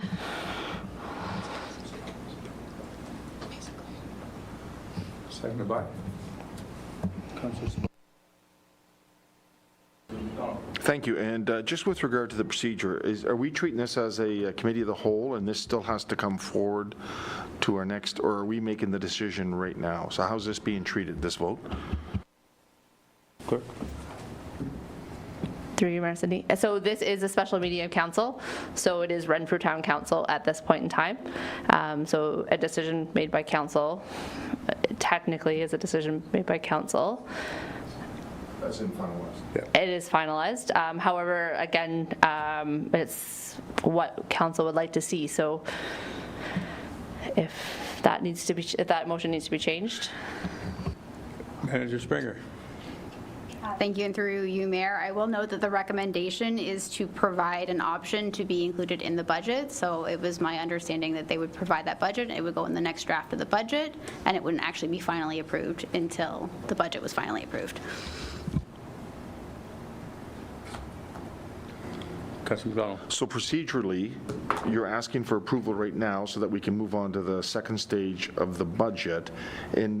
But this is what I want to clarify. If we want to change that at that time, we can still change it. I'm looking for direction. Thank you. So through the mayor to council, while the town clerk is busy updating, basically, yes. So we would likely amend the motion to say subject to final budget approval. So then if there's any further changes later at the second meeting, that would then be adjusted before anything would be advertised or filled. Clarifying? Yep. Yeah, and we're dealing specifically with this one issue, right, when it comes time for the budget? Yes, so this motion right now is specifically for including in the budget a landfill lead hand and a 50-50 split employee, I believe skilled operator for lack of the other terminology. I think it's operator 2 technically, but the skilled operator 50-50 between Public Works and landfill. And I believe the estimated budget impact per the treasurer was about just over 100,000, so just shy of 1% tax. Councilor McDonald. Thank you, and just to update, with regard to an organizational chart, Councillor Dick, I've thrown in a notice of motion for our next agenda directly with regard to that, so. Okay. Any other? Councillor Sobolski. Thank you. Through you, Mayor. I guess I'll say it. It's not that I'm not going to move on because times change. It's disappointing to hear something that's run with 2 employees, to my understanding, for ever and ever now has a change that needs 3. I guess times are changing. But if we were to hire a lead hand, that gives that individual the ability to manage and run the landfill, which should take less time out of Manager Springer's schedule. So therefore, if we were to go with option 5, hypothetically, then everyone would be on equal terms with no lead hand. Therefore, you would still be down there more frequently, Manager Springer. So some of your time would be freed up if we went with the lead hand. Is that what you're telling me? Manager Springer. Through you, Mayor, that is why we are proposing a lead hand, and additionally, a lead hand has a bit better control over contractors, and of course, we know we have a lot of work down there to do with contractors in the next little while, so that's another benefit of having a lead hand. Thank you. I'll be honest with you, I don't like it, but I'm going to vote in favor for it because it appears to be the benefit of the organization. I don't like it. Any other questions or comments? I think with the times are changing piece that you mentioned, I just, I think the piece that sticks out for me is if you read the bottom of the report under 6 of status quo, it is unlikely that the town will be able to operate the site in compliance with the site's environmental compliance approval, the QP Collective Agreement, Ontario Occupational Health and Safety Act, the Employment Standards Act, and other legislation. This is likely to lead to increased workplace grievances, workplace incidents, and stress burnout, and job dissatisfaction. I think times are changing. A lot of environmental changes are happening. There's a lot of compliancy things that the government likes to impose on us.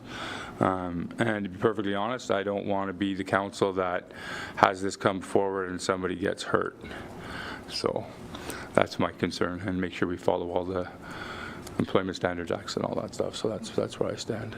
Director Withers?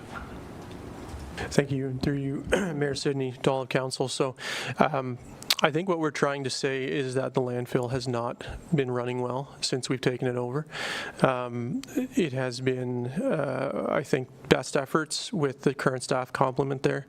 However, in the time since I've been here, there have been compliance issues with that landfill. Added to that, we have to be very careful about non-union staff doing union work at the landfill. I won't go any further than that, but this solution addresses that issue substantially. Thank you. Any other questions or comments? All right, so the motion, do you want to read it one more time?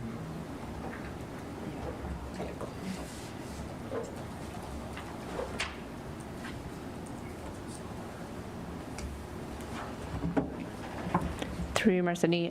So same motion, I just added the clarifying part about the budget, so that Renfrew Town Council approved the hiring of a lead hand at the Renfrew landfill site and seasonally share an employee with Public Works, subject to the final 2025 budget deliberations. And we have a mover by Councillor Reese, seconded by Councillor Sobolski. Any further discussion? All in favor of that motion? Opposed? Sorry, I didn't see. Was Revimo in favor? Okay, so it's 1, 2, 3, 4 to 2. No. It's a no vote. For clarification purposes, an abstain vote is a no. Yeah. So it is carried 4 to 2. Thank you, Council. Now moving on to C.2.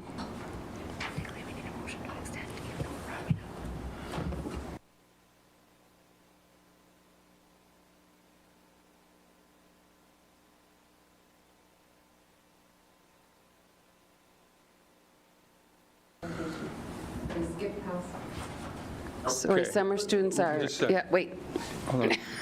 So we need to do a motion to continue because we've already gone over our 4 hours. So we're just wrapping up here, but we still need to do a motion to extend. Revimo, you making the motion, or are you waving to us? Okay. Okay, second. All in favor? That's carried. Okay, so we do have that. So with discussions,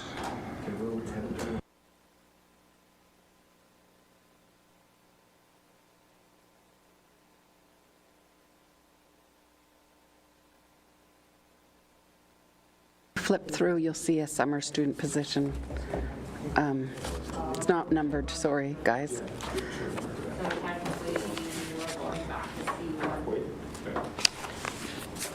It's after the lighting. It's after the lighting.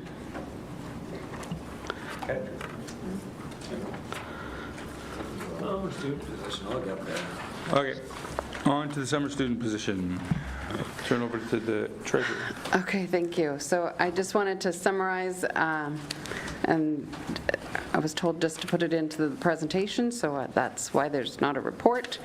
And it is, we've skipped over the lighting options, which will come back at capital discussions at another day. So the summer student positions. The following summer is outlined for each position that has not been approved for town funding. So the position title, the description, number of students applied for, grant application, and funding impact. So again, summer student funding in 2024, the town received funding for the following positions. The GIS technician, we received $2,318.40 for Canada Summer Jobs. We received almost $9,200 for the museum's students through Young Canada Works, and the library assistant, we received $2,235 from Canada Summer Jobs. So for 2025, the town has confirmation of funding for the following position: the collections assistant of $5,061 from Young Canada Works, and the cost to the town is $5,800 for that. So the student position for Geographical Information Systems, which is the GIS technician, we've applied for one. Description of duties, they will assist the Development and Engineering Department with its spatial data creation and management. The technologist will complete field work collecting spatial data and attribute data on town assets and incorporate this data and data collected from other staff and contractors in the town GIS database. The technologist will use GIS to analyze and visualize spatial data in the form of maps as needed by the town. The technologist will work with various sectors of the department and other departments such as the town's operations, and they'll be required to work independently at times. So funding request of Canada Summer Jobs is a total of $4,900, and the cost to the town would then be $5,292. I suspect that this one may be granted again, as we did get it last year. The reason why I suspect that is they do look at specialization for that Canada Summer Jobs, and this is a specialized position. So we're hoping that they approve it. If not, it would be a total impact of about $10,000. Records management clerk is one position. The records management clerk includes assist in the organization accessibility compliance review, assist with the coordination of the town of Renfrew's response and compliance to the Accessibility for Ontarians with Disabilities Act by working with the Office of the CAO and clerk to implement accessibility standards for the corporation. The records management clerk will assist local municipal partners in relation to accessibility initiatives. The role is very active and hands-on, requires full days of work, required to work independently as a member of the team. So we've asked for funding of $4,750. Cost to the town, if received funding, would be about $5,200. So again, about $10,000 plus employer costs to the town. Communications Public Relations Assistant. They review and update the town's website, taking stock photos of events, landmarks, buildings, and creating visual content for social media. Assist in creating newsletters, social media posts, flyers, and promotional material for various departments and services. Cost to town. This has not been applied for in any grant, and the cost is $7,080 plus employer costs. Assistant Museum Director, description of duties, assist in the day-to-day operations of the museum. And I'm just, I guess this one can be put on hold, I'm assuming, because of the direction that council wants to go with regards to the museum at this time, as well as the visitor experience assistance. However, the visitor experience assistants, there's 4. They are to also work elsewhere. The funding that is requested is $11,223. Summer Experience Ontario. Cost to town is $22,489, because that's 3 positions were applied for. There's 4 positions, so the 3 positions, the difference, and the full 4th position. So I would leave it in council's hands with regards to, if you want to go through one by one, it might be a good idea. Recommending. And then as well, if we have at this point approved the museum grant, we have that approved, and I believe at this point in time they are looking for an acceptance on that. We can't use it for other students because it is specifically for, that grant for Young Canada Works is specifically for tourism and that kind of duties. We'd have to get permission from Young Canada to allow us to utilize it for something else if we wanted to do that, just to be clear. Councillor McDonald. Yeah, just a general question first, and if you want to break it down individually, I'm fine with that. These positions that we're looking at right now, these were all voted on previously but weren't accepted, right, by council? I believe they were set aside to come Okay. forward. And so the second part is, so none of these positions, even though we applied for Canada Summer Jobs and the youth one, there's always a cost associated to them, right? None of them are ever fully covered. That's correct. Thank you. So do we want to go individually? Like, talk about each one? All right, so the first one would be the Geographical Information Systems Technician. Yeah. Manager Springer, if you wouldn't just give us a little bit of a... Through you, Mayor. So as mentioned in the slide, they do all of our maps for us, and having that dedicated person to look at our GIS is very helpful because myself and the engineering technician are the other two people that are sort of somewhat trained on the GIS, and we're always being pulled in different directions, and the GIS is if I just could describe it from when I was in school, it is mind-numbing. It is needs a lot of focus. So the GIS technician is extremely valuable. And additionally, we have our student from last year that is willing to come back. So there's some savings there in terms of not having to train them. They already know what they're doing. And last year they started working on our new asset management software with the treasurer, and that is work that continues to need to be done and need to be done sort of in a timely fashion as we are updating our asset management plan currently. Councillor Andrew Dick.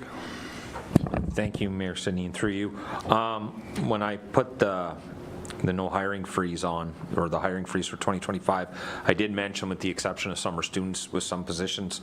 I have no issue with this one because I value what Manager Springer's saying and the tedious work and mind-numbing.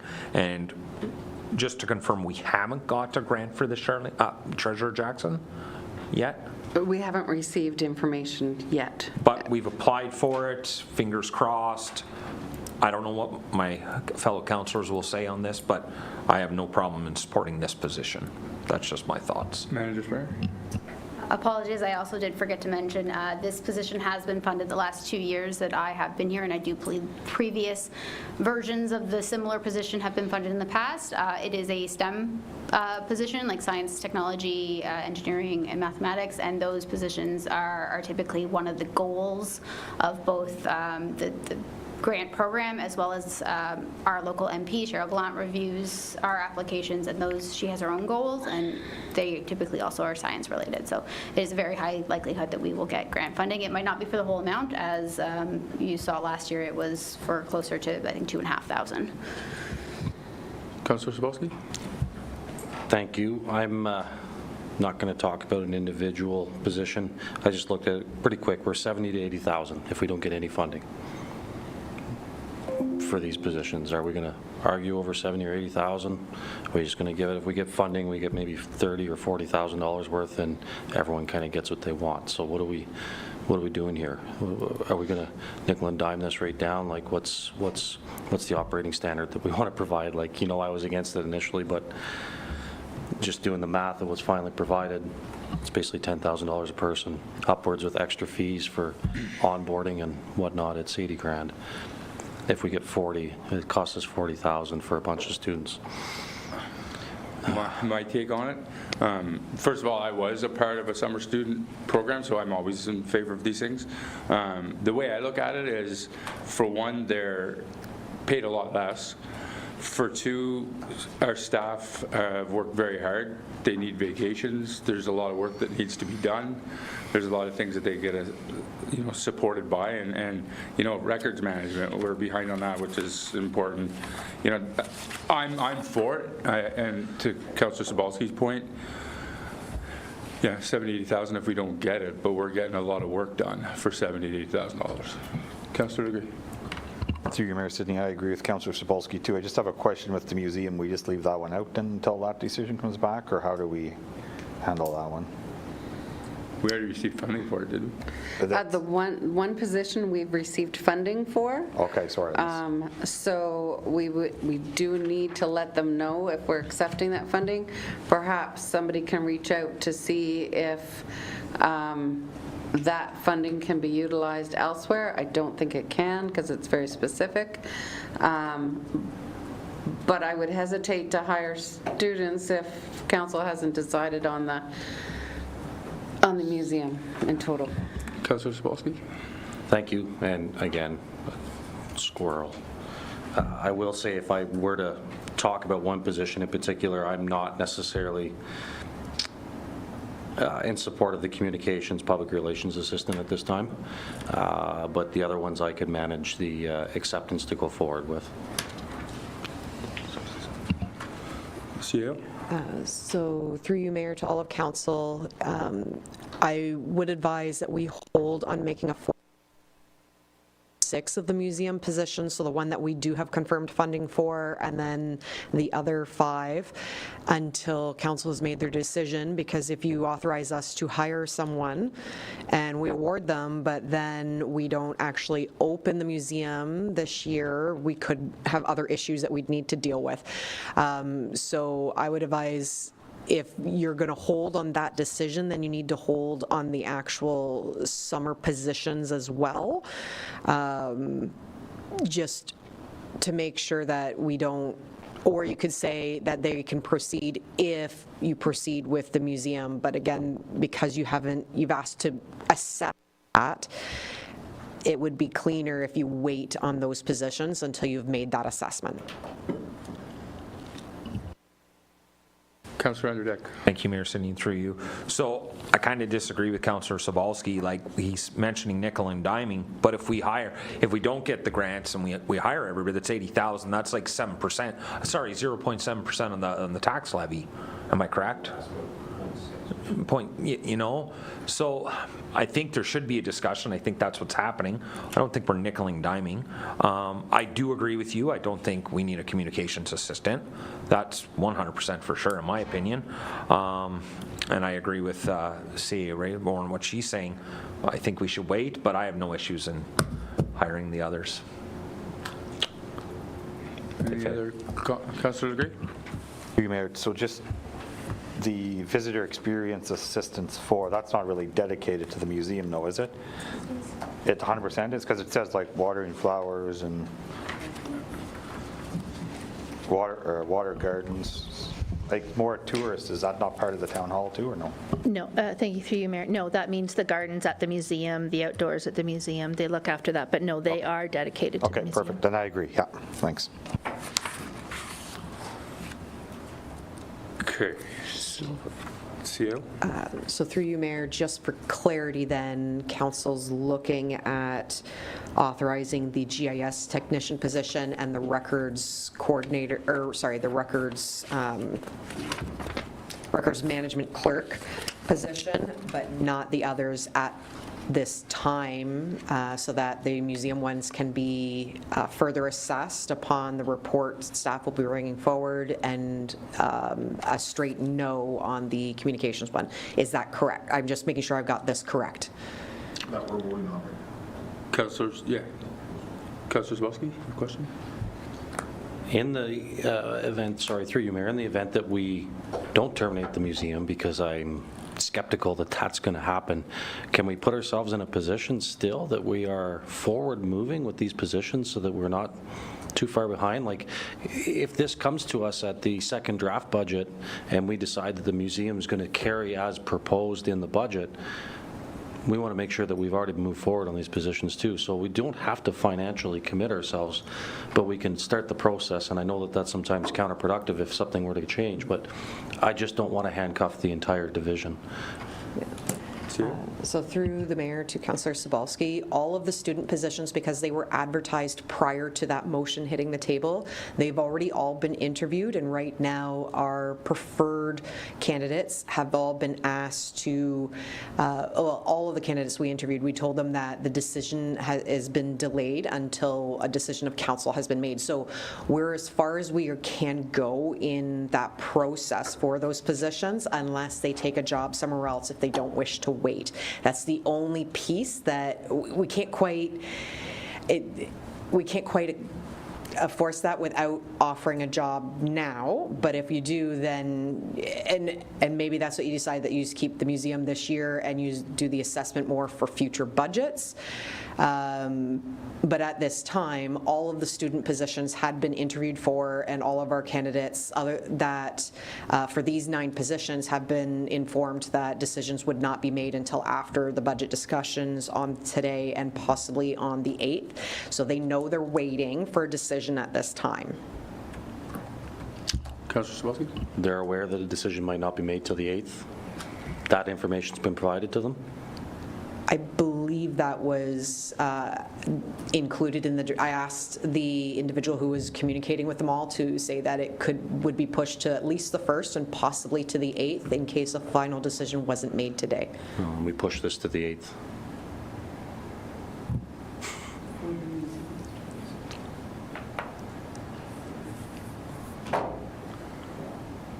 So do we want to vote on it now, push it to the 8th? Councillor Mayor Sidney, when's the debate on the museum? On the 8th? No. There's no way they can get that information before the 8th.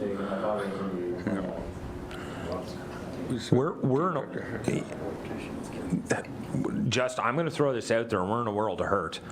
Because when I try and hire summer students, like, they want to be hired now, and then when you come end of April, they're gone. They've already found another job. So, yeah, I don't have an answer, and I'm hoping our CEO can figure this one out.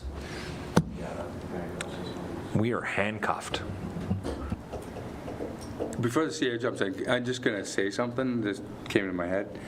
And I know we're not talking specifically about it, but with students for the museum, I don't know if we can make that decision to not open this year. That's fast. It's April 1st, and there's people in the community that are going to lose their minds. It's, so I don't know how we can do it this year. So to go with Councillor Sobalski's point, we're going to lose them. So, Councillor Anderdick. Thank you, Mayor Sidney. So regardless of what happens with the doors at the museum staying open or closed, there's plants and grass and weeds that need to be pulled in that area. So I think we can move ahead and hire these summer students, because there is going to be work down at the museum. Just saying. There's work to be done down there. So, regardless if they're inside the museum or outside the museum, there is going to be work down there for these summer students. So through the mayor, that is always an option, is that you could choose to award the positions, and if the museum is determined at the second budget meeting to not actually be operational this year, you're right, there's always cataloging, cleaning, yard work at that facility. We could still likely keep them busy.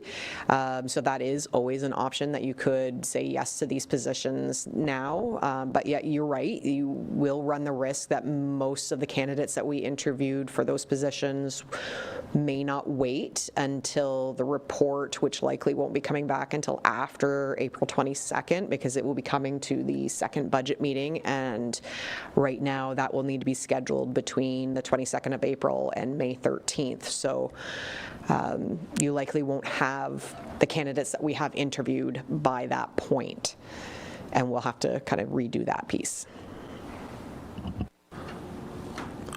Mayor Sidney, thank you. Through you, I think we'll be okay. I think we should go ahead and hire these young students and let them know that there is work for them at the museum.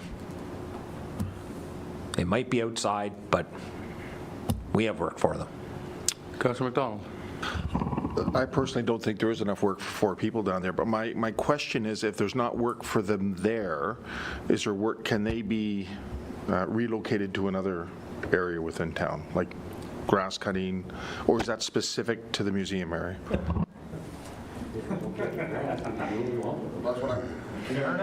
what I'm wondering. Can you do what you want?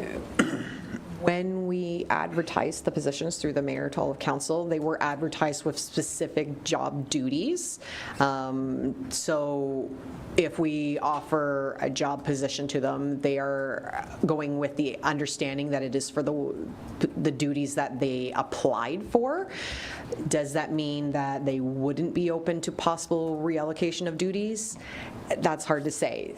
If you were asking a museum one to go over and help with public works, they could choose to refuse, and because that's not what we specifically included in those job descriptions, there's technically that is very different than their position. If we ask them instead to reallocate to tourism type, informational front desk work or something at Town Hall or at the MyFM Center to answer tourism questions or that type of stuff, that would at least be close enough to the duties that we asked for them to that they were interviewing for on that job application for the museum stuff, that you could potentially do that type of reallocation with minimal impact. But if you were doing a complete, nope, you're moving from museum stuff to public works or to, you know, the landfill or something like that, like if you go too far outside the realm of what the duties were, we could have issues unless they were open to doing that. Director? Yeah, if I can just add to that too, I think changing somebody's duties last minute would be kind of, like some of these kids are doing, one of them is doing museum and archival studies. So if all of a sudden we say, oh yeah, we've hired you, but now you're cutting grass, like, it's a little, yeah. Read between the lines. Okay. So,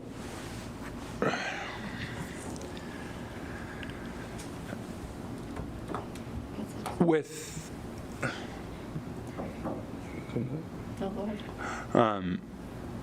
so Revimo.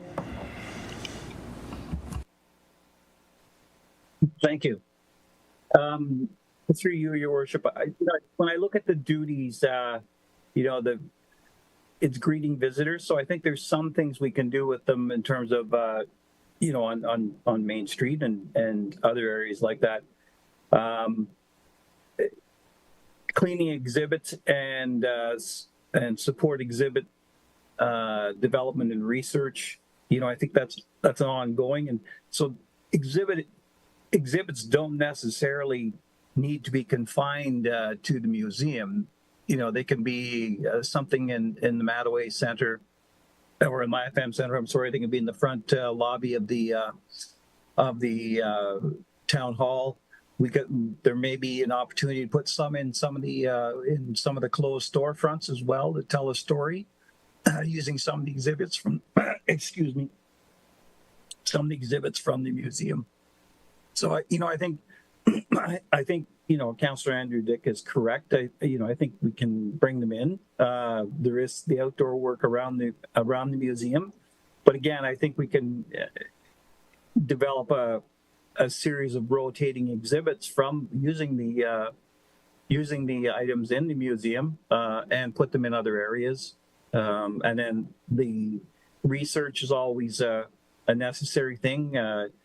We've talked in the past about knowing more about some of the buildings in our town, whether on the residential streets or on the front, on the main street. So that might be a thing we could have them do as well, because that's research, and then develop, a bit of a program to inform, for walking tours and stuff like that. So I think there's some things that can be done that might stretch the job description just a little bit, but I think it would might be a little more interesting for them as well, so they're not in a static position.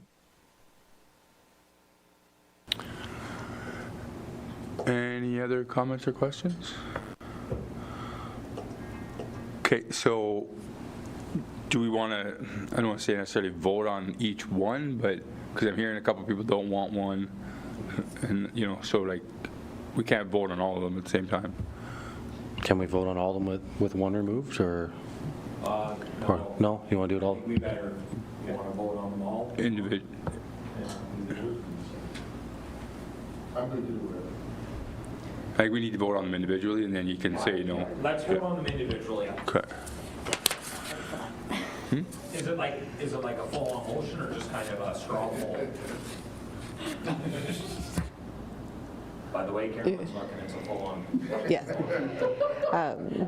I thought I was ready for you. Yeah, so through the mayor, it would be a full-on motion because there is the motion on the floor that hiring can't happen without these justification reports. So this motion would be required to actually offer these positions. If there's 5 positions that you are, or sorry, 8 of the 9 positions you're all in favor with, you could potentially do that as one motion and then do a second motion on that 9th one if that's easier, or you could do each of them individually. What does, so do we want to do that, vote on 8 of them and leave the 9th? We may have to call a recess quickly. Okay, can we take a 10-minute recess and we'll figure this out? 3 minutes. 5 minutes. 5 minutes? Yeah. I have a call I need.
right, welcome back. We're just getting near the end there.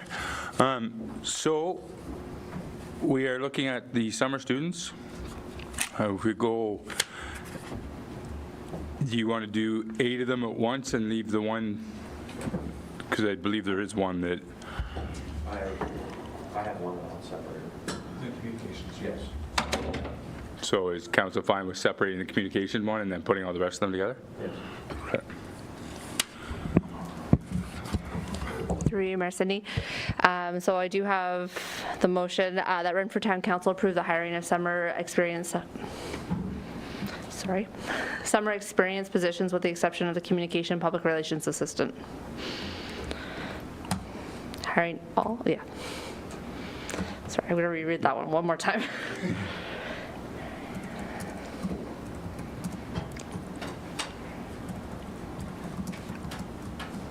Okay. The Renfrew Town Council approved the hiring of all the summer experience positions with the exception of the communications public relations assistant.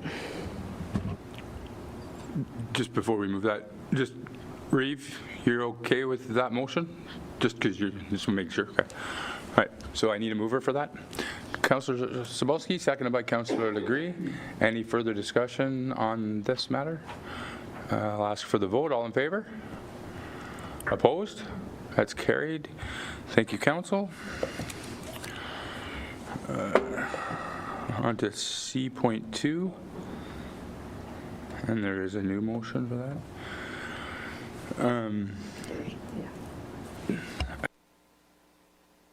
The Renfrew Town Council defer discussions on the 2025 draft capital budget until an upcoming special meeting of council on Friday, April 4th, 2025 at 9:30 a.m.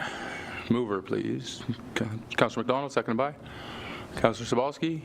Any questions, comments? All in favor? Oh, sorry, Reeve, were you looking for a comment? Yes, did I hear Friday at 9:30? Yeah, I was just thought of that too. Can I ask council if they're okay with 11? Yeah. I'm okay, I'm free, I'm okay.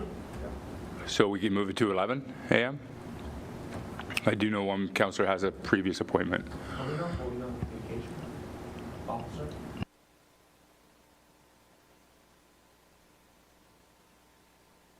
Make a comment to that. We're going to have to schedule the tour. Through you, Mayor Sydney, just for the public, obviously that was not the original motion that was on the agenda that was released. However, due to timing and the fact that we've already extended once, this is why the capital budget is being deferred. A new special meeting of council will be called for Friday, April the 4th at 11 a.m. We will ensure that we get public messaging out as soon as possible, but again, noting that that change has happened due to timing and ensuring that we have proper time to review. So the mover and seconder are okay with the 11 a.m.? Okay. Any further discussion on having that special meeting on Friday? All in favor? That's carried. Thank you, council. Upcoming meetings of council and committees. Special council meeting Friday, April 4th, 2025 at 11 a.m. and regular council meeting April 8th at 5:30 p.m., which is the public budget meeting. And we are now adjourned at 2:53.